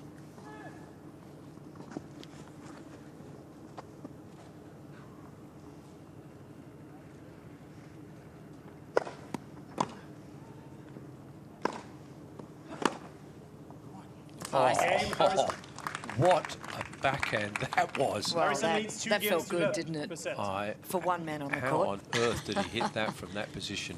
That was absolutely brilliant. Yeah, I think this young man, well, 28 years of age, but he's worked hard. Look at the way he stayed on that with his shoulder turn there, and the racket extension and acceleration on that was wicked.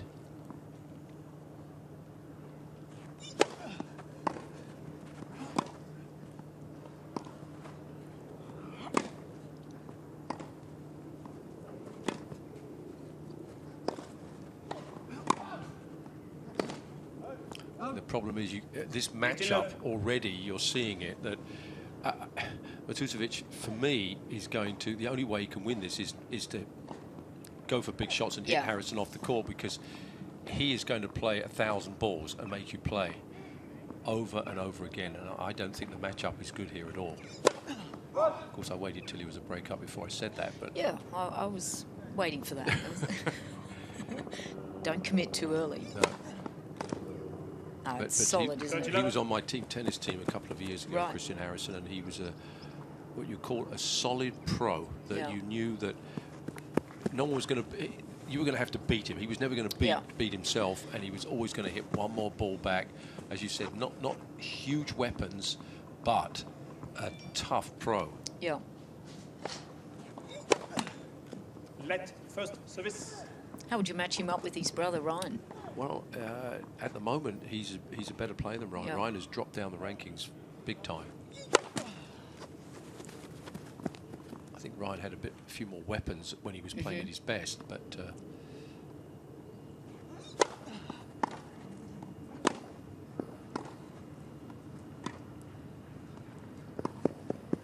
I'm not sure. Has he missed a ground stroke yet? I don't think so. I think the only ones were winners that are hit against him. I haven't seen him miss one yet. I might be wrong, but if it is, it's maybe one or two, perhaps.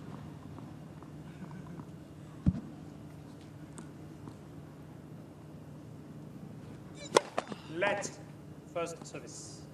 I think he's made a couple of errors, but I beg to think they were almost forced. Well, that's what I think too. Yeah.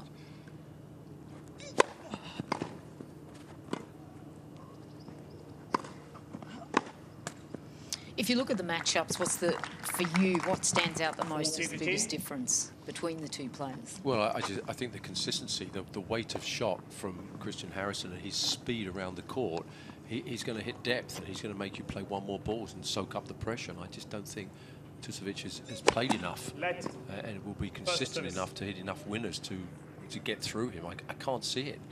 I know it's early days, but just on the evidence we've seen and the way that their styles match up.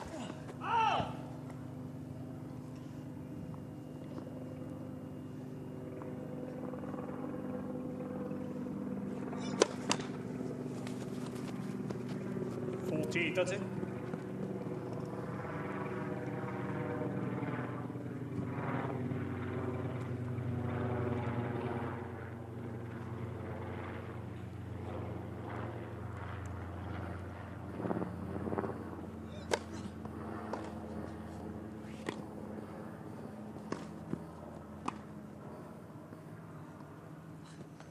Game, Harrison. Pity. Well, unlucky on not converting that drop shot, but it's all the way of the American Christian Harrison. Leads 3-love. 3 games to love per set. It's so important as well, isn't it? Early on in the match, just to try to get, on the board, to get some flow, just to kind of get rid of those nerves. There's no question about it. Every single player that walks out on the court in qualifying, they've got some jitters, they've got some butterflies. Of course, absolutely, and that's good. There's nothing wrong with that. It's just a question of how quickly you get rid of them. I always told people, I was coaching them to use the warm-up as your first game for the 3-4 minutes. I don't know how long it is these days. It seems forever, but run down every ball in the warm-up. Just pretend it's the first game and get that sort of sweat going and not just sort of striking the ball. It's like I'm doing the motion now and then I'm ready to play the first point. That's great advice. Time.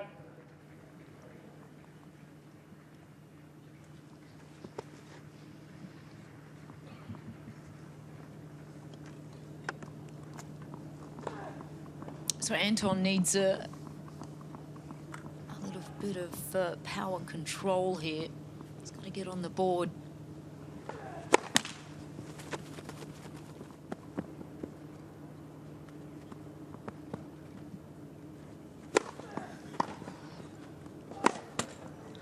And the problem is when your game really is built around that big first serve and then your big forehand because you're controlling from your serve. But he's not really getting the numbers in to get that kind of help, just less than 40% for first serves. Yeah, that's not going to do the job. That's what happens when he finds his mark. Yeah. That's his real weapon, and if that's just not clicking, he's in trouble.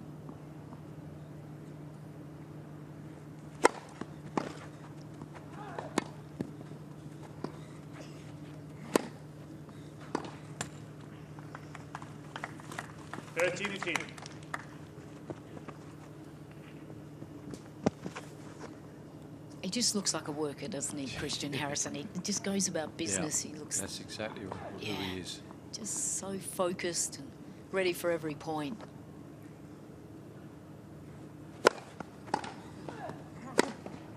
Great shot. Yeah, it's terrific. That's the 1-2 sort of punch that you're talking about, that first strike in. He's going to need a lot of first serves in today.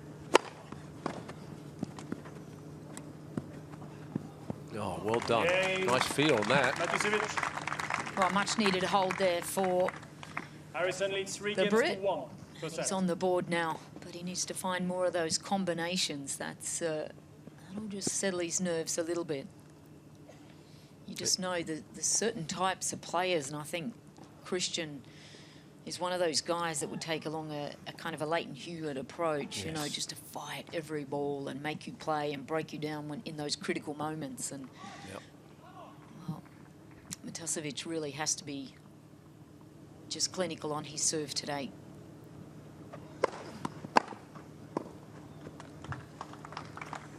Yeah, I remember seeing him last year in qualifying. I was really impressed. But sometimes the big hitters just need to take you know, that little bit of time. They need to get a few.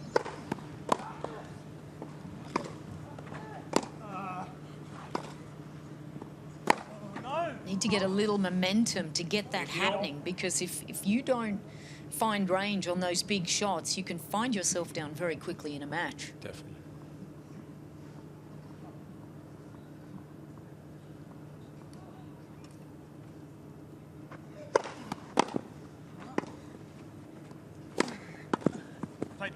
Oh, that's excellent. Doesn't do that very often, but occasionally he'll throw a serve volley in. 30-15. Well, that's just tactical kind of intelligence, isn't it? You know, not to rely on that, but just to keep your opponent on the back foot. I think that's so smart.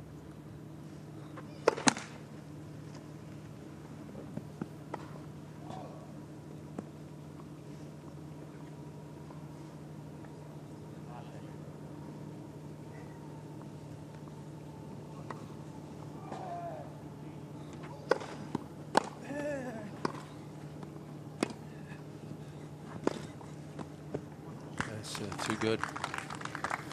40-15. And the footwork is so good. And that racket acceleration stays low on the ball. It's around the outside of the ball. Excellent.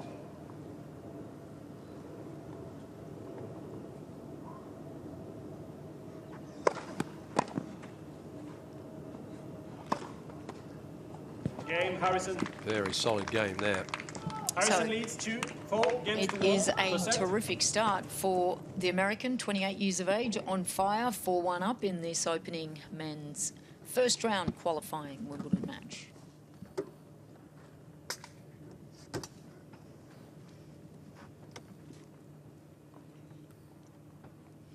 Yeah, we've talked about different game styles that have done well over the years, and I remember last year we talked about this as well, but the USA had 4 players that qualified. The French had 4, Australians 2, Germans 2, and then Argentine was 1, Spanish, Chinese. So these courts are really allowing all sorts of styles to come through and really flourish, aren't they? Definitely. A big change in the grass over the years, with the change of the surface, with the way the grass was made, and much. It's a more solid grass now, and the ball bounces a lot higher. And players now can play on this at any time. It's not a big deal anymore.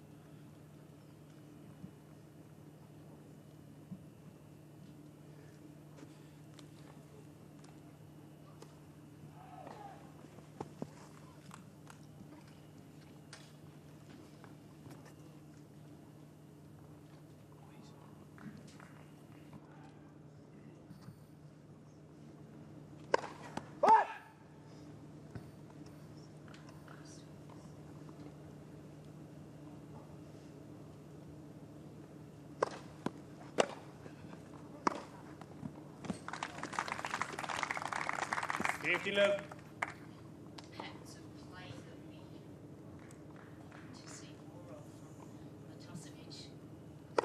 Let for service.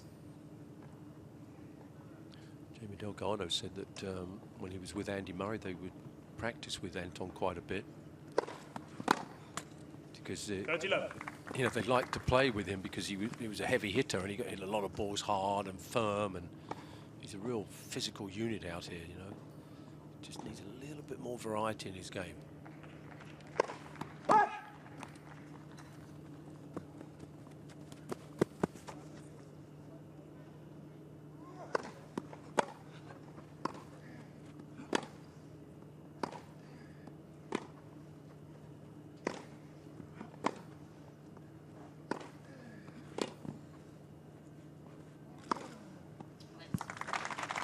That's positive, and for him to win those longer rallies, that's a good sign that he can really try to match Harrison in the lengthy rallies that go beyond 3 or 4.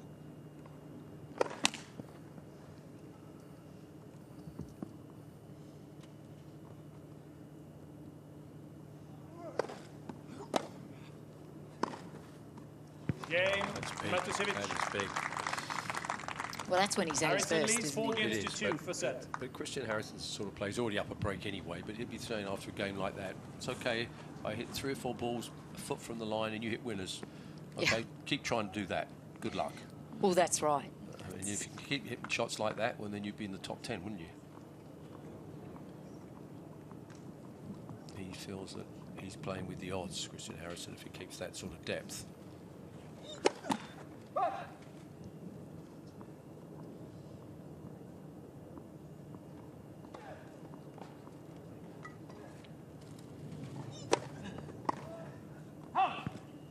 Love.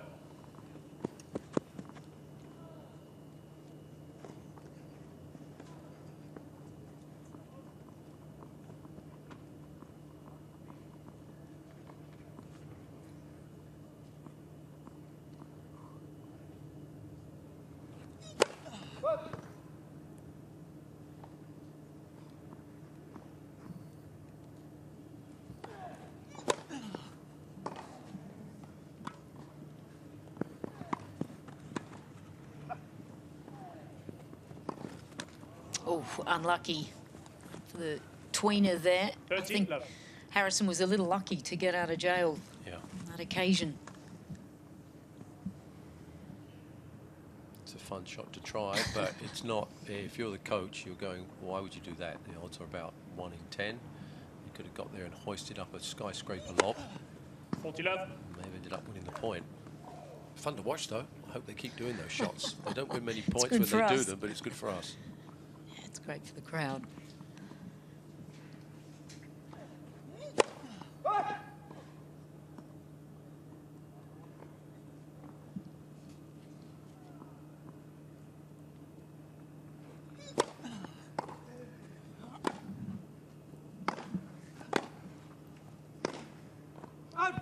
Game. Wide. Yeah. So with that big forehand error, it's New balls, please. Christian Harrison who steps off to a very good 5-2 lead here in this first round. It's Wimbledon Harrison leads Qualifying 5 2022.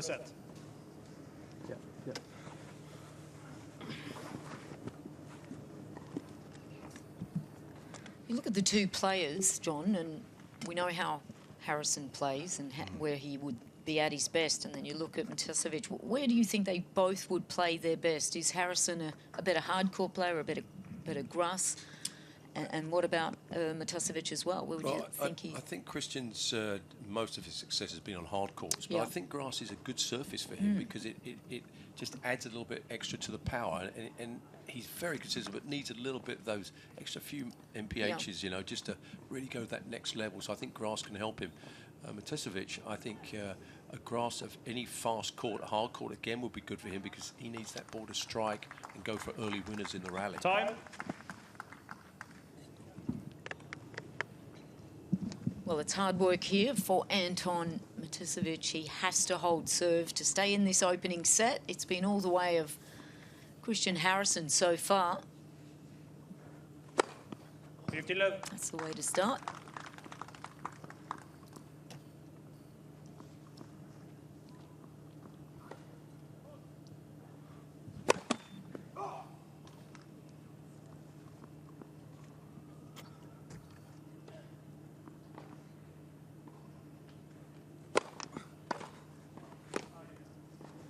Fifty-no.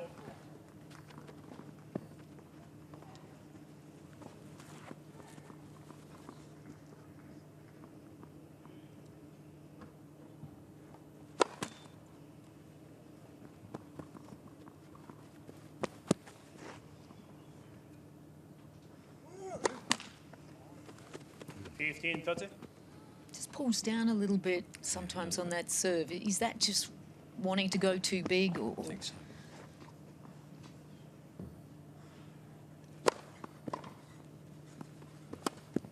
Nicely done. Anton's parents relocated to Switzerland last year for work purposes, so Anton stays with them, and then when he's in town he stays at the NTC, which is right here, right next door to Roehampton. So he probably just rolled out of bed this morning and then just walked on the court. There's nothing wrong with staying nearby. No, hopefully he practiced. I think he did. That is a huge second serve. Well, at full stretch, Harrison couldn't quite get his racket there. That had not only power, but had a bit of kick in it, didn't it?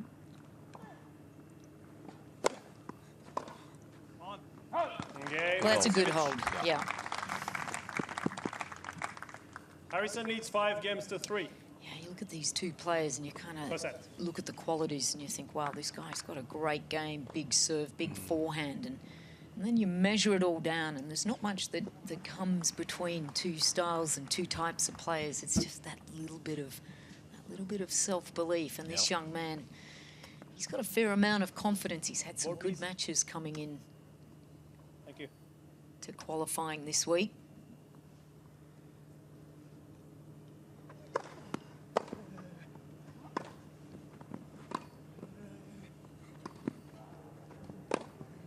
That's a beautiful shot. That was a good approach shot too. Yeah.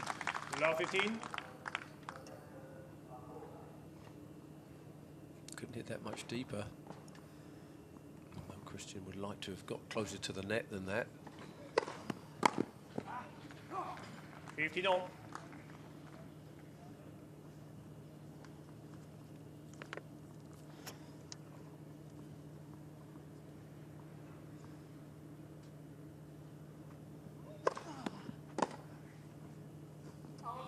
$13-15. Christian opted not to go and play in Australia, didn't play the qualifying down there, instead went to Italy.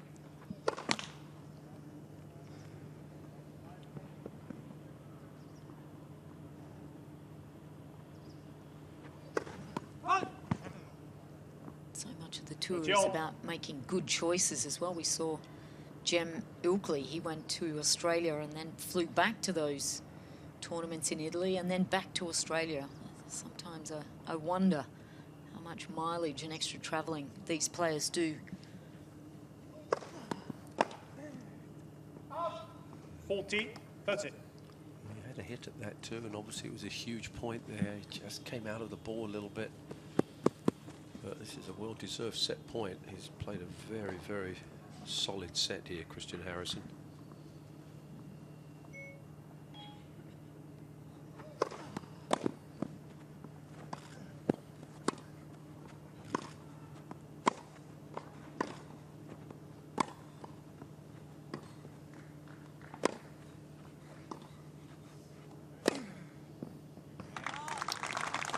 Wow, what a shot. He wasn't sure himself, was he? Yes. But that was an unusual forehand slice of Harrison. I know, that was very strange. I don't know why he threw that in then. And I think he's really trying to stay away from that big forehand from Matusevich. But if you get a little light, get a little passive against a player like this, and can get yourself into trouble.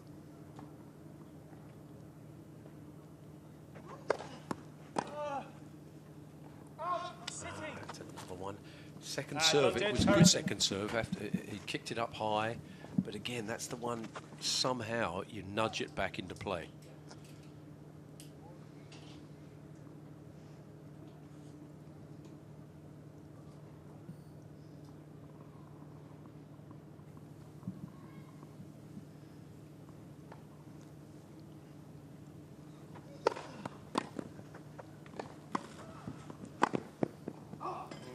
We had a look at the passing shot again, but just pulls that one wide, and it's Christian Harrison. 6 games to 3. Takes the opening set, 6 games to 3.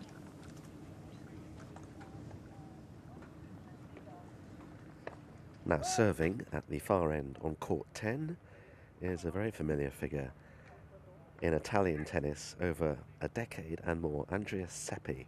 Played in so many Davis Cup ties with Fabio Fognini and others. And he was many ways in one of the people in the vanguard of this resurgence of Italian tennis that brings in people like Yannick Sinner, etc., Musetti. But he's just beginning his match against Mirza Basic of Bosnia-Herzegovina. So they're in the first game of the match there at the moment. Now there's lots of famous people on the outside courts at the moment, not least Vasek Pospisil, who's on court 14, being watched by Anne Kiothafong. Yes, Vasek Pospisil's got a huge challenge on his hands against a 19-year-old Dalibor Svechina from the Czech Republic, who's just taken the first set 6-4. The 19-year-old has shown just what he's capable of. He's got huge strikes from the back of the court, but also excellent feel. But I suspect there's still plenty of tennis left to play here. Pospisil looking to use all the experience he has as a former Wimbledon doubles champion back in 2014 with Jack Sock, and a singles quarter-finalist to work his way back into this match. So we'll keep you posted on this, John. Thank you, Anne. Just checking how this first game is going. And actually, Pospisil, having had a 40-love lead, now finds himself a break point down at the outset of this match. So there could be a long way to go here. Let's go back, meanwhile, to the second set of our featured match on court 11.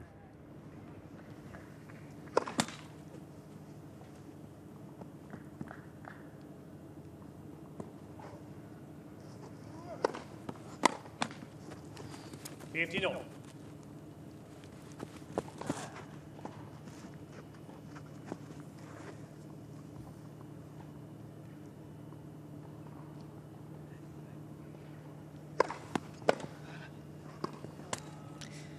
15-30. This is one for you, John. How do you rate talent? Is talent having these huge, big weapons, or is talent, you know, being able to work really hard and use what you have to the best of your ability day in, day out?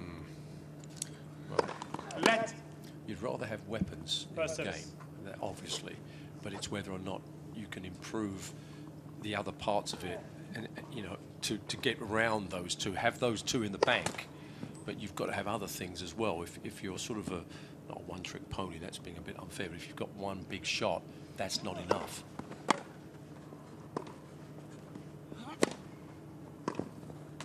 Oh, just caught the line. Got a little lucky there, Harrison, but now under maximum pressure in this opening service game. This is where Matusevich does not want to be in this situation. But just look at that.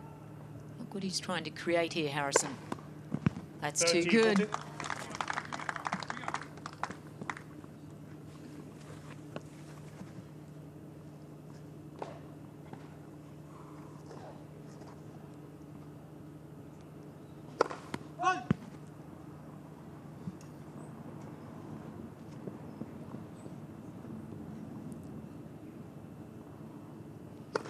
Let.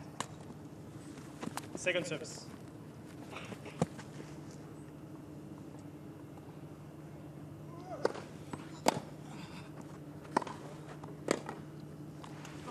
Well, it's just such a smart play, isn't it? Going back in behind the movement of the player, particularly when you know they're a good mover open court.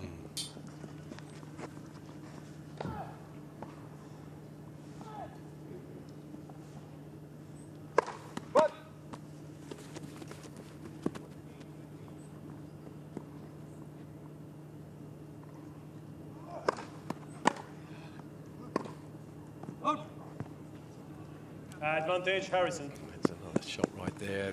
Fought back from 15-40.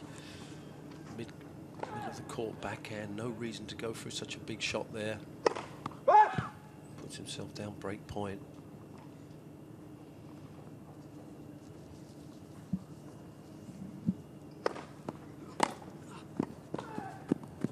Oh, wow. Well, I don't think anybody was expecting that move. Serve and volley on the second serve. You know, Anton reminds me a little bit of Sam Groth, the Australian. I think he does. I agree with you. Just has these weapons and just sometimes doesn't get that consistency and just doesn't quite use his strengths well, and just that mentality goes a little bit up and down in concentration.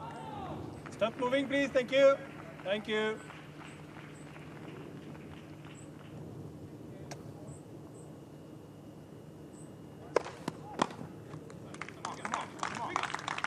Advantage. He's just trying to pump himself up here. It's another first serve.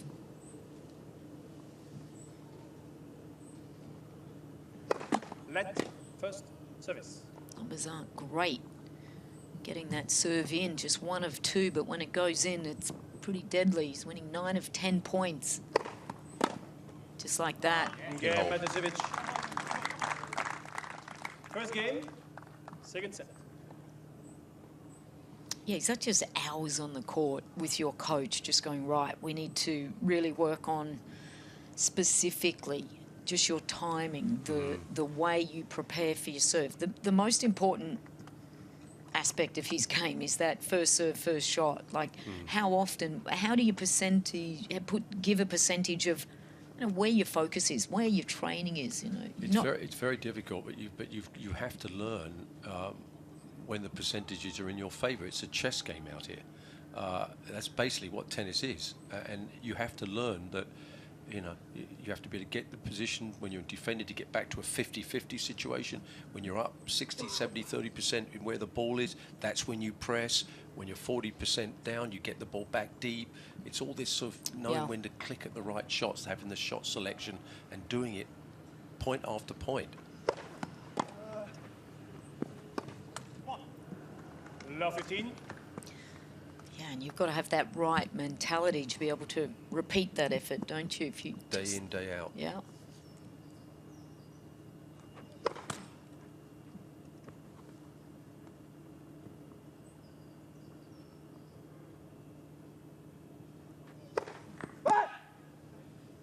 There's one player that's just outstanding with the ability just to repeat effort and repeat shot making, and he just won Roland Garros. It's phenomenal how he can just go into that mode of focus and. Well, this is a turnaround, and he really hasn't done that much, and he's love 40. It's just if you can keep that mind strong, you never know how things can turn around. He hasn't broken yet, but he's certainly got a good chance now. No first serves coming at him.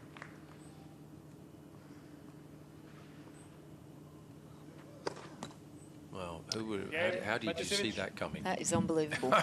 He looks so solid. He looks such a pro, like he's been around for a long time, which he has, and looked like he was right. Mind was on this, and there were absolutely the only way that Matusevich was going to win this was going to have to play sort of big time tennis to sort of break him and somehow put points together, and then basically 2 double faults and the break's given back to him.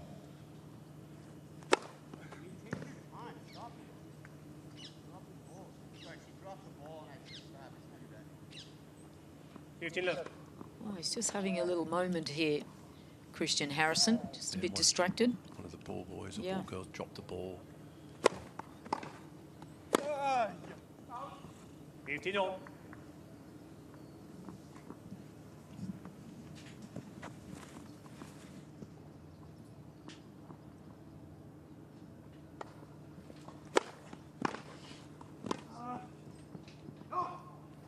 Okay, a bit of work to be done here.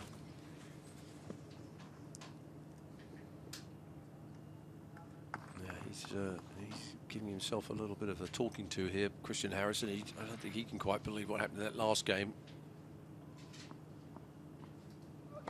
Back to business right away, though, here. Now he's been given gifts.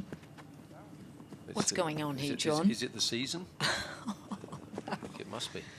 Oh, wow.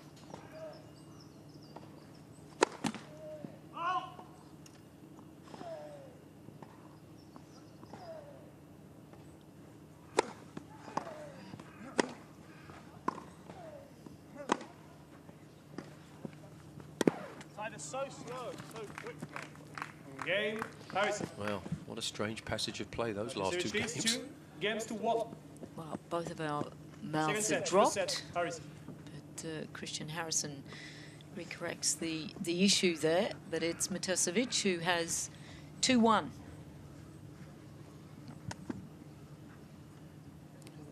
So, Louise, if you were a British player now, I mean, they're really trying, obviously, to help you get along. And the LTA, and I think they're right, believes a lot of it is matches and tournaments. And so what they've done here, they've got now 16 25K ITF events. And that doesn't include the 3 grass courts that have just happened with Surbiton, Nottingham and Ilkley. And in addition, they populated the calendar with 20 plus domestic prize money events.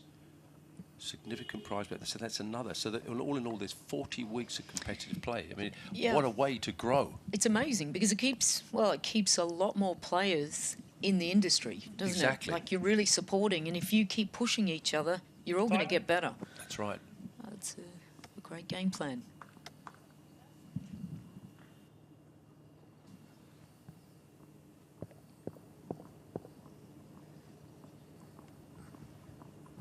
So just failing on his last service, Harrison. Just checking the sun out.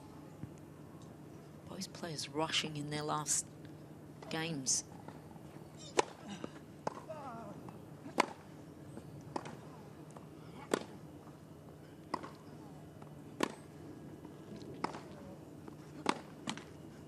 It's just a matter of who can settle here. Both a little rattled at the moment. I felt Matusevich, as soon as he broke Harrison, just totally rushed in that last game. He's struggling with his first serve a bit now as well.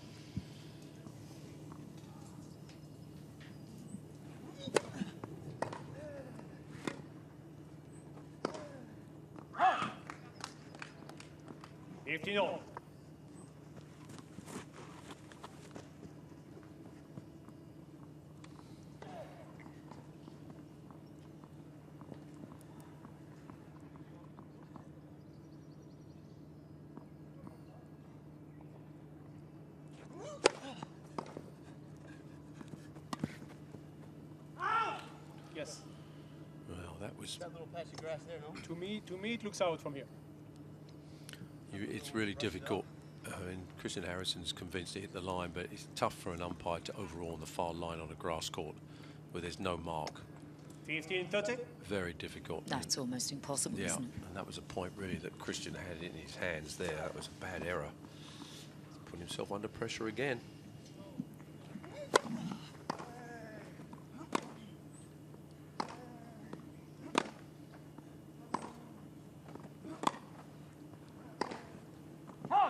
He just loves that forehand, but just sometimes overplays it. Just constantly looking to get around and be able to use that big weapon. Just didn't quite get the body balanced.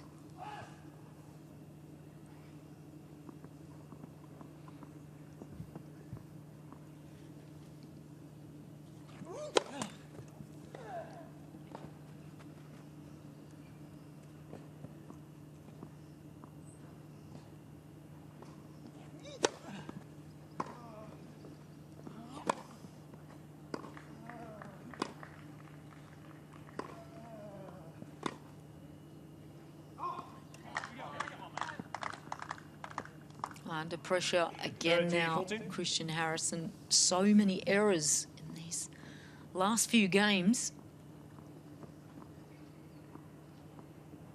11 apiece.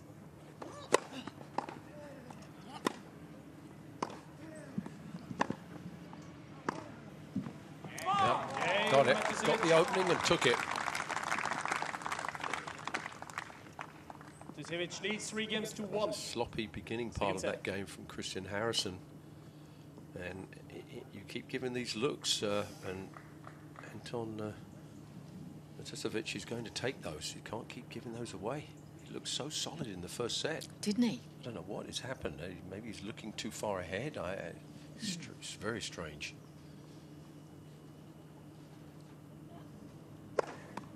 $15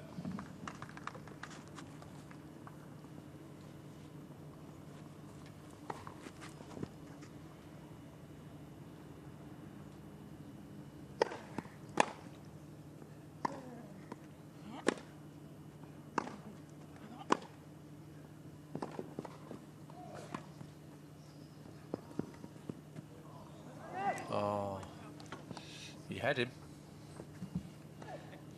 15-all. Christian Harrison didn't have an opportunity to play on grass coming in to the qualifying. His last tournament was on hard court. That was in Orlando in Florida.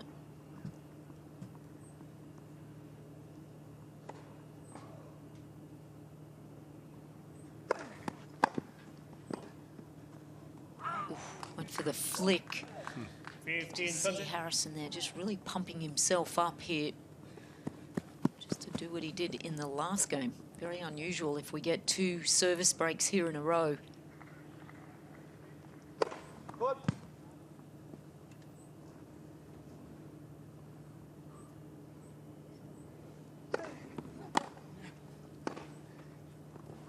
15, 40. What is going on? Everyone is struggling on their serves. That's an understatement.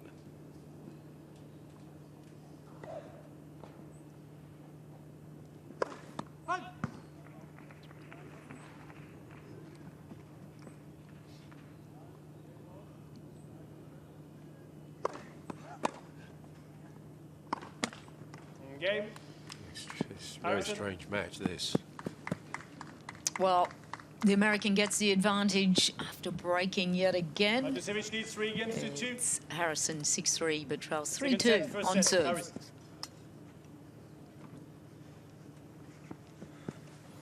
I would say now that that's happened. He's lost his serve twice in a row. It's not going to happen again, Christian Harrison. Yeah, but you can't say that now at the moment. They both look. No one looks like they can hold it. He's shrugging his shoulders. No one can seem to get a first serve in. It's very strange.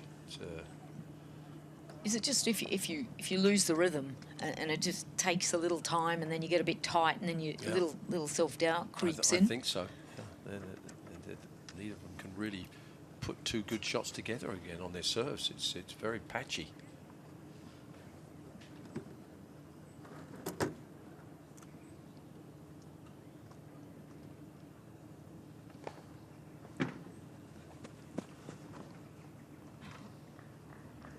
Time.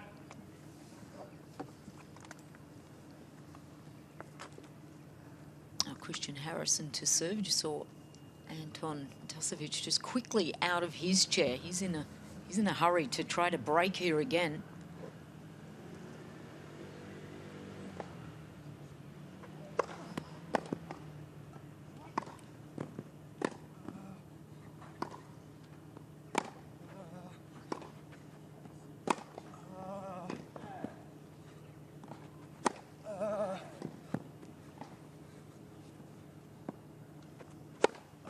Oh, that's big.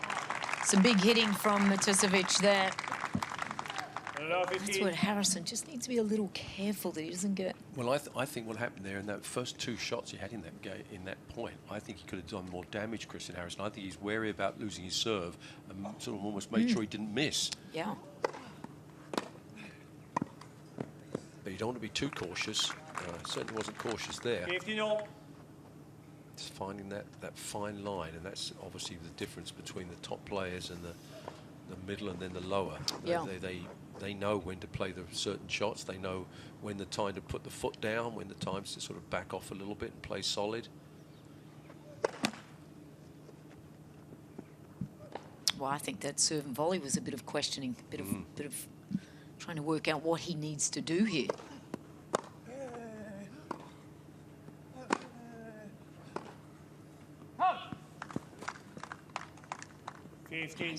Just getting overpowered from the baseline at the moment, and Matusevich was missing a lot of those early on in the first set. Not so much. He's much better off the ground at the moment, the Brit. That'll help.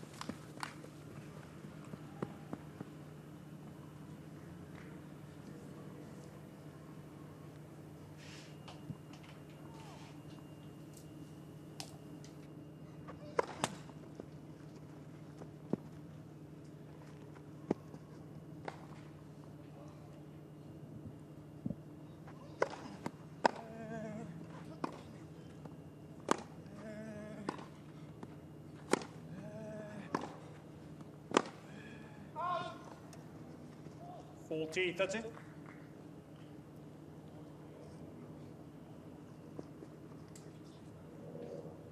Did he hit his leg, or did he do something in that last long rally? Yeah. Just looks a little bothered.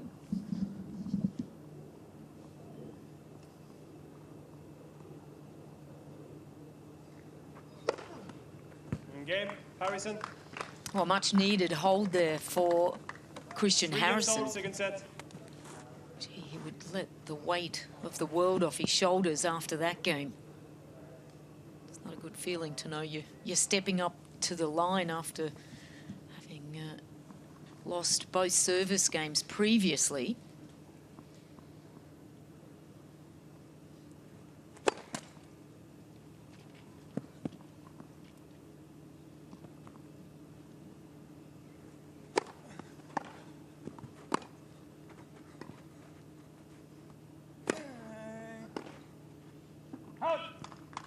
What part of the mind doesn't drift, though, when you're playing in Wimbledon qualies and you're doing well and everything going your way, then all of a sudden just that concentration can slip. It's just kind of drifting a good 3 miles away. You're in trouble. Yeah. Yeah.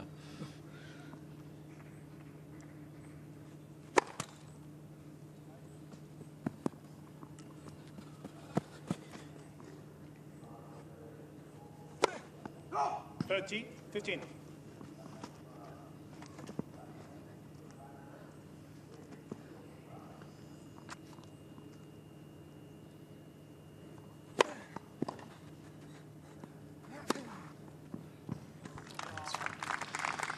Nice 1-2 punch. 40-15. It looks so good when he finds range on that first serve. He's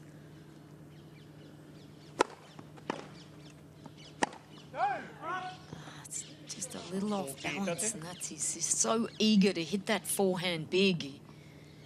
Just what cost? He just needs to get that balance down a little bit more. Lower center of gravity.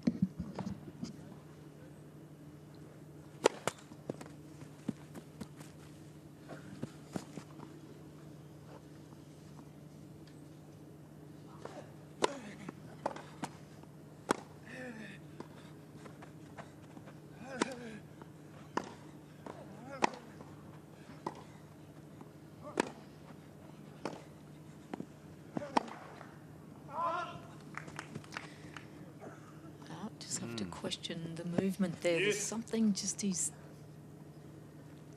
tweaked.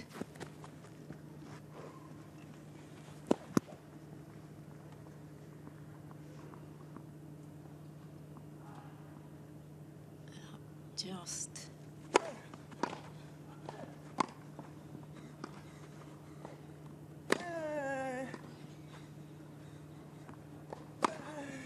does that make you hit bigger than usual? Yeah, exactly. Don't want to run too much. No. I've got a little pinch. I think I'll go bigger. Couple of huge forehands there.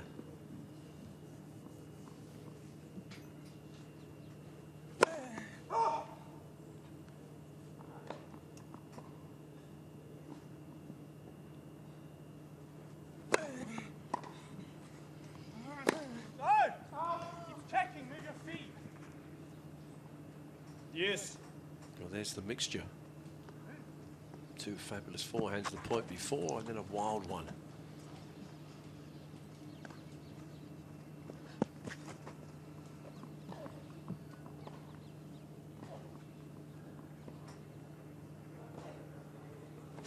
Let. First service.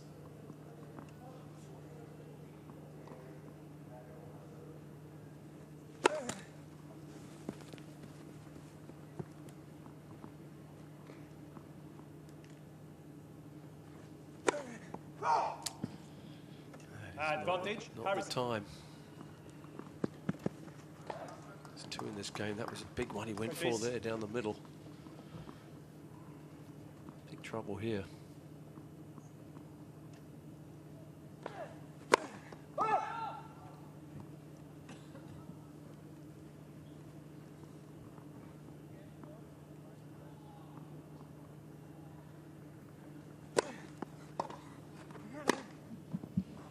The way to That's react. better. Christian Harrison annoyed himself there, just didn't quite get that backhand out of the middle of the court. He hit it okay, but the direction was bad. Didn't get it away from the forehand.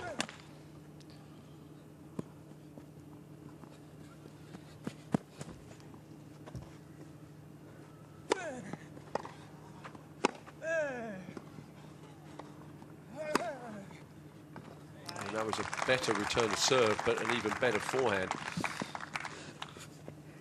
wonder if we'll see a trainer at this changeover. Again, he seems to be definitely pushing on his hamstring that it's sore.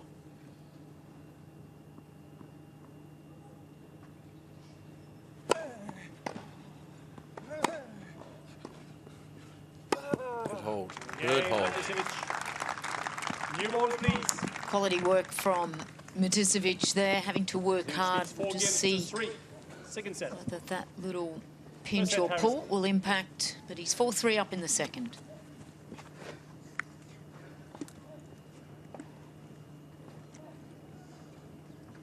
I wonder why you wouldn't call for the trainer. Did he just give the thumbs down there about his leg to his to his group? He's certainly looking across and trying to. Well, why wouldn't you call the trainer? Yeah. Gives you a medical timeout and then the treatment. You can get 5 minutes altogether or something like that, isn't it? I always forget they change the rules every 2 days. Yeah. Well, you get the assessment time and then I think you get a 3-minute medical. So it works out about 5, doesn't it? Yeah. Yeah, he's been so quick to get up out of his chair, though. There's the time just been called.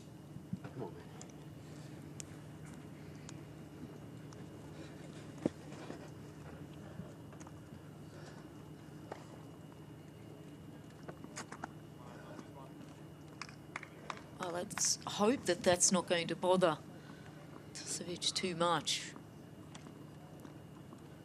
But working hard to hold his serve here with new balls, just checking the sun.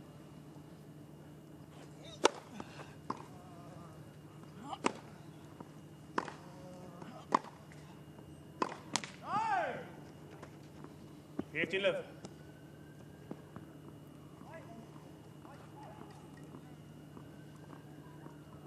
really does let his opponent know how he's feeling, doesn't he? There's no secrets there. No. 30-11. You see where Christian Harrison's service stance there was way over to the left on that backhand side, so he's trying to kick the ball out and create more of an angle. 40-11. Well, this is exactly what the Harrison doctor ordered. Just a nice quick game here just to get back on track. This just releases so much pressure to have a game like this.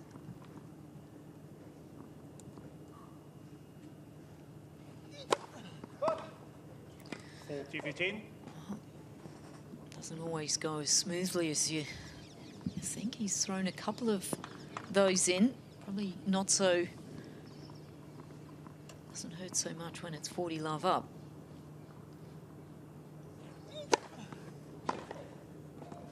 Game, Harrison. So that was a quick, healthy hold, and he's off to perhaps grab another racket. Yep. Just wants to feel the strings perhaps a little tighter off the serve of Anton Matusevich's serve. Needs a little bit more power on his own serve, but to return, just blunting it.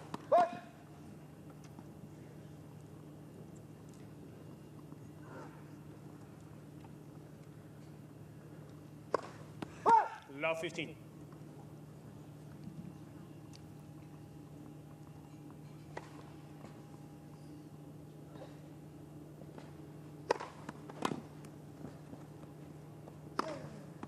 That's just huge.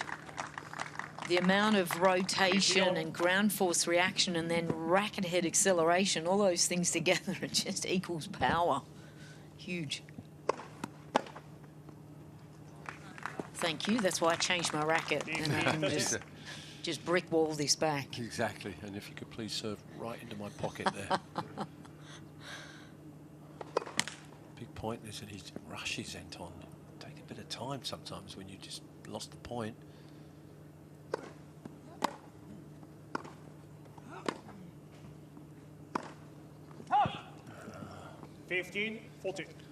sometimes just arms and legs on that serve. Everything just kind of isn't in sync.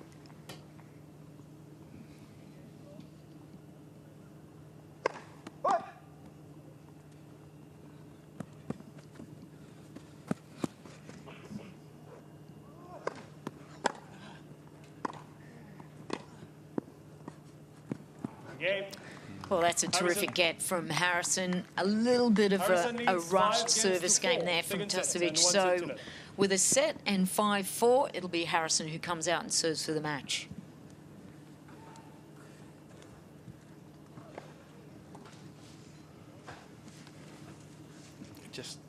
What do you think? Well, there just doesn't seem to be enough thought process that goes into, you know, the tennis for Matusevich. Sometimes it seems to be, he just wants to almost every ball hit the cover off the ball. Yeah. And obviously it's fabulous to have be aggressive. You'd rather have that than a sort of a push or whatever. But there's got to be some sort of construction of points and this, you know, when to hit the right shot at the right time. And to me, it all seems to rush. And if he hits a bad one, it takes 3 seconds, and then it's like, oh, there's there again. There's the ball. I'm going to hit that one hard.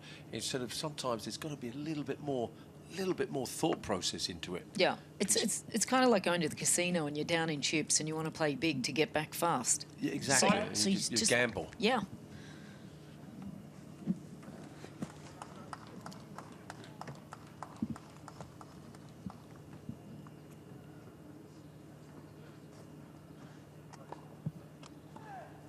Well, this would be a huge moment for this young man, 28 years of age, from Shreveport, and looking to serve his way into the second round here at Wimbledon Qualifying.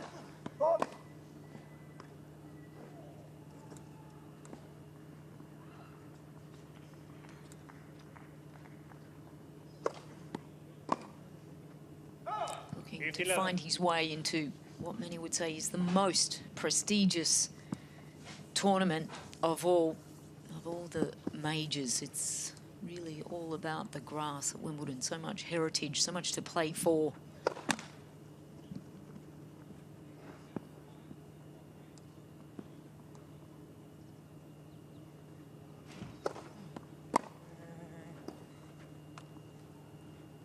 Oh, we've got to change rackets again. No, it's just the sweatband. Needs to be a new one. 15 all.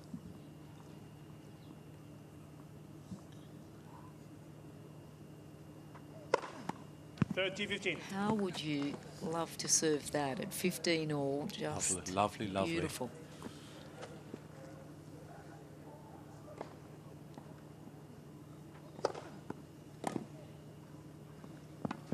That's just smart, isn't it? When he's needed it, he's thrown in something a little different. He served and volleyed when he was in trouble. Just really played a very smart match out here, Christian Harrison, with 2 match points now.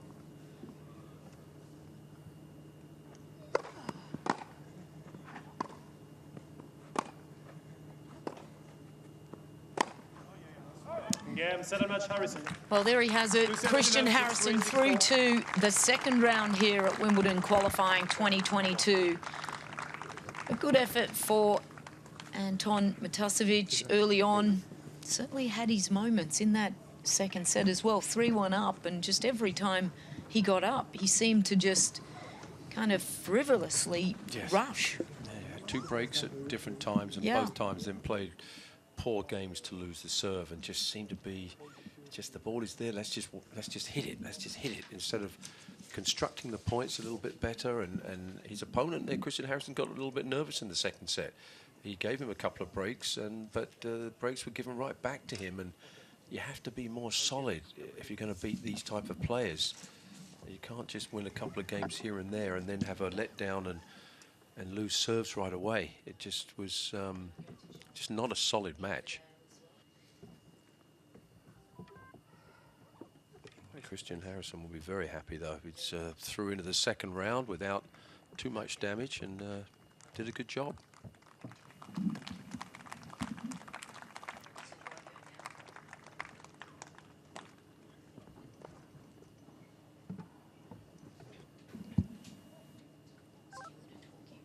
11 matches finished.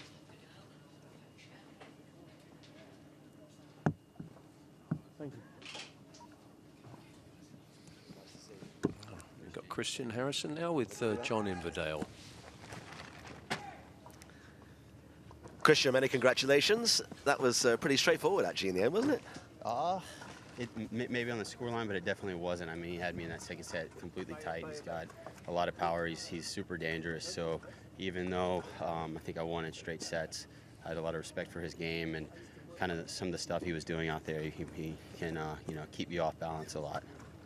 Looking at the records, I hadn't realised, I must admit, that you'd played in the main draw in Yep, 2018 when we played Kei Nishikori. Yes, sir. Yes, sir. What are your memories of that? Well, it was my only Wimbledon, so I had to actually qualify here. So I have, just amazing memories of this place, just because one, I had some success, and then two, it's just because it's just such an iconic venue. Just the tournament itself, everybody that puts it together, everybody's friendly, all the drivers, everybody that's working here, everybody come in contact, and I remember I just had a blast, and I'm happy to start trying to replicate some of that this year.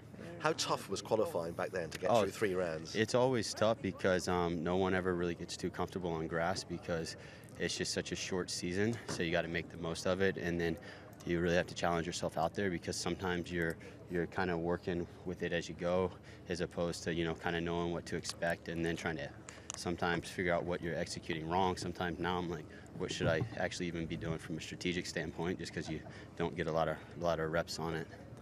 Got a day off tomorrow? Yes, sir. Second round on Wednesday. What will you do? Will you do a bit of sightseeing? What will you do?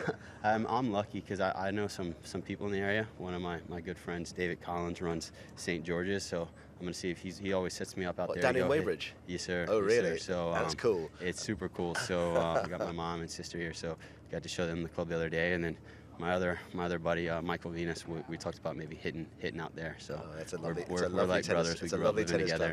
We're talking about brothers. Your brother was a pretty handy player, yes, Ryan, sir. as well. Yes, sir. What was it like, two of you being very, very good tennis players growing up? It's amazing because we felt all the success and failures for each other. Your brothers, and we were super close, super hard on each other, but we pushed each other. And he's unfortunately missing a little bit of time right now with some injuries, but he's starting to train again, and I can't wait for him to be back in a couple of weeks also. Were you really fierce rivals there? Did you have sort of a scoreboard in the kitchen? It wasn't called like a rivalry, but we would just push each other to do well, because it's a different rivalry when you want the other person to always do better than you. I think we always wanted that for each other. Well, I'm sure he was very proud, as I'm sure yes, your mum and sister are today. And the best of luck on Wednesday. Hey, thank you guys. Thanks. Bye-bye. Great to talk to you. Thanks an awful lot. Yeah. Bye-bye.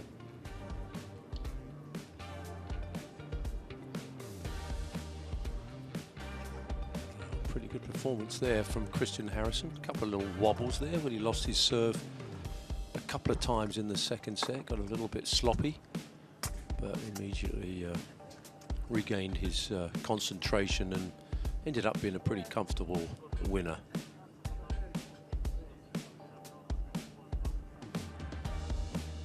First set, Christian Harrison looked awesome. That second set went off a little bit, but overall he was much more solid. Half the unforced errors. Didn't make anywhere near as many winners as his opponent, but there were way too many unforced errors from Anton Matusevich, and he just unfortunately just played 2 poor games when he was up a break in the second set. And at this level, you can't afford to give those sort of breaks back against a classy player. And there we go. First 3 matches done now. Jason Kubler. Very good match that was. Arthur Fery played extremely well. And then the match we just saw, Christian Harrison came through 6-3, 6-4. Now the last match of the day. Jack Sock against Andrea Collarini from Argentina.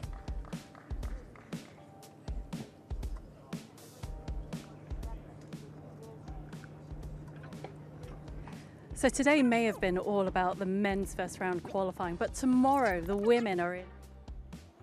To say I've got Alicia Mollick, the Billie Jean King Cup Australian captain and former top 10 player alongside me. How are you, Alicia? I'm great. I'm really excited for tomorrow. Australia has 14 women actually competing in the qualifying event tomorrow, and it's such a prestigious event. It's a big one, probably the biggest Grand Slam for Aussies competing and playing at Wimbledon, so I can't wait for tomorrow. And of those 14 women, who are you most excited about watching? Look, we have some younger players who are on the rise, have really improved a lot. I think for the general public, one of those names is Olivia Gadecki to come down and watch. She's a young Australian with a huge serve, really powerful ground stroke. So I'm looking for some positive results from her. Sion Mendes is another Australian who trains overseas, but she's been on the rise as well. Her ranking's sitting at about 200 in the world. But we've got Maddie Inglis, who pushed very close to 100 not long ago. Storm Sanders. I mean, Zoe Hives. We've got Priscilla Hahn, Lizette Cabrera. We've got so many women. So I don't quite know how I'm going to divide myself tomorrow, but I can't wait.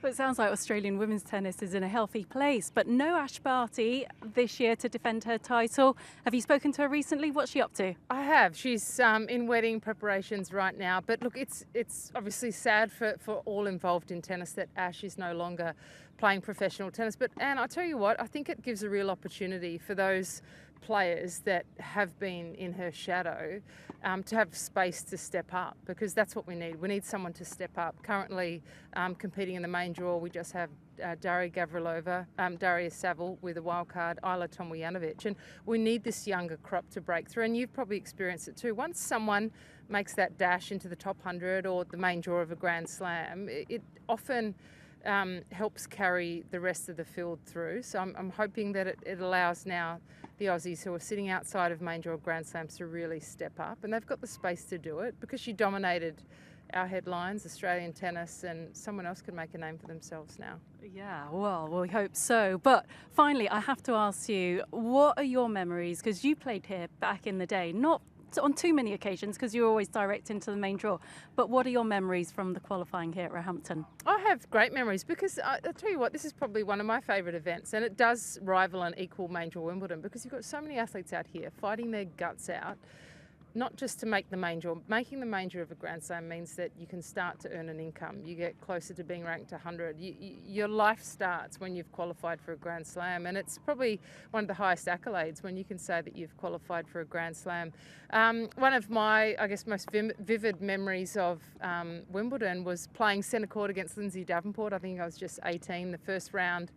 And I had to curtsy as I walked out on court. So Lindsay, being the senior player, was sort of trying to teach me and guide me. She said, Alicia, just follow me when we walk out there. So that's a memory that I still have.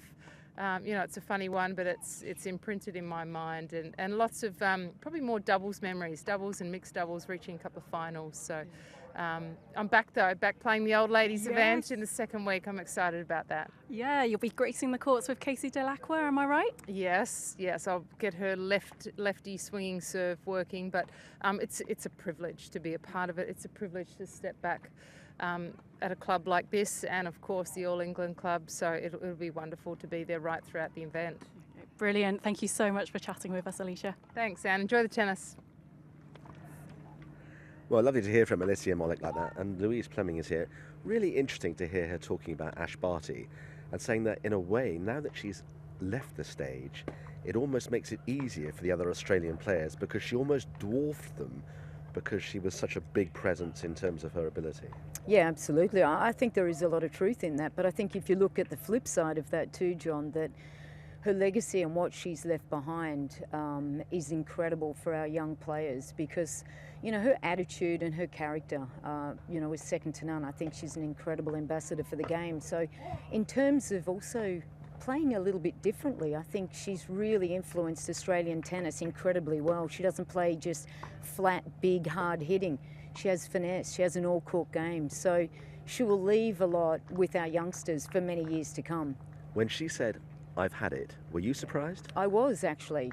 Strangely enough, I think Ash really realised what she needs to do to absolutely stay at the very top of the game. And, you know, she's very much a homebody. She loves family. She loves all sports. We know that. And I think, you know, the tank was almost empty. She had to work so hard to stay at the top. And I think she looked at the broader view and thought, you know, that's just too hard for where I want to be. And why not leave at the very top? It's that thing that sorts people out who have scaled the mountain once but actually want to keep on scaling it, who are driven by the numbers, who are, I don't know, they're a Jack Nicklaus or a Tiger Woods or they're a Serena or whatever. But for other people, they look perhaps at a bigger picture. Yeah, look, I think Ash is a bit of a perfectionist. I remember back in, I think it was about 2017, when she really felt she wanted to have that big run. She lost to Serena Williams at the Australian Open that year.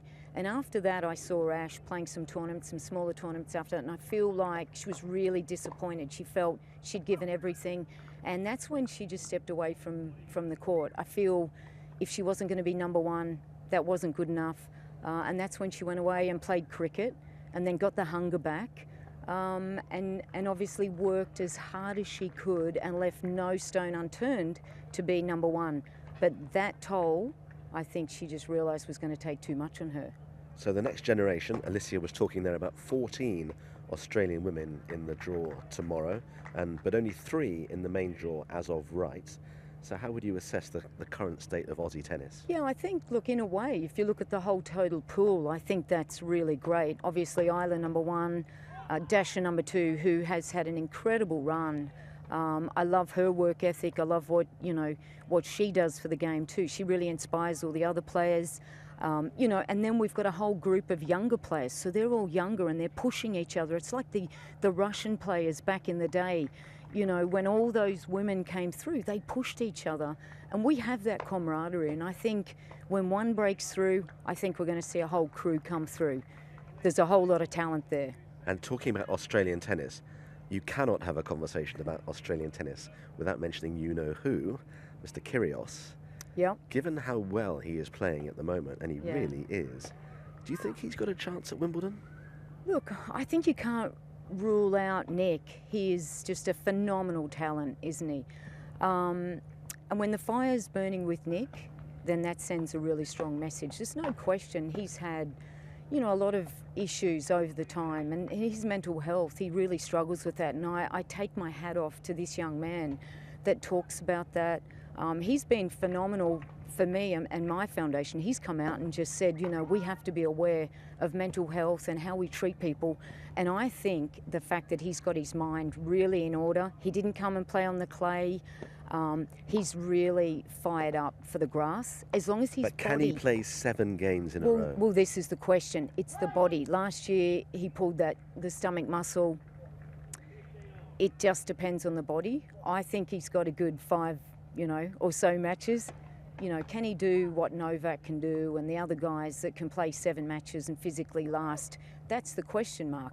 But I think if he served underarm all the time, that would take less out of him. That's true. Well, then he'd be sending the message all the time, wouldn't he? So you've got to throw that 1 in a million shot. Look, he's a character, and I think he's maturing. I love the guy. I think he brings so much to the game. And he's had his moments. He's maturing, and I'd love to see what he can do at Wimbledon this year. Well, he's always box office, isn't he? Yeah, Can't wait to see where he is in the draw and how he'll be in a quarter-final. Kyrgios against Djokovic or somebody. My God, you'd want a ticket for that, wouldn't you? Yeah, phenomenal. Absolutely. I'll be front row and I'll be saying, "Come on, let's go, Nick. Just give your best, stay focused, and just get about 99% of your first serves in, and he'll be fine." Yeah, well, he served 30 aces at the weekend and lost. Yeah. How is it possible to do that? But anyway, fascinating. Yeah. All right, Louise, great stuff. Thank you so much. Thanks, John. Lovely to chat to you as ever. We have one more match for you today on our show court, and that features Jack Sock, who we've been talking about a great deal. Somebody who was playing right up with the big dogs for many, many years and finds himself here as a consequence of not converting a match point at Ilkel a couple of weeks ago, which would have guaranteed him into the main draw at Wimbledon. Because of that 1 point, he finds himself here having to win 3 matches to get into the main draw on Monday. So, this is our last of 4 matches today. It's been a highly entertaining afternoon so far. Let's go to Jamie Delgado and Andrew Castle. 1 minute. So here we are with a minute to play in this final match, and a lovely backdrop here at Roehampton. Sun's still shining, and this is Jack Sock, the 14th seed here. A man who's won 4 titles on the full ATP tour, including the ATP Masters 1000 in Paris. Had a great run in 2017, beat Filip Krajinovic in the final. He also a surprise finalist. but he won Delray Beach in 2017 as well as Auckland. So all around the world, a winner. Very fine player on hard courts and clay as well, and always very comfortable on grass. Doubles is really a strength, and this year with John Isner won the Masters 1000 title at Indian Wells. He also won the Nito ATP finals in 2018 with Mike Bryan, the US Open, Wimbledon also with Mike Bryan. And the warm-up. Indian Wells again, so really just a succession of big-time victories, including at Wimbledon in 2014, where he played with Vasek Pospisil. Out of Kansas, then Nebraska.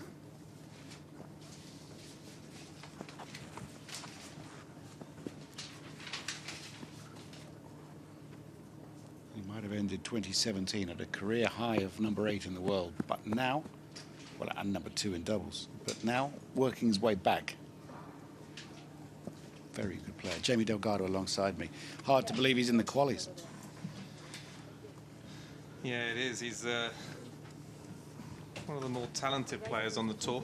Explosive, very capable of playing against the best players in the world, and a couple of times now in his career, through injury and a lack of form, his ranking has dropped a little bit, but it's he'll be a heavy favourite here today. First set, Andrea Collarini to serve. Ready? Play.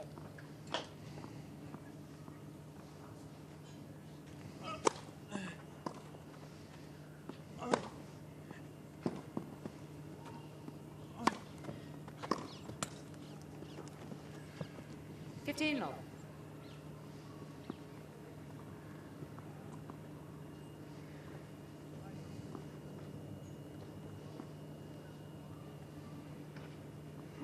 One more ball, please. Thank you.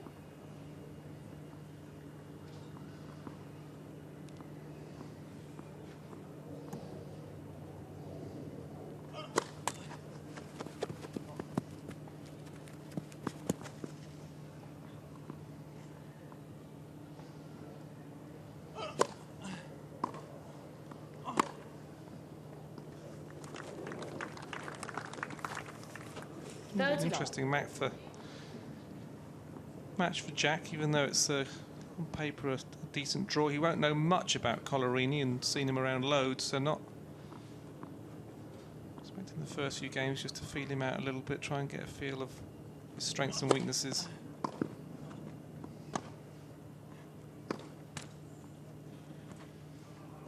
Long.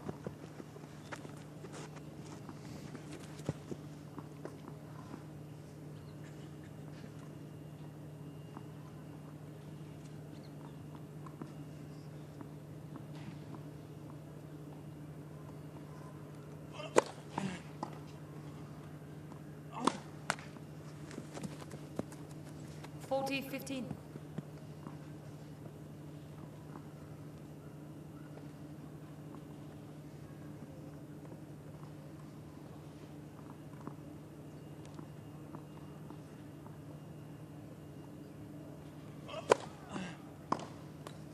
Game, Collarini. First game.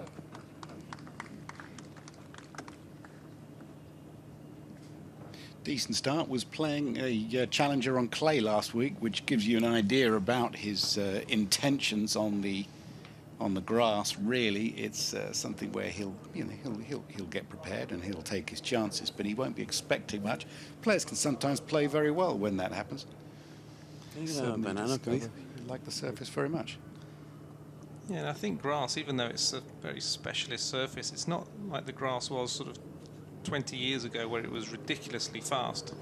You do have a bit of a chance to play from the baseline, but I still think it's going to be difficult for him. The movement, his footing will be very different to what it was on clay. He's got to be feeling flat after not winning Ilkel from match point up.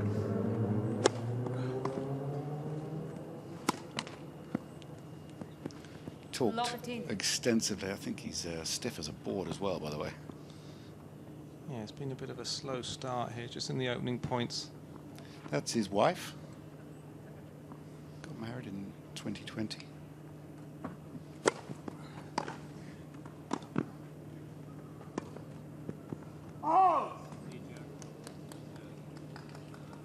15 all. Her name is, her maiden name is Little.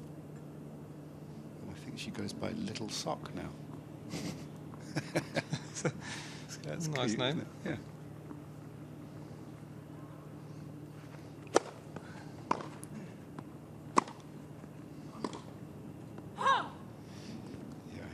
I'm keeping a close eye on this 29-year-old frame here. He's working his way back. He's trying to get to this higher echelon. He does not want to be hanging around playing challenges after everything he's been through. He's known some real highlights in his career.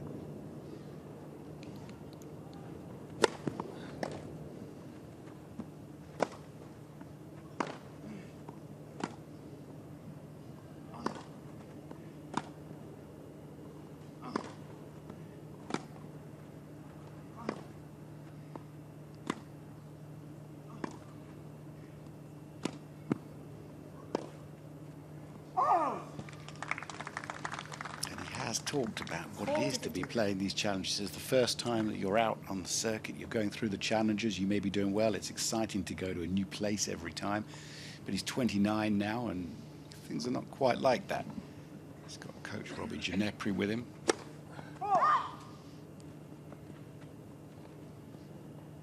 Yeah, you really find out how much you truly love the game, and 40, to 30. dig deep to get back up to the higher events, higher rankings, bigger matches.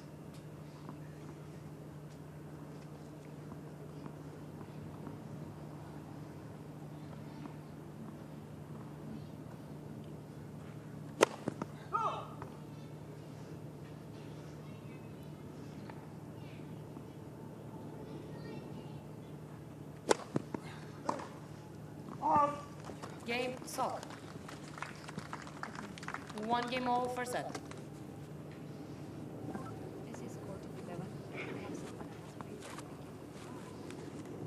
That's the voice of the umpire ordering bananas.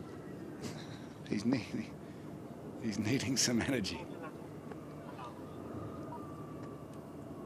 It was Michael Chang, wasn't it, the first one in my memory, to bring out the bananas in a big way? Now it's an essential part of the court dressing. Where are the bananas?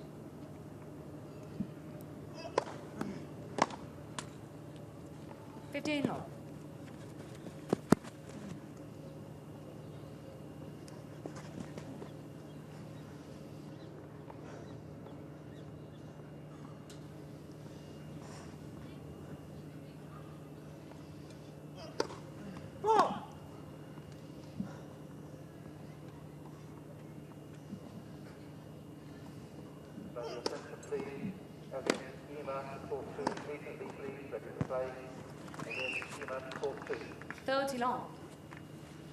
I'm sure Jack has seen Collarini's ball toss quite significantly to his left, expecting that slice serve out wide most of this match to Jack's backhand.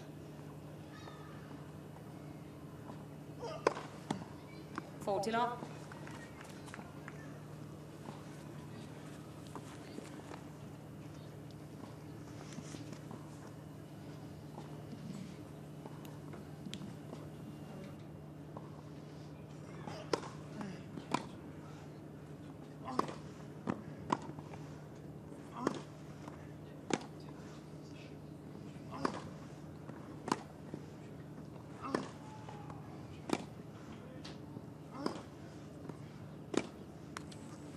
Game, Collarini. Well, he looks already quite a forlorn figure, absolutely exhausted from last week's efforts. Collarini has a chance here. He's 2-1 up.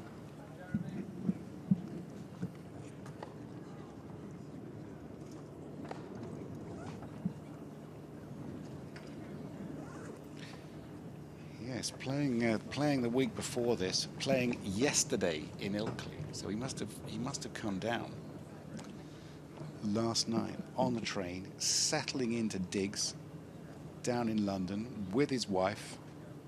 You know, how bad do you want to be out there? Because when you've lost, having had match point out, you feel terrible anyway, Jamie. Yeah, and you never know if he's sort of maybe cut short on his recovery as well. Yes. Yeah, of course. What time he got down to London? Got a frog in your throat there, Jim. That's it.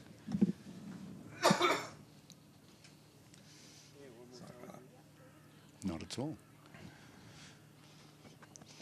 Yeah, it's not easy. It's but it is Wimbledon, and if there was an event that you would find some extra energy for and really push at the beginning of a match, it would be here. Yep, we're talking about the energy levels for Jack Sock here. We're going to find out more over the next few minutes. A runner-up at a challenger in Yorkshire and Ilkley, beautiful part of the world, just yesterday. 15 all. It's all very well, perhaps, you know, losing 6-3, 6-3 or something, but to lose in a final set tiebreak, having had match point with a wild card at Wimbledon on the line, it's a body blow.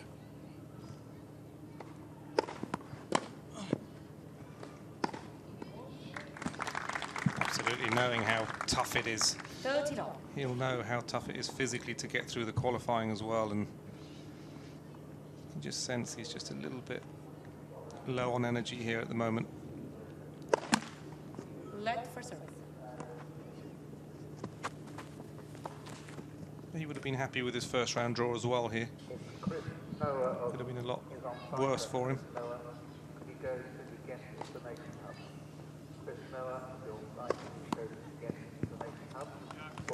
40 long. The question is who is Zizou Berg from Belgium, who came through the qualifying and won in Ilkley and got a wild card into Wimbledon, winning, what, 7 or was it 8 matches? It's unbelievable. You know what, I saw him play last year in Antwerp, and he played exceptionally well. 2 games all for set. A powerful player. Yeah, I liked what I saw from him. He was a good player. I could playing at somewhere like Wimbledon, and all the Belgians were talking about him, how he's rising to the occasion, and the bigger the match, the better. I'm not surprised he's put a few wins together and won in Ilkley.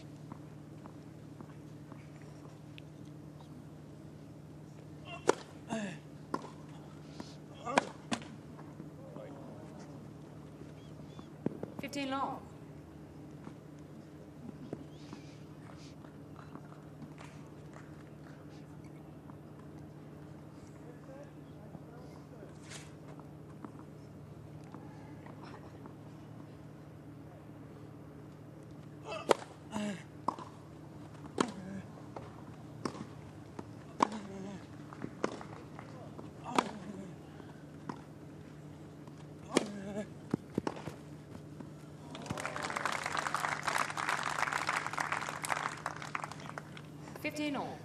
Playing on fumes, but finding the pass.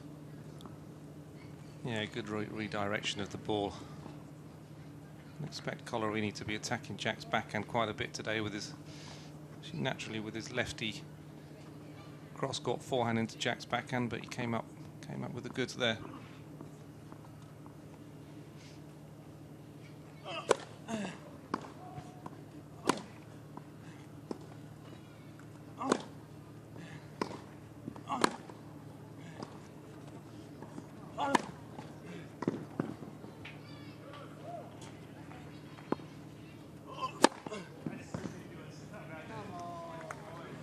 Couple of very deep balls. 30-15. No Hawkeye here. I saw chalk, Jack.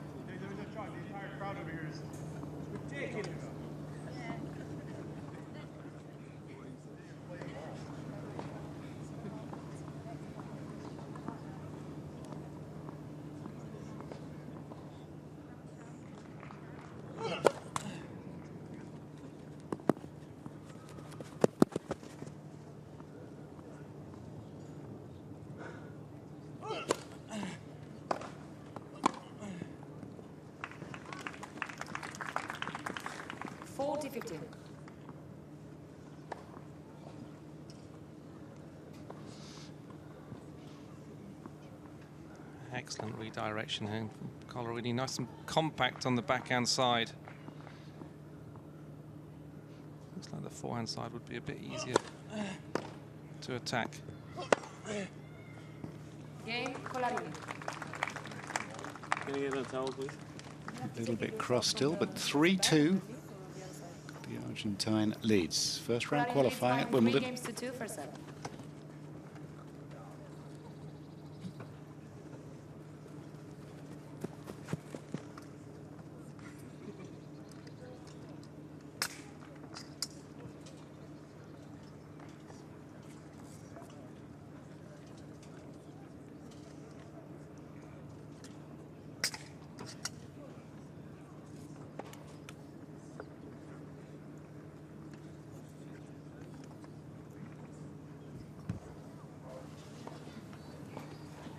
Not spending any time at the sit-down. Jack Sock electing to keep going.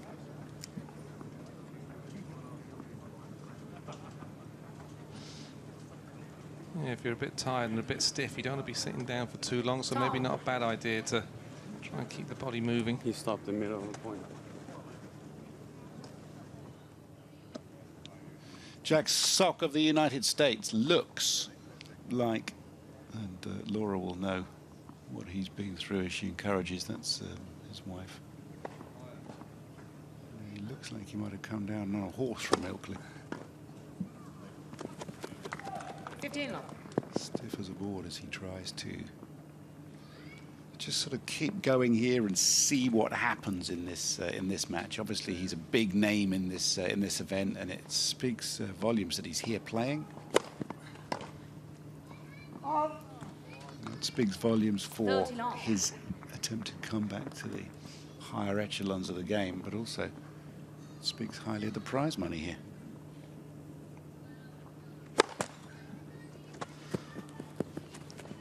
Yeah, he would have been preparing to play Wimbledon. That's his whole purpose of the trip. 40 love. Be surprised if he didn't find a way to push through and somehow get through this match.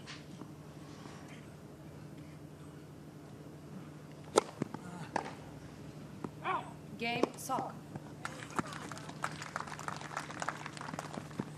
Would have been 3 games all something like £7,500 or £8,000 for being runner-up in Ilkley, playing 5 matches there and losing that final. Sorry to labour it, but it's obviously a major part of this match. Andrea Collarini, that's 3 games all here. But Jack Sock guaranteeing £11,000, so a lot more just for being here. That's how big the Grand Slams are.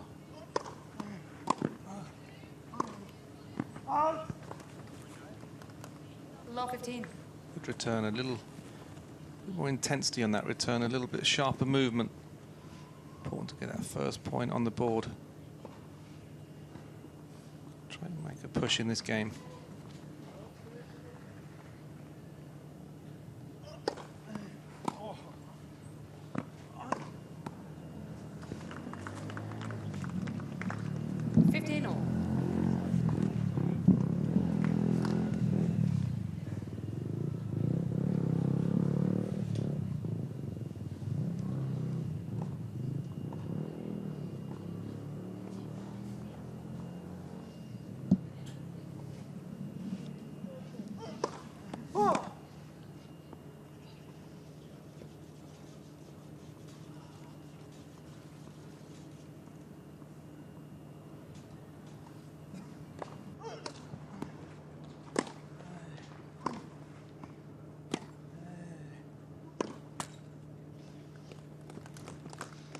$15.30.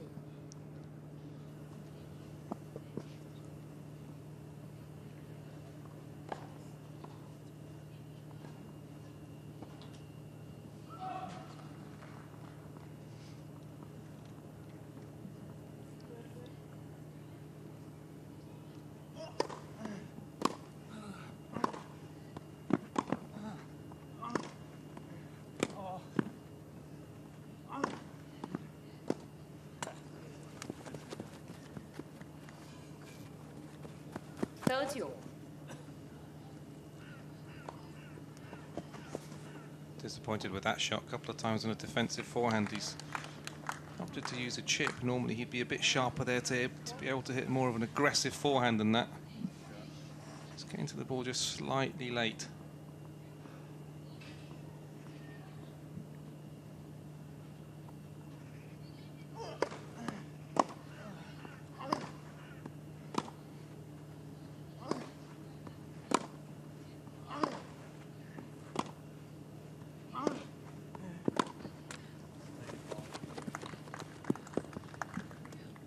40-30. make him volley. Anything over the net there, it's well worth testing any opponent, let alone somebody like a Collarini who plies his trade on the clay. Probably doesn't come into the net and try to make something happen with too many volleys. He's looking to put the ball away after a big approach rather than carve a slice deep.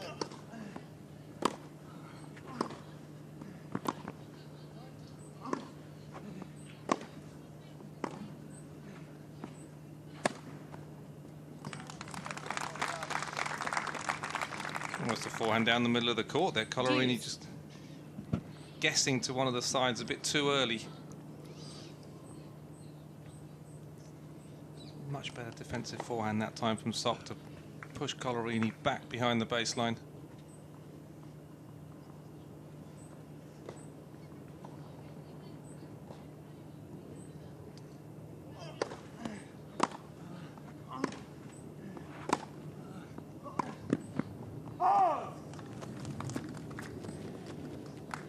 Advantage Sock.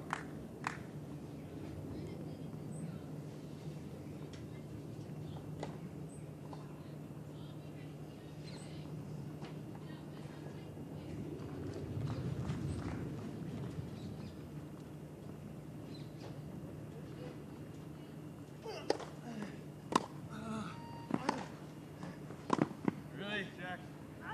Anywhere. Deuce.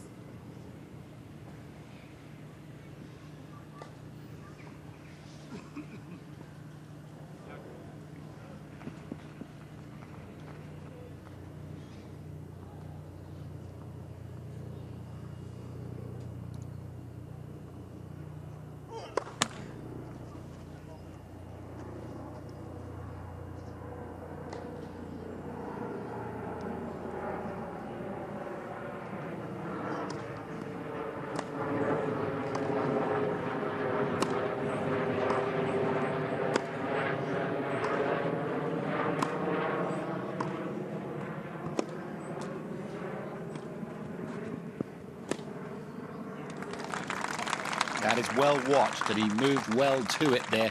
Collarini was dragged into the net. Advantage. Slice looked quite nice, but that is some urgency to that footwork on the last reverse forehand. He'll be pleased with that. Yeah, he's one of the best at running around their backhands and trying to get on their forehand. And his most effective part of the court is in that backhand side of the court, running around to hit a forehand. It's so much topspin on the ball, so much control.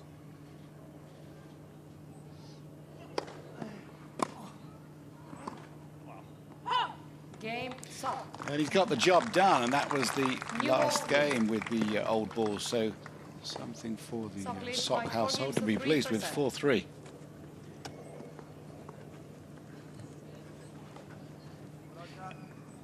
You've just been coaching Denis Shapovalov, Jamie.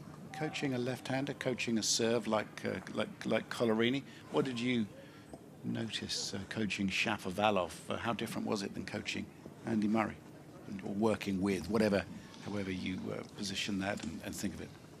I mean, I think in terms of their game, they were almost opposites, really. Andy's so his game is built around lack of unforced errors and being so tough. I know he's got so much more than that, but he's incredibly tough to beat. Very stingy on unforced errors. Every return in the court. I think coaches over the years have tried to encourage him to be a bit more aggressive as a whole. And I think with Denis, it's almost the other way. He's almost, you're trying to rein him in a little bit and use his flamboyancy, his power, but to try and play a little bit more percentage tennis. So in that sense, almost the opposite, really, in the way they play the game. But both of them obviously very talented in their own ways.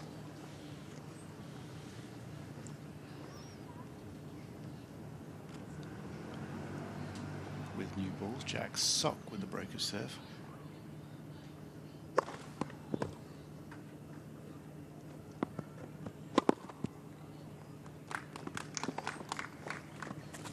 Fabbiano.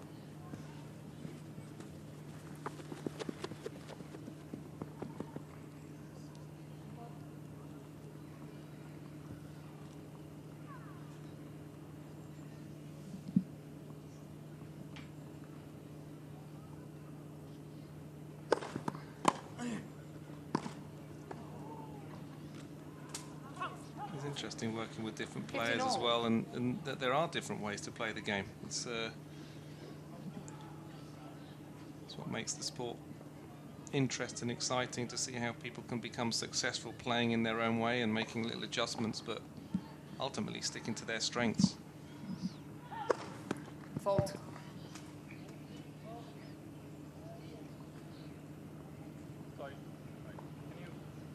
Thank you, gentlemen.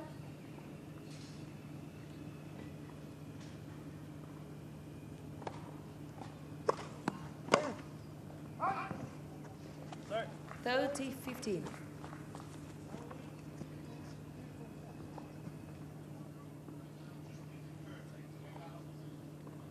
You give him a lot of time, Andrea Collarini. Slightly slower surface. You can just imagine, you can see from the shape of him, he's done physical work, looks in great condition.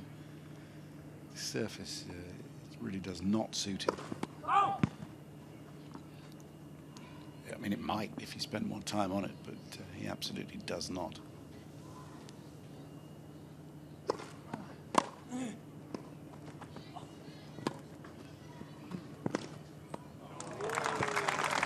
And he's getting picked off by a man who has spent a lot of time on grass. 40-15. Yes, he has a way of just picking up those difficult half volleys, and again, look at this forehand, the amount of topspin he's able to create. Get the ball up and down over the net. Such speed, such fast racket head speed. Game sub. Sub leads by 5 games to 3 for set.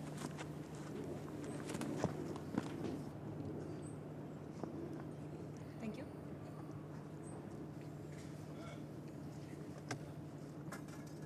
Thank you.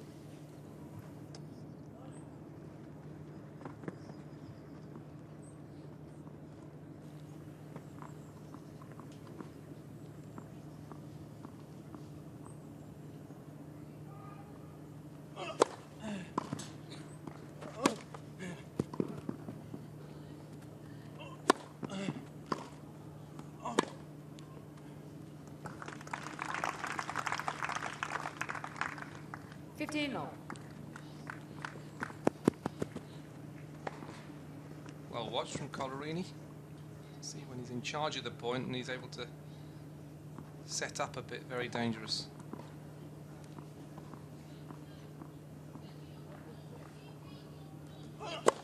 Left for service.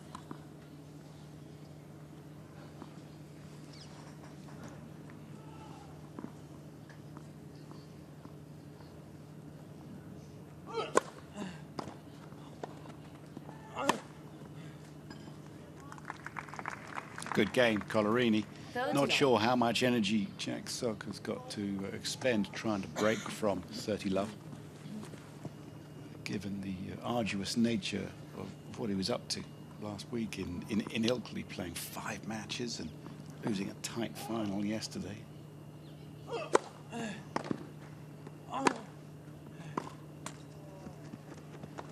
He'll be thinking about serving this one out. You can see the way he's picking his feet up. I can actually feel the lactic acid from here slopping around in his muscles. It's an awful feeling. Yeah, I think he'd be quite happy how this set has gone, really. He's found himself 5-3 up without exerting too much energy.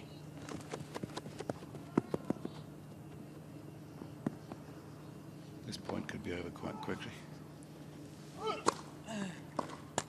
Game Collarini. He was almost sitting down before he played the return. I do understand why. Sock leads by 5 games to 4 for set. Serve out for a 1-set lead.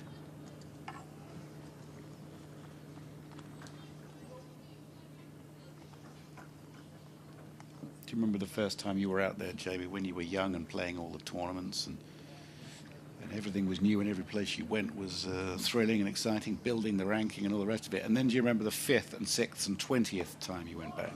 It's different. Yeah, exactly. At the beginning, it's just all so new, and everywhere you're always trying to get to, whether it's from juniors and you're excited about junior ITF points and then your ATP points, then you're trying to move up to the chat. Everything's new. And once you've been around that cycle a few times like Jack has and been to the top, which is even harder, and then having to go back down, mentally that's challenging. And at his age, with how well he's done in his career, it's a real test of how much he really wants to get back up there and how much he's willing to fight for it.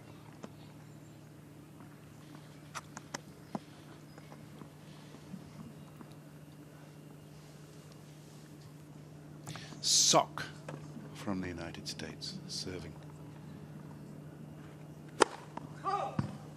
There's more socks on the tennis court than there are in the commentary box. Boiling hot day here.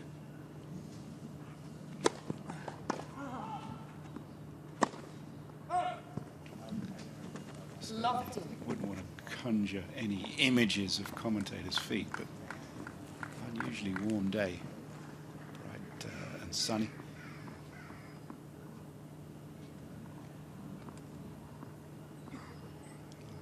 Not the start he was looking for.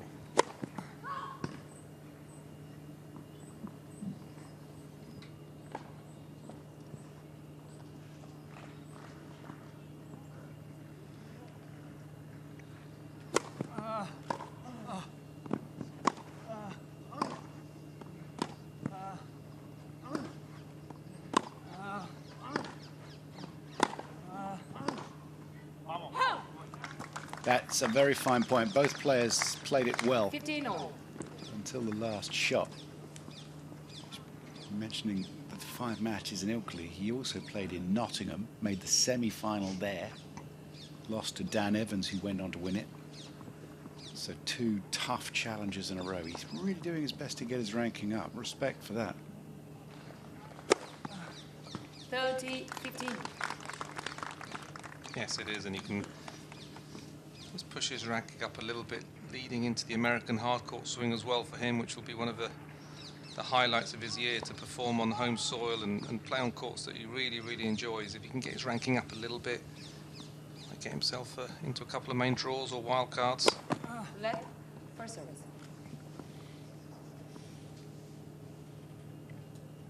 A ranking of 102 would be good enough for a direct entry into the US Open, I would imagine. Sometimes it's 105, is it 108 sometimes? Cut off a main draw.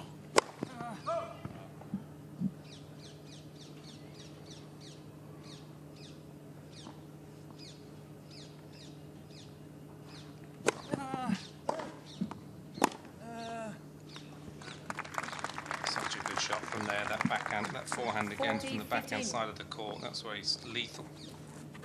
So much spin, which gives him that extra angle. Gives Collarini no chance.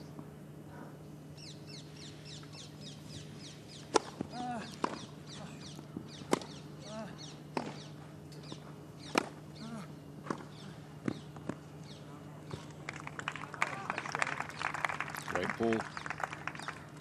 40-30.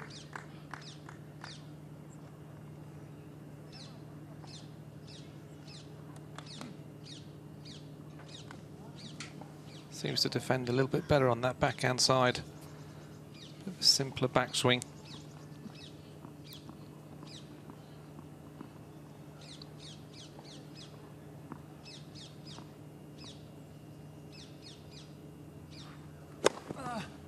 Game and first set. So, by 6 games to 4. So, shaking his head, can't believe he got that done. We got 1 break. Won the first set. He'll get a day off tomorrow if he can get through this. What's Collarini got in set 2?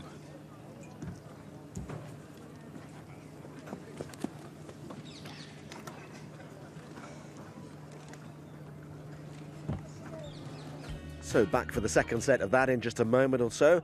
Earlier on we were focusing on Vasek Pospisil, who was playing out on court 14. And he was up against Dalibor Svechina. Apologise to our East European viewers if that's not quite exactly how you say his name, but anyway. And this is something of an upset, with Svechina winning, and this is match point. This is a great vantage point court, by the way. You can see the bank on the left-hand side, and there's a run of 3 courts there, and that little bit of elevation really gives you a fantastic vantage point, and a decent enough crowd for that. Let's hear from the winner. He's been talking to Anne Kiothafong. first time here playing the qualifying for Wimbledon, first win. How does it feel? It feels pretty good, especially when I beat a player like Vasek. And yeah, it's my first time here playing men's. I played twice juniors, but this is something different. And it feels unreal getting my first win here against Vasek, against the people, in front of the people. So I'm very happy for my win today, and I'm looking forward to next match. Yeah. You're just 19 years of age. Tell us, how did you get into tennis? Actually, my parents, they wanted me to play some sports. I played football, soccer, and then 1 year later I started playing tennis, and I enjoyed playing tennis more when I was like 9, 10, so I chose tennis, and here I am. And now we've got to get better at pronouncing your name. So in the interest of all the viewers, could you please pronounce it the way it should be pronounced? It's Severčina, and I have to spell it every time someone asks my name. So yeah, it's Severčina. It's very, very difficult to pronounce. Yeah, okay, but I suspect we're going to have to get used to pronouncing your name a lot more. Congratulations today and good luck in your next match. Thank you very much. Thank you. Severčina, what a charming guy he looks. And from somebody 19 and just setting out on the big bad world of men's tennis, here's a very familiar name, Radu Albot, and he has just beaten Roberto Marcora on court 5. Let's hear from him as well. Radu, congratulations today. What are your thoughts on that match? The score is 6-1, 6-4, but it really is not so easy, the match. Every match in the qualifying, it's a lottery, I would say. Everybody wants to fight, everybody wants to qualify here at Wimbledon. It's a very prestigious tournament. And, I'm just happy that I could win in 2 sets, so I can focus on my next match now. Yeah. And you're from Moldova, but I'm interested to know how many grass courts are there in Moldova, if any? Yeah, of course. If you're interested, I can tell you. In Moldova, it's exactly 0 grass courts. So we have a fair bit of clay courts, yes. Not so many hard courts, but none of the grass courts. Yeah. It was 10 years ago you first played here at Roehampton attempting to qualify for Wimbledon. What makes Wimbledon so special to you? I didn't know that about the 10 years, but thanks for reminding. I have to say that in the beginning I didn't really like to play on grass because my results were not very successful. Lately I started to understand a little bit the game here, the movement and everything, because it's a very specific surface. You need to play a little bit different than on clay or hard. So, Wimbledon, everybody knows that is a very special tournament, and same as the other tournaments, but Wimbledon is like just traditions and stuff. Everybody's wearing white, so it's a little bit different. You feel like playing on grass and wearing white is something special. So, yeah, I played many main draws here, and I hope 2022 can be also a main draw tournament for me again. We hope so too. Good luck in your next match. Yes, thank you very much. See you. He's 2 more matches away from a main draw, and good to know that the number of grass courts in Moldova is exactly 0. You heard it from the horse's mouth there. Now, if Radu Albot thinks he's experienced, he's nothing compared to the man in your picture here at the far end. That's Andrea Seppi from Italy, 38 years old, and he's just won on court 10 to go through to the second round. So we've gone from 19-year-olds to 38-year-olds during the end of that first set on court 11. It's a game for all ages, tennis. That's the great thing about it. Let's go back to Andrew. From match point up. Still, he's got the first set here.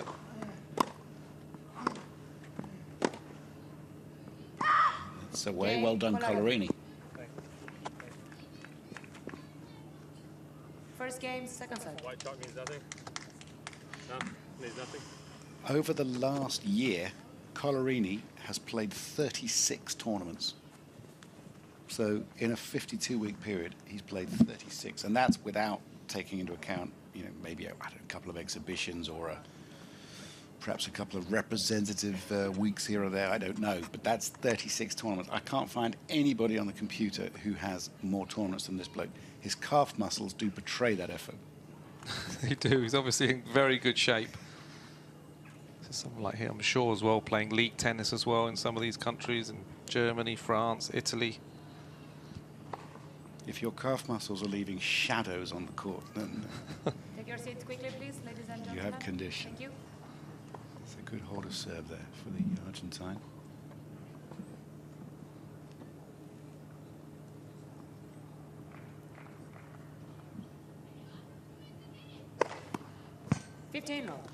No more Juan Martín del Potro at the head of Argentine tennis. Retirement. Had some battles with your old man. You'd have coached against del Potro, wouldn't you?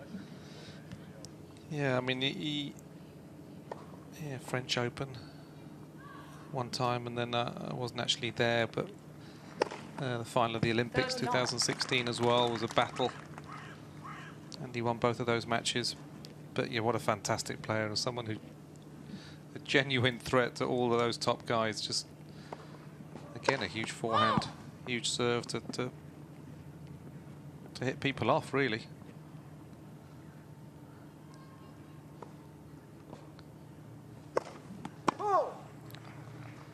Going back to his wrist injury, that the second part of his career, he couldn't really use his wrists and hit sort of topspin shots on his backhand. It was a lot sort of blocked and a lot of sliced backhands, but still managing to compete at the highest level, even with that.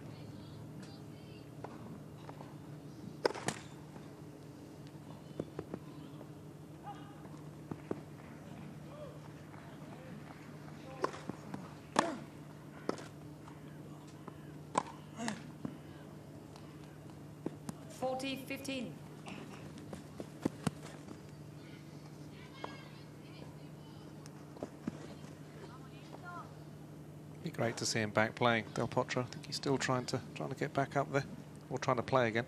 Is he? He hasn't. Yeah, I've heard that he still would like to play. 1 game all, second set.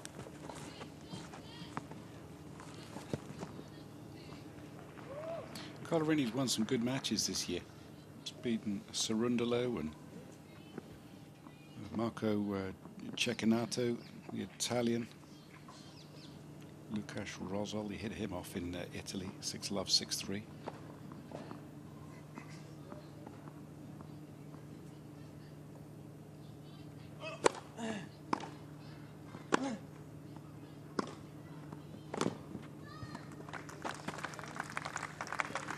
Love 15. He beat his fellow countryman Nick Kicker. As tennis names go, that's right up there, isn't it? Nick Kicker. Hope he does have a big kicker. Dan Lobb. Dan Lobb, yep. Terry Topspin. No, there isn't one. Terry Topspin.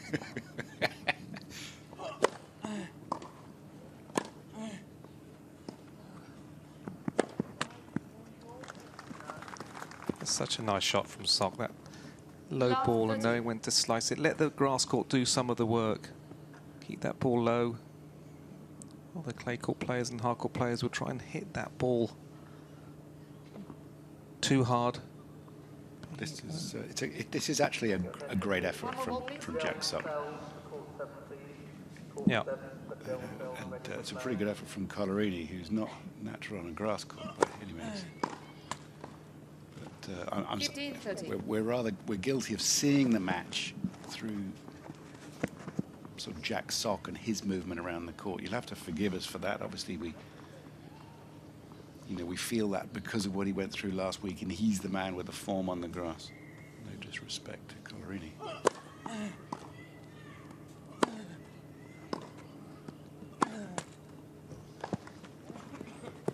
No, but I like Collarini. It has happened over the years where some of the clay court players will come over and they're not totally engaged in the match or not giving their absolute fighting best, but he's very much into the match, and he's struggling to make headway, but he's completely committed to the cause.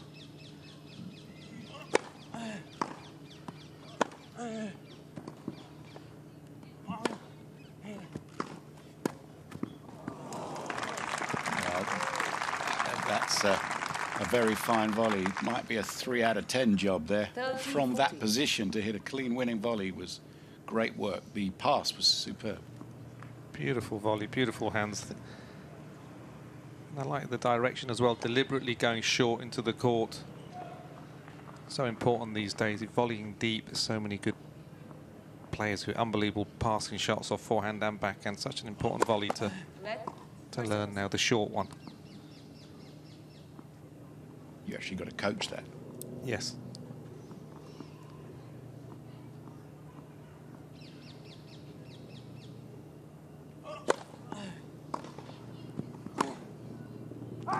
Game stop. No. The ball toss made the direction of the serve fairly predictable, and Sock belts the return and gets the break of serve. A set and 2-1.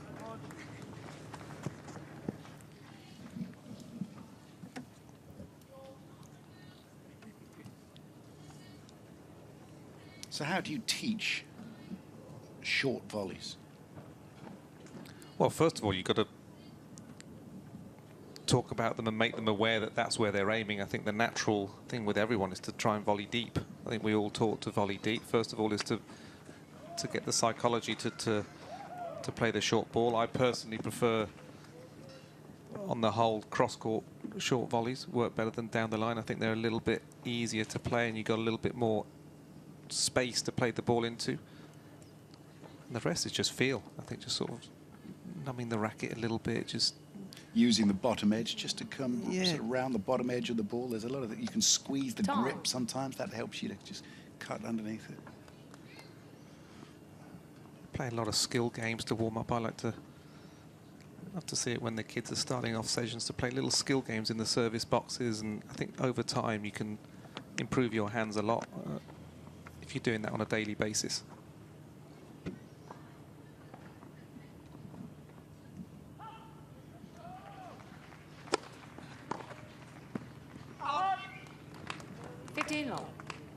Serves work well from today out wide on the juice court with Collarini most of the time standing quite far back, leaving a lot of space there for Jack to swerve that serve away.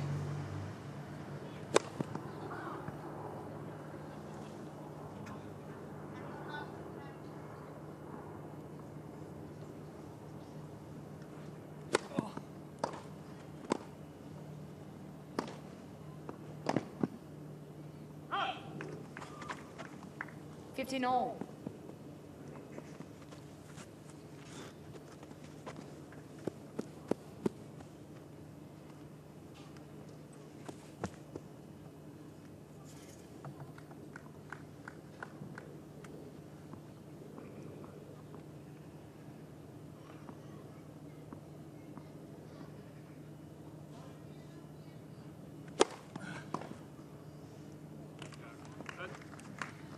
T15.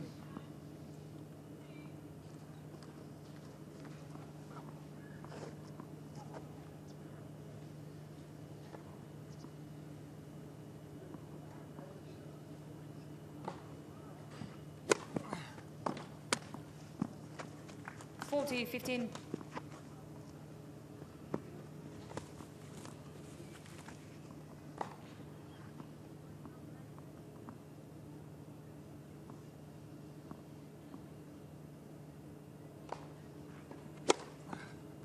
Game stop.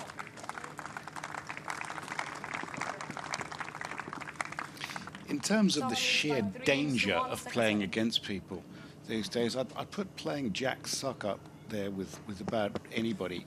I don't know if anybody's got a faster forehand than he is. That mid-court ball playing doubles against him, where he has excelled time and time again. Grand Slam champion multiple times. I'd like to put Michael Venus up there as a dangerous man. Yes. Venus likes to hit people. I think Jack probably has enjoyed going after people with that forehand too.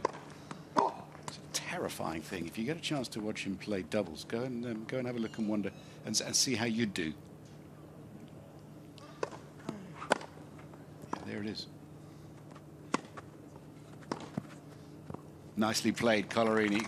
Good control on the line, hooking it back in. 15. Yeah, such a tough volley to hit off his forehand because the ball is just spinning so much. The ball is sometimes up and then it dips on you so quick and you're not quite sure how to position yourself, and even the best volleys in the world can get caught out with the amount of spin that he gets on the ball.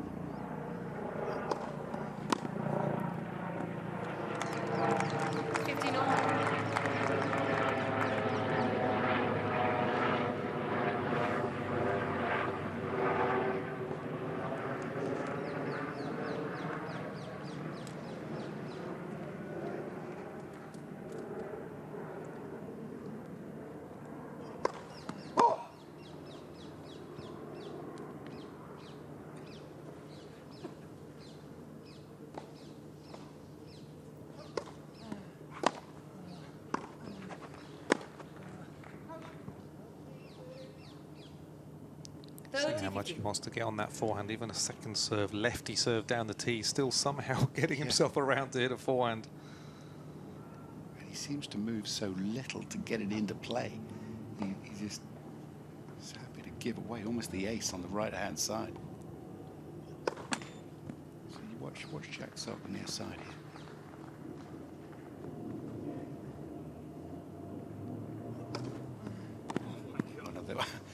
That didn't work out.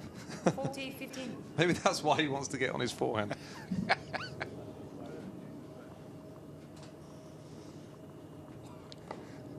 Yeah, that was unlucky. I think they hit the line, didn't it, and just checked up.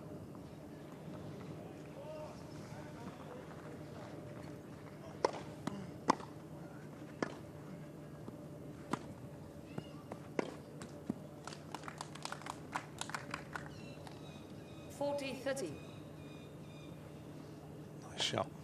This is quite a rare, you know, most players would come up and hit over that and trying to crush the ball, but he does have good feel. He knows how to change the pace and keep the ball nice and low on the grass.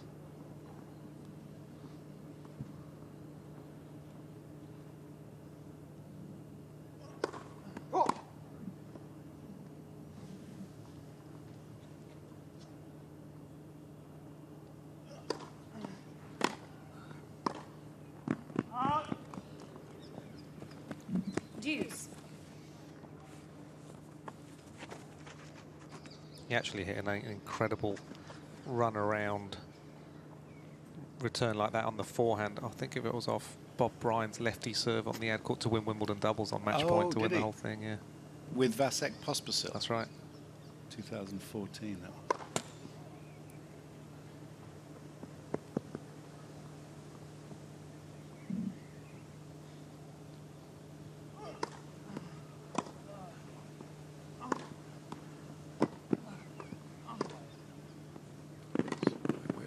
Where's he gone? There he is. Advantage, Collarini. Just trying to hang in the point there, but just a bit too far back. I mean, you want to make Collarini play, don't you? You want to make him play. You don't want to take the risk sometimes of going too early because you feel like he might make mistakes. So you end up pushing it. And sometimes you can get bullied back behind the baseline.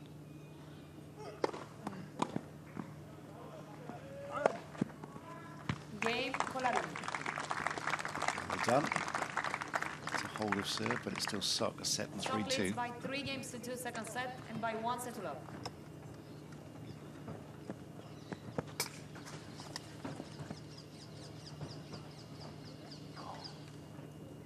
So we're in London for qualifying, not far down the road from the Championships, Wimbledon proper, the main site. This is the Qualifying and Community Sports Centre.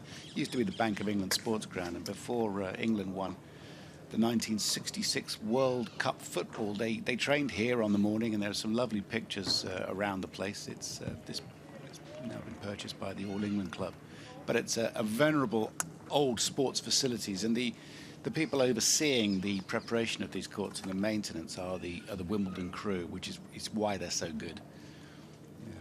In the old days, and I say old days, yeah, I suppose they are now, these grass courts were not of this quality. But, they're certainly up to standard now.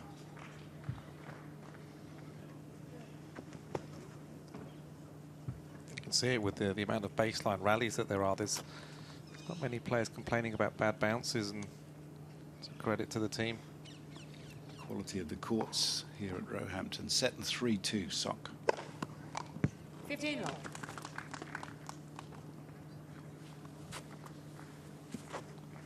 The service helped him out a lot today.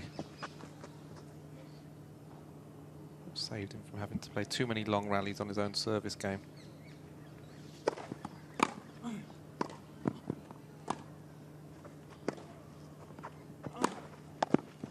Coming in on a wing and a prayer there down the middle. Yeah, that's not going to work against many players. Not much pace on it, straight up the middle of the court. Good balance, Collarini on that shot.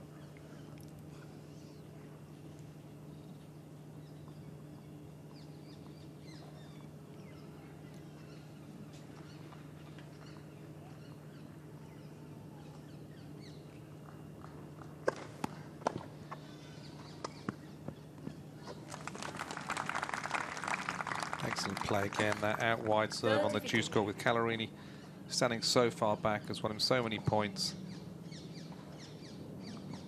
Sensing it and just taking that volley out the air. Smart play.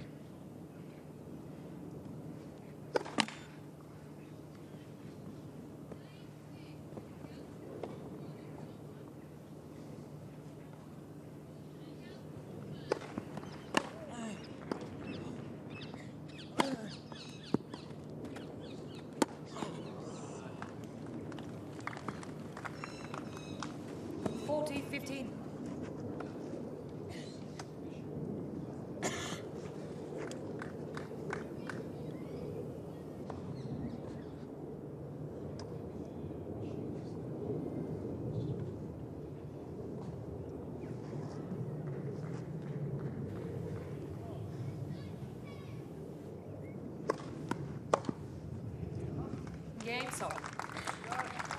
New balls, please. Sock leads by 4 games to 2, second set.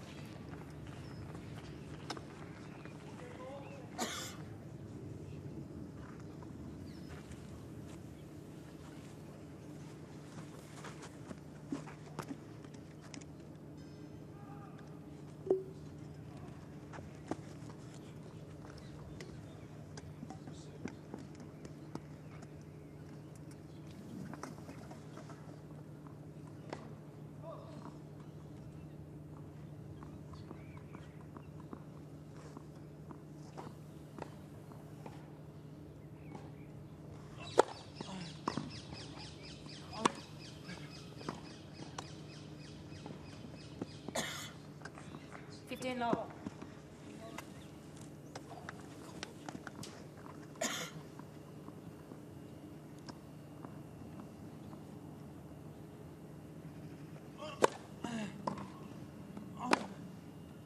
Out.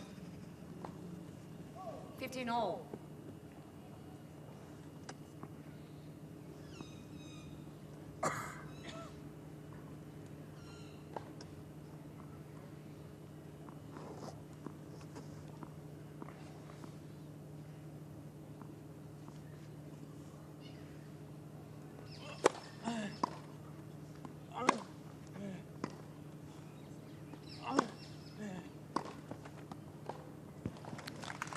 Beautiful shot. And that change from change of pace in the rally. That slice forehand. He's able to step in and really hit through that backhand. Quite a lot of wrist in that shot. But managed to keep the direction perfectly down the line.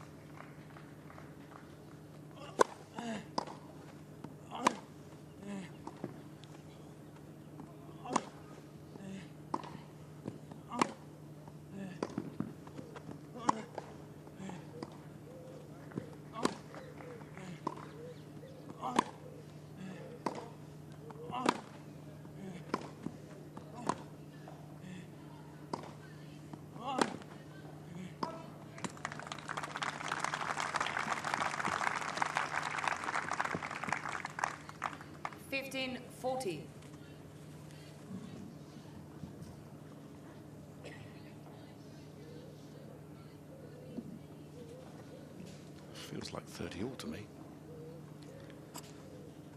It felt like the ball was going just long to me. Yep.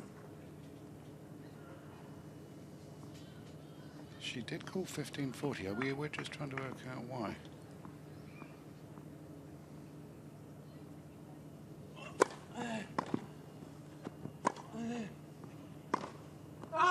To wait. 30-40.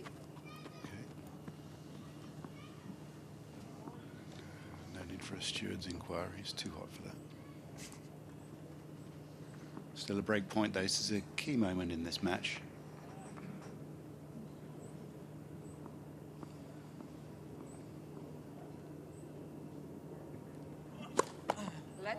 First service. Ball toss. He does tend to stretch out to his left. Big time. Not sure he means it to go quite as far as that. It's a better one. Deuce. Yes, Jack should be sitting on that, really seeing that ball toss that far to Collarini's left. It's just so difficult to make an accurate serve down the tee from there. Might happen a few times, but the majority is going to be going out wide.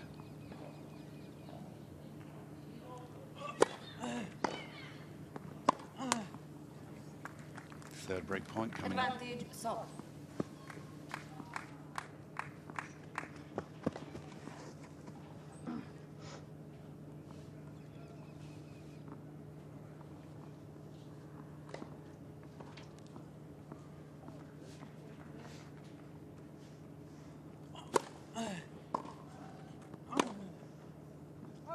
Game soft.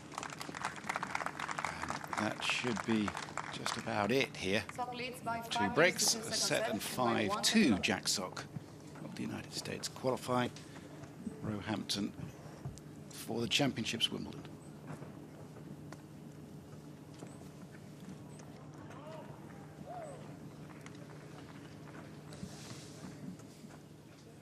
Well, I would be more than a little surprised if Andrea Collarini, who never plays on grass, and even last week was playing on clay in a challenger, who's able to come back and make any sort of an impact on this. But a great effort from Jack Sock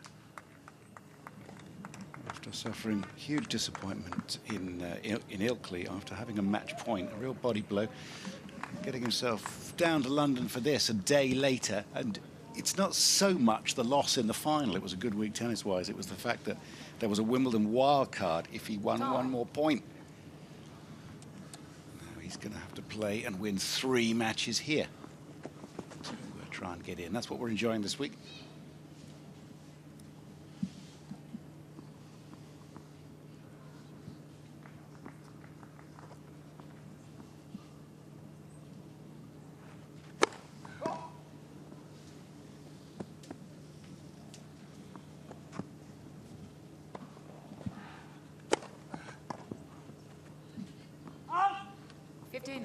Yes, I think today will be kind of more of a test. He'll have a day off tomorrow if he was to finish this off, and feel so much better for his second round qualies, physically and mentally, be sharper, fresher.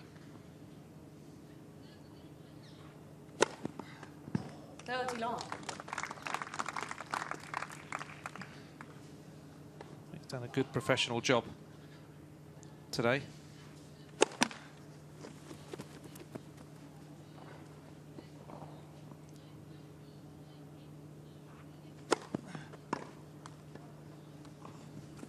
Long.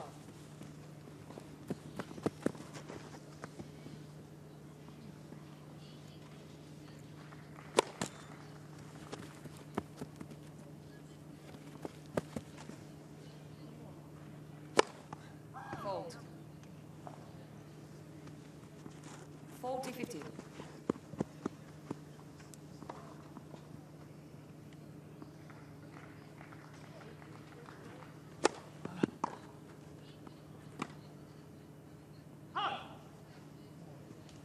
$40-30.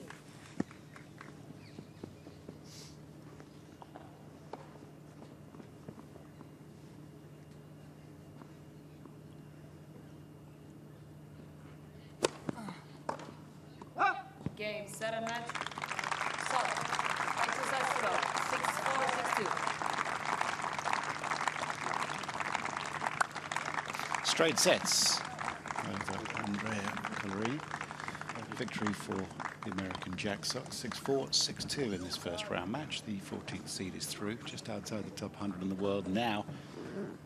And, you know, he'll be looking at the North American Summer Hardcourt circuit after this to build towards the US Open. With a ranking like that, he will have a chance of being a direct acceptance and therefore avoiding the qualifying and getting into the US Open as a direct entry. Good effort after last week in Ilkel. Let's get the thoughts of our winner this afternoon. Jack, many congratulations, and must be nice as well to get it through quite straightforwardly. Yeah, I mean, I think it was a pretty tough 24 hours from Ilkel final yesterday. Obviously, match point, up, in the third set a bunch to get the wild card get the week off this week, which would have been nice for the body and everything after a long couple weeks playing well at the Challengers. Still thought I might have a chance at a wild card, but wasn't able to get it. So yeah, it was a quick turnaround today. Got here last night. Courts play definitely a little different than last week, so there was some adjusting, but definitely happy to get through fairly smoothly and get a day off finally tomorrow. It's been a lot of matches the last couple weeks.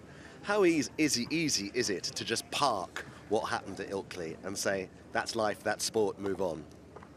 I think it's obviously there's more positives than negatives to take away from it.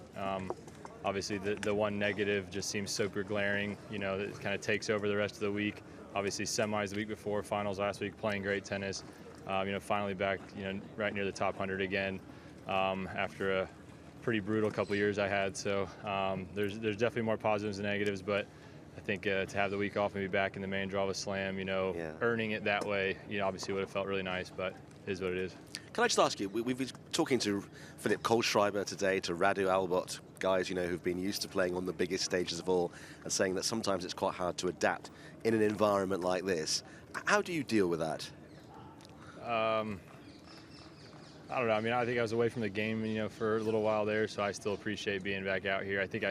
Honestly, I think I appreciate it more now than I did when I was, top 50, top 30, top 20. Things happen so fast. I think when you're playing the big tournaments every week, you're seeded at them, you're getting buys at them, and it goes by so fast until, like an injury like I had, and then the COVID year where, I go from 8 in the world to 50 in the world to unranked, in a matter of 24 months. So I appreciate being back out here. You have a different perspective on life these days, so I'm just enjoying playing for as long as I can. Well, enjoy Wednesday. Yeah, thank you. Thank you very much.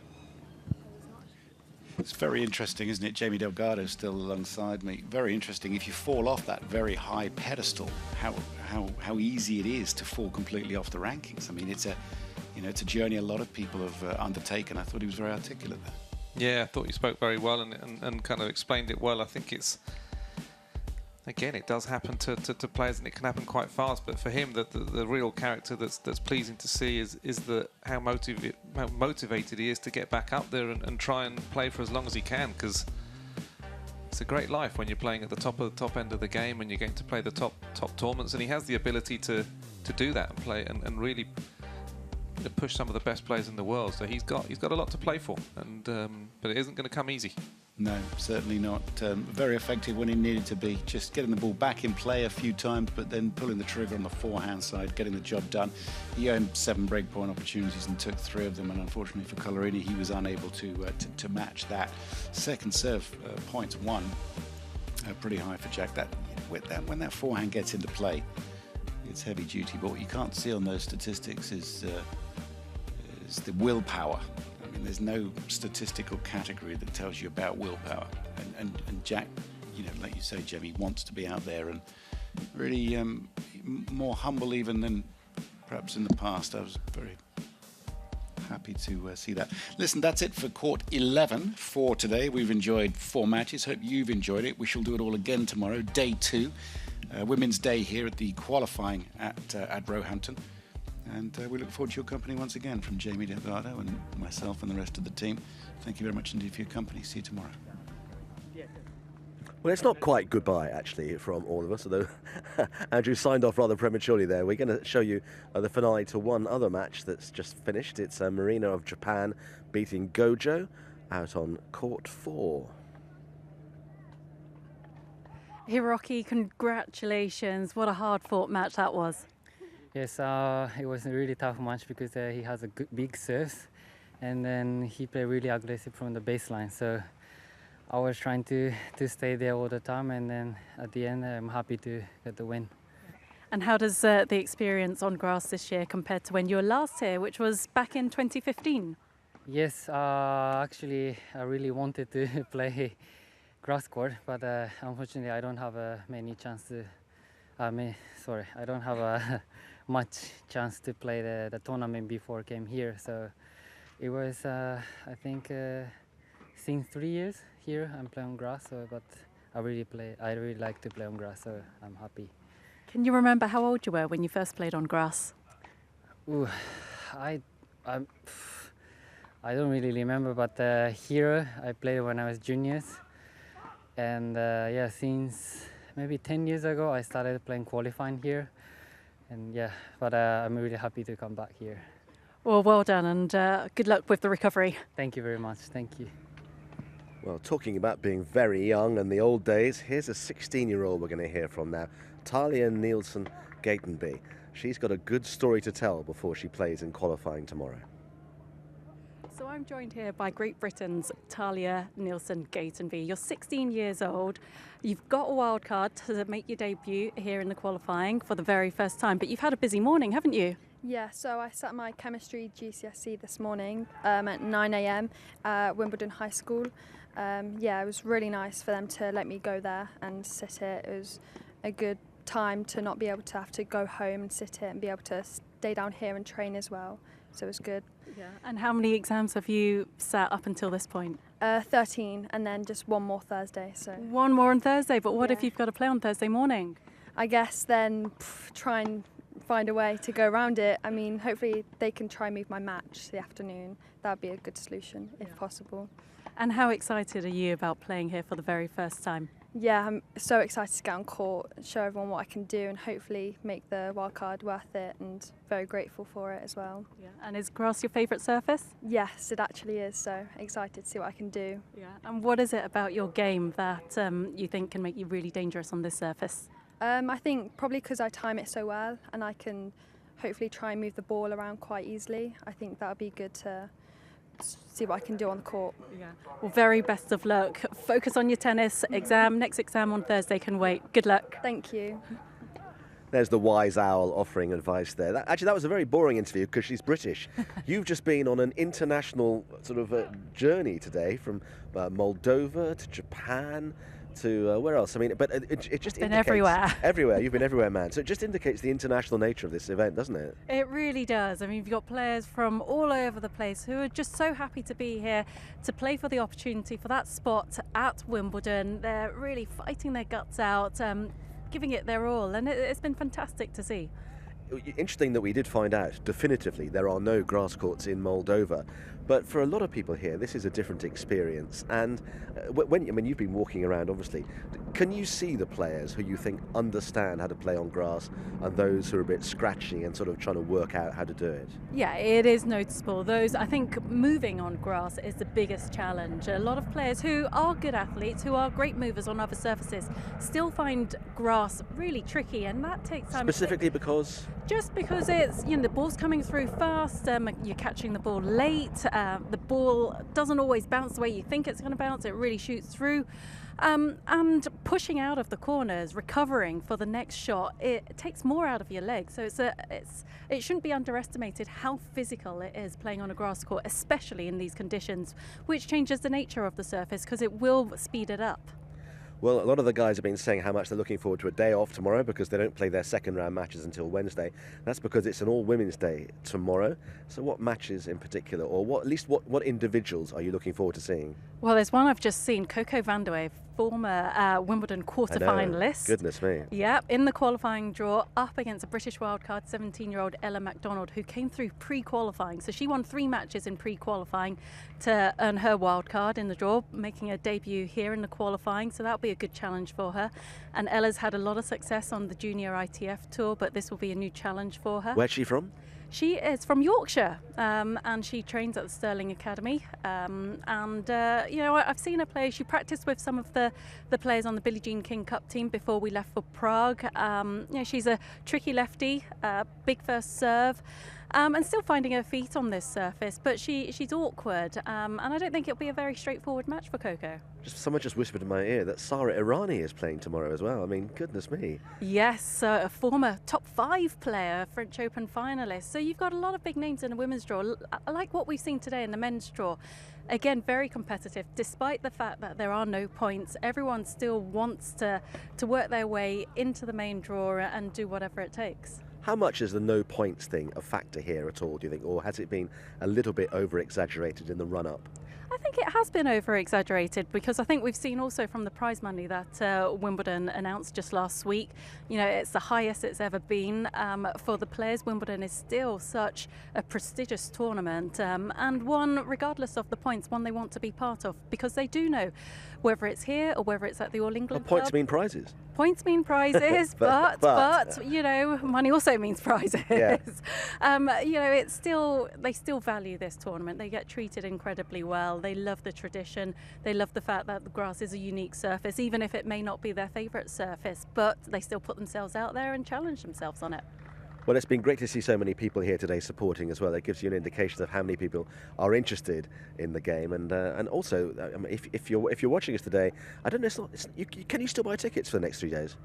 I'm not sure, but I know. think today was sold out though, wasn't it? I don't know. Anyway, if you can, come, and if you can't, watch with us. We look forward to your company then tomorrow. We're on air from 11 o'clock in the morning for the first round of the women's qualifying, so look forward to seeing you then. Thanks very much indeed. Bye-bye.